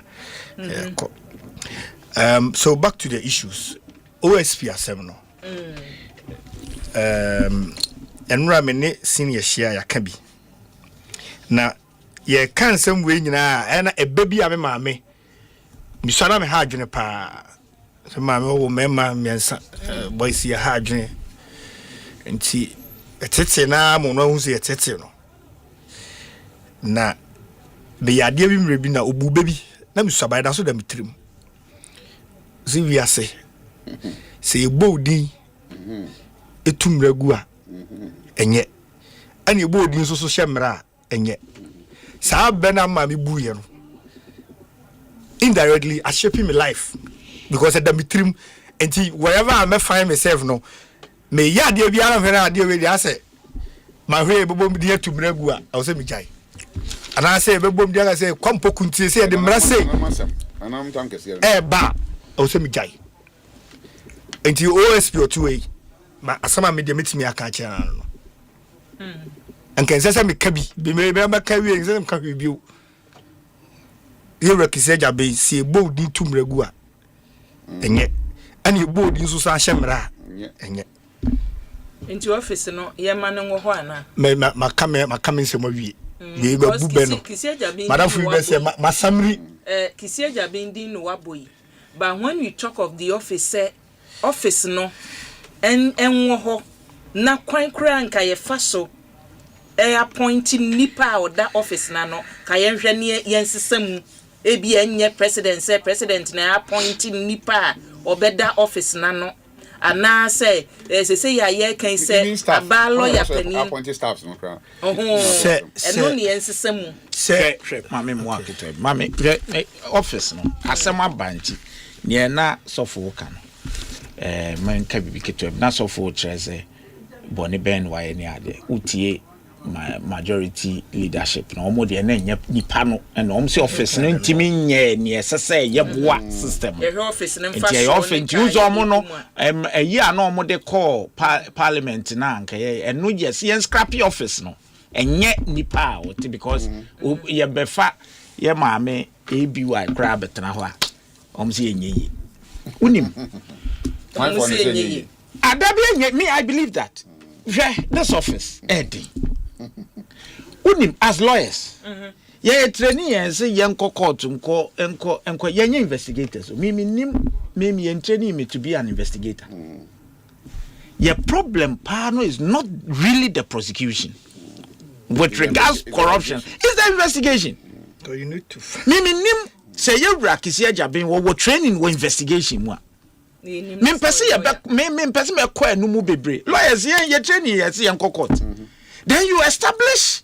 an office say special prosecutor and yet they have powers of arrest once you this uncommon no akwa chini pose you investigate why they investigate like police officer omo investigating no omo record to saying because onipa na ni face na da ade na nim no lawyer say na lawyer ya my office no to me inform investigators to help in normal the question here na say is how many investigators do they have omo ye him for omo skill ye de omo ye adwuma no fie say na omo ye adwuma hands omo ba omo ya he so these are the question na nya kisia japin asa na nimu aye yi bebre and that's the problem me won no lawyer sabe me nkasa keke oye lawyer ne lawyer adwuma ne say investigator wie na adwuma na ono ahwe docket no no ahu say no ye betimi secure conviction let's go it is all the office na so okofa lawyer ni say o hwe anim to ono na investigation so onye don na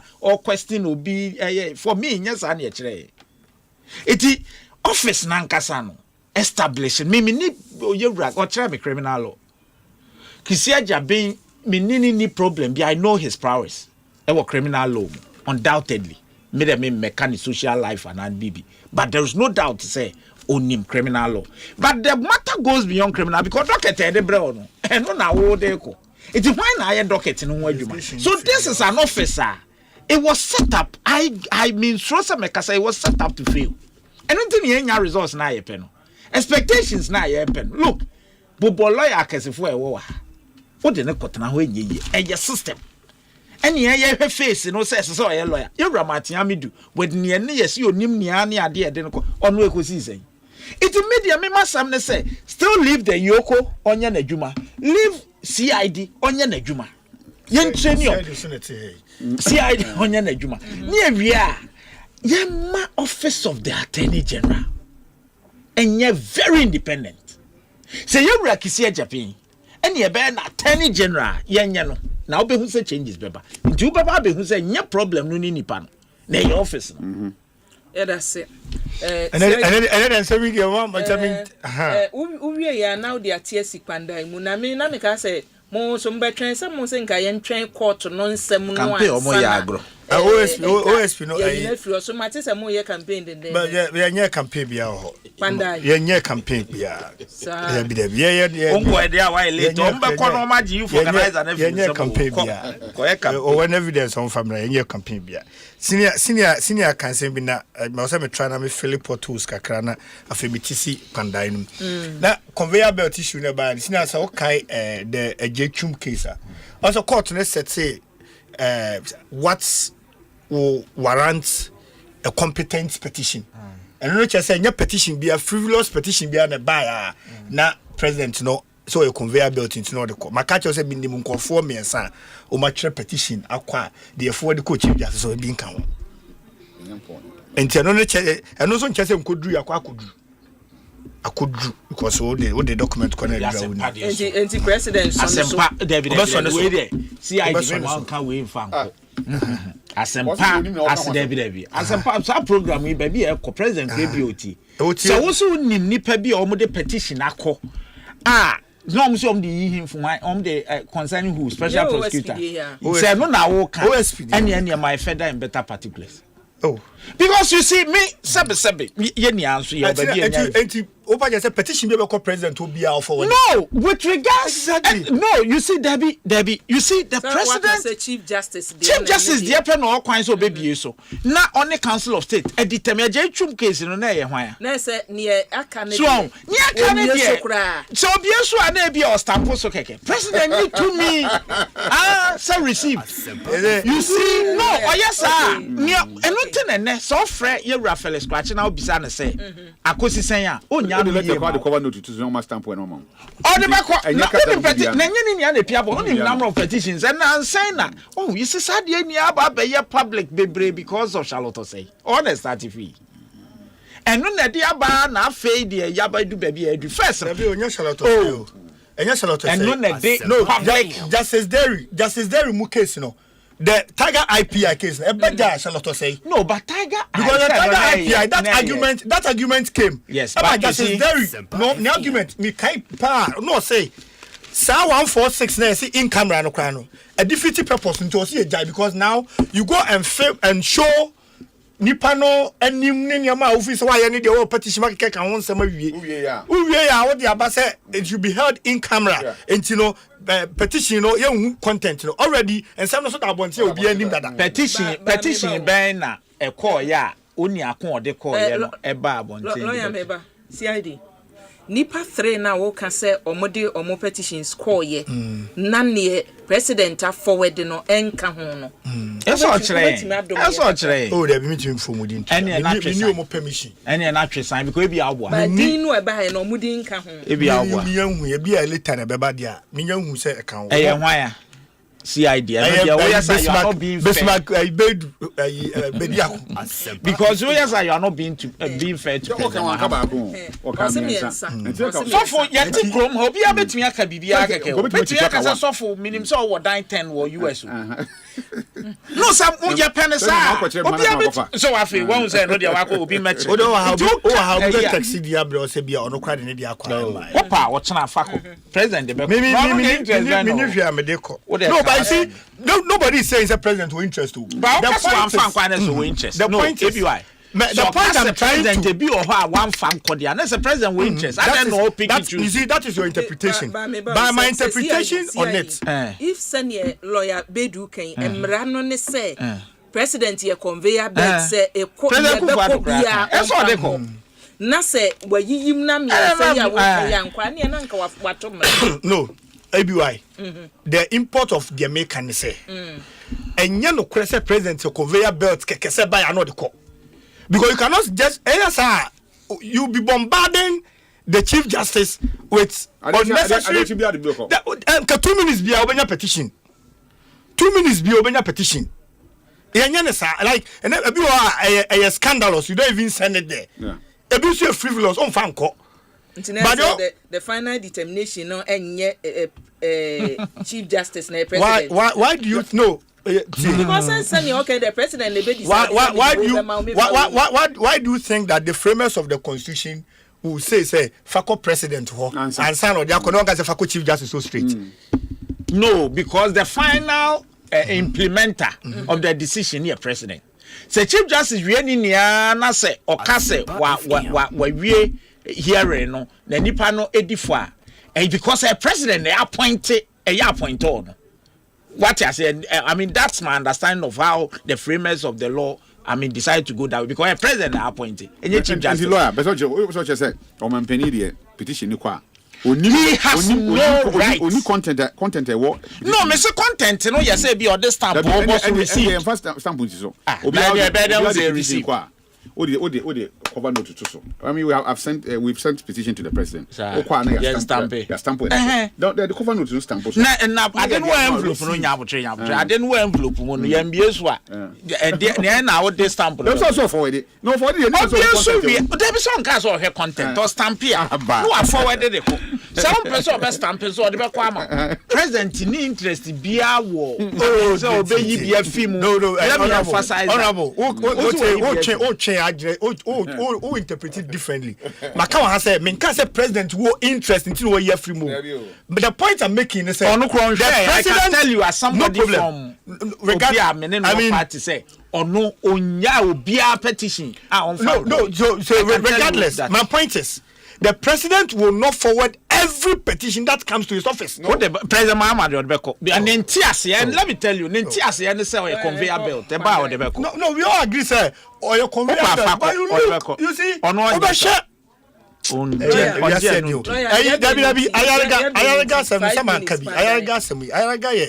Ayarga majority leader, and he is the leader of government business. Government ben NDC government, and Ayarga sits in cabinet with the president. Sir President Ayarga as majority leader. The firm so a leader our parliament on the majority side. In their own ways, lawyers say private members bill at the core parliament. Say ABC don't be some we scrapos our office no at the court. That is their right. But for president, say obetre letter. President Troll letter it was a release. There is a difference. Okay. President now I'll stick to that. President Nanumusem Afa ni minister so also member of parliament. Aba parliament ho say omonia oma anamonto no mutu na omu say anamonto papa no omo chen on 5 BM parliament. Release.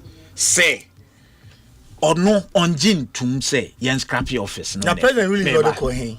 Release yes na my baby now over parliament now be nya copy. Say a release. President say no oni omunya adwen.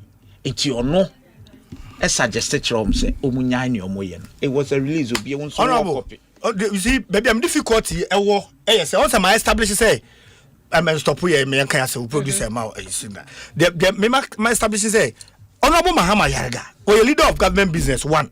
He sits in cabinet with the president. Yes. And he said, why BB sir, next a president? Opesa uneni dim koma. Must it be a release? Must it be? Because now, you see, now we also interpret it, say, you are interfering too much in parliament business. And then I ask you, Tama, a bagman, episode be a speaker. Muka is a president. Release by catch a majority for say omontoma bagman. Me who be o man mu daw. You are 3 arms of government. Independent and distinct from each other. Omumu obi antimi obi adwuma ma obi. It is a separation of powers e wo ho no. But if ama no with time no you who say it has gotten to your pointer. I was a separate executive no free legislature no simple crown and say obi a member of parliament or say a minister because there's a conflicting role. It is a I shall say free backbone ho. Now backbone members of parliament to now just a president the release ba. What first interference no. 2 a leader of government business and majority leader of parliament. Any another leader, members of parliament so the one can say omunye ministers of parliamentary affairs. No one can say bia on the president to kwan way. But in this case, he sits in cabinet. My P2 advice would have been say ready enye ho ne nkata asem kan obi abehu me no ne te cabinet ayaraga ade we die mo ko withdraw na ma bo say a show of big cake no the president settings ne do so well yes settings ne do so also you phone say iPhone kwa no akọ settings now akọ settings no wa share your man tell me who no see the president is interfering too much in parliamentary duties the way fi say o free parliament that of free parliament 2008 enke be ko kwanda so ebre no nya ya bintinti na ye nko enti mesre nyama bi o ha ase showmanship no Yiadom so yema ase populace you know and say make no we dey o tie mi bia say obi a won ne te cabinet obi oye this one in a tip cabinet no one president release on member of parliament on cabinet no no hold on what's the son who say omuni minister majority leader hold on no o say or your member of cabinet maybe hold on what is the interpretation it's different maybe you are just being too legalist I can sit in cabinet for one reason or the other you are just being legalist you can't remember no. It virtue of no, or they he sits in cabinet. Some say. I said there is a certain relationship be a war cabinet in Tina say and call back out about yes or the bill be qua president anymore. And I'm saying say or your majority leader. Ya wojuma okodi war cabinet if they so wish some bemana presenter. But you see it is not a fact to say list ya dia betu just members of cabinet or can who be. If he sits in cabinet, the president in a crapper, you will never be engaging, you will never be engaging. And you see, so you know that you are just being legalist. You are just being legalist. You say cabinet minister so you say president and vice president cabinet. But you see, well, we are independent. I've heard also on the 19 years and cool. I also MP or you're independent. Yes. And or you're Juma's MP. The minister, communication minister on the cabinet. Yes. Or your cabinet minister. Yes. But also a member of parliament. Yes. Majority leader or a member of parliament. Boko I say Degeta MP. I don't know Jimmy Konukro. Degeta MP or the cabinet. Or say majority leader. And then they get the MP. And the cabinet on Kobe. Because you are the leader of government business. Who the government? And who the same you know parliament. It's a say more our partners. Yeah, how they say settings the doorso. Never do I want to move was. And then Bibiana, release. President Mahama, wouldn't him say, Adia President Mahama, ye, I'm a fee. For my job. And then you can't want to for my job. Because so when I had to say, yeah, best scrappy office, no, because I'm sure so crano. You're right, I got a chief whip. Omutu sa na mo no e be kura no wa bi any president Mahama shechi ye nipa it president Mahama had to make obia hu say on support sa ade no yeah that's it abusia lawyer bedu so na what in kan reverend ya wan yenko lawyer for ye human so fun kasa reverend ye yenko ye munim omo shada so ma ya ga say on fa matumu ni ye hwe the mood of the nation omo say emfa no no ana quick or the release by that's what certain ejuma we reverend my short time kaka ejuma we ejuma hye ukọ Morocco baby wo kuma keleti asoro efe bi Morocco ejuma hye ukọ mo hye ejuma o ma hye da mo hye say ni kama ayega ni kan fa matum or the matum na the mood of the country quick president no be release bibi na yet say o na ba be yi masa yate abre certain no special prosecutor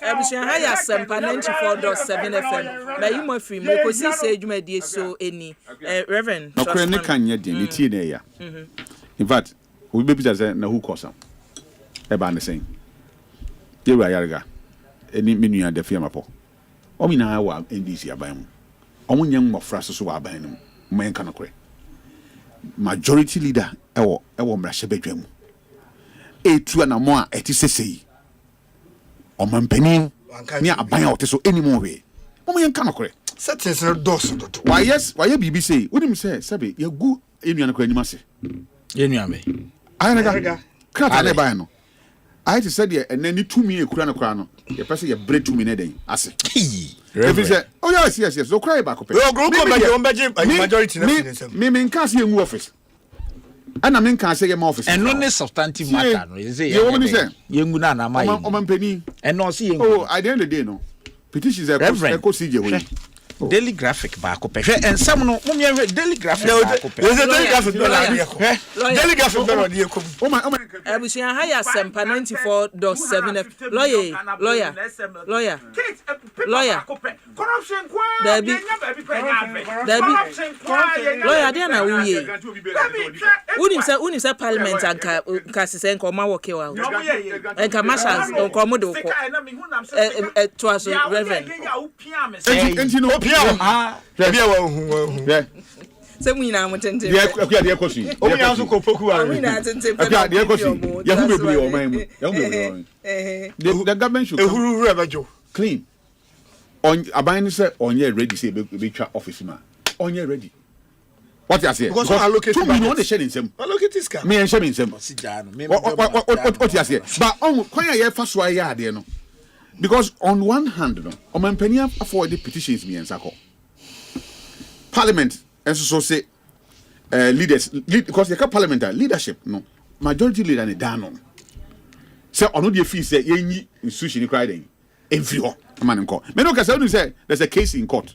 I was Supreme Court. On also so session portions of the act, no, and maybe be a woman ye free. And so about Gina. Nina come for no. O man penny na 2 million na idea. So penny say be twa office man. Aku assembly any ho. Ne mo ma yen say as if say the Ekos no one side in him. Ne mo you ayarga de 2 mu no man penny ba be intervene ni ho na ma. Me nye sure say that yeah, that's honorable. Should be. Our committee, no, committee, only legal committee in Zubi. Unim say I hear for first deputy speaker on the chairman of a private members bill. Ah, NDC MP. Ah, masa set is that.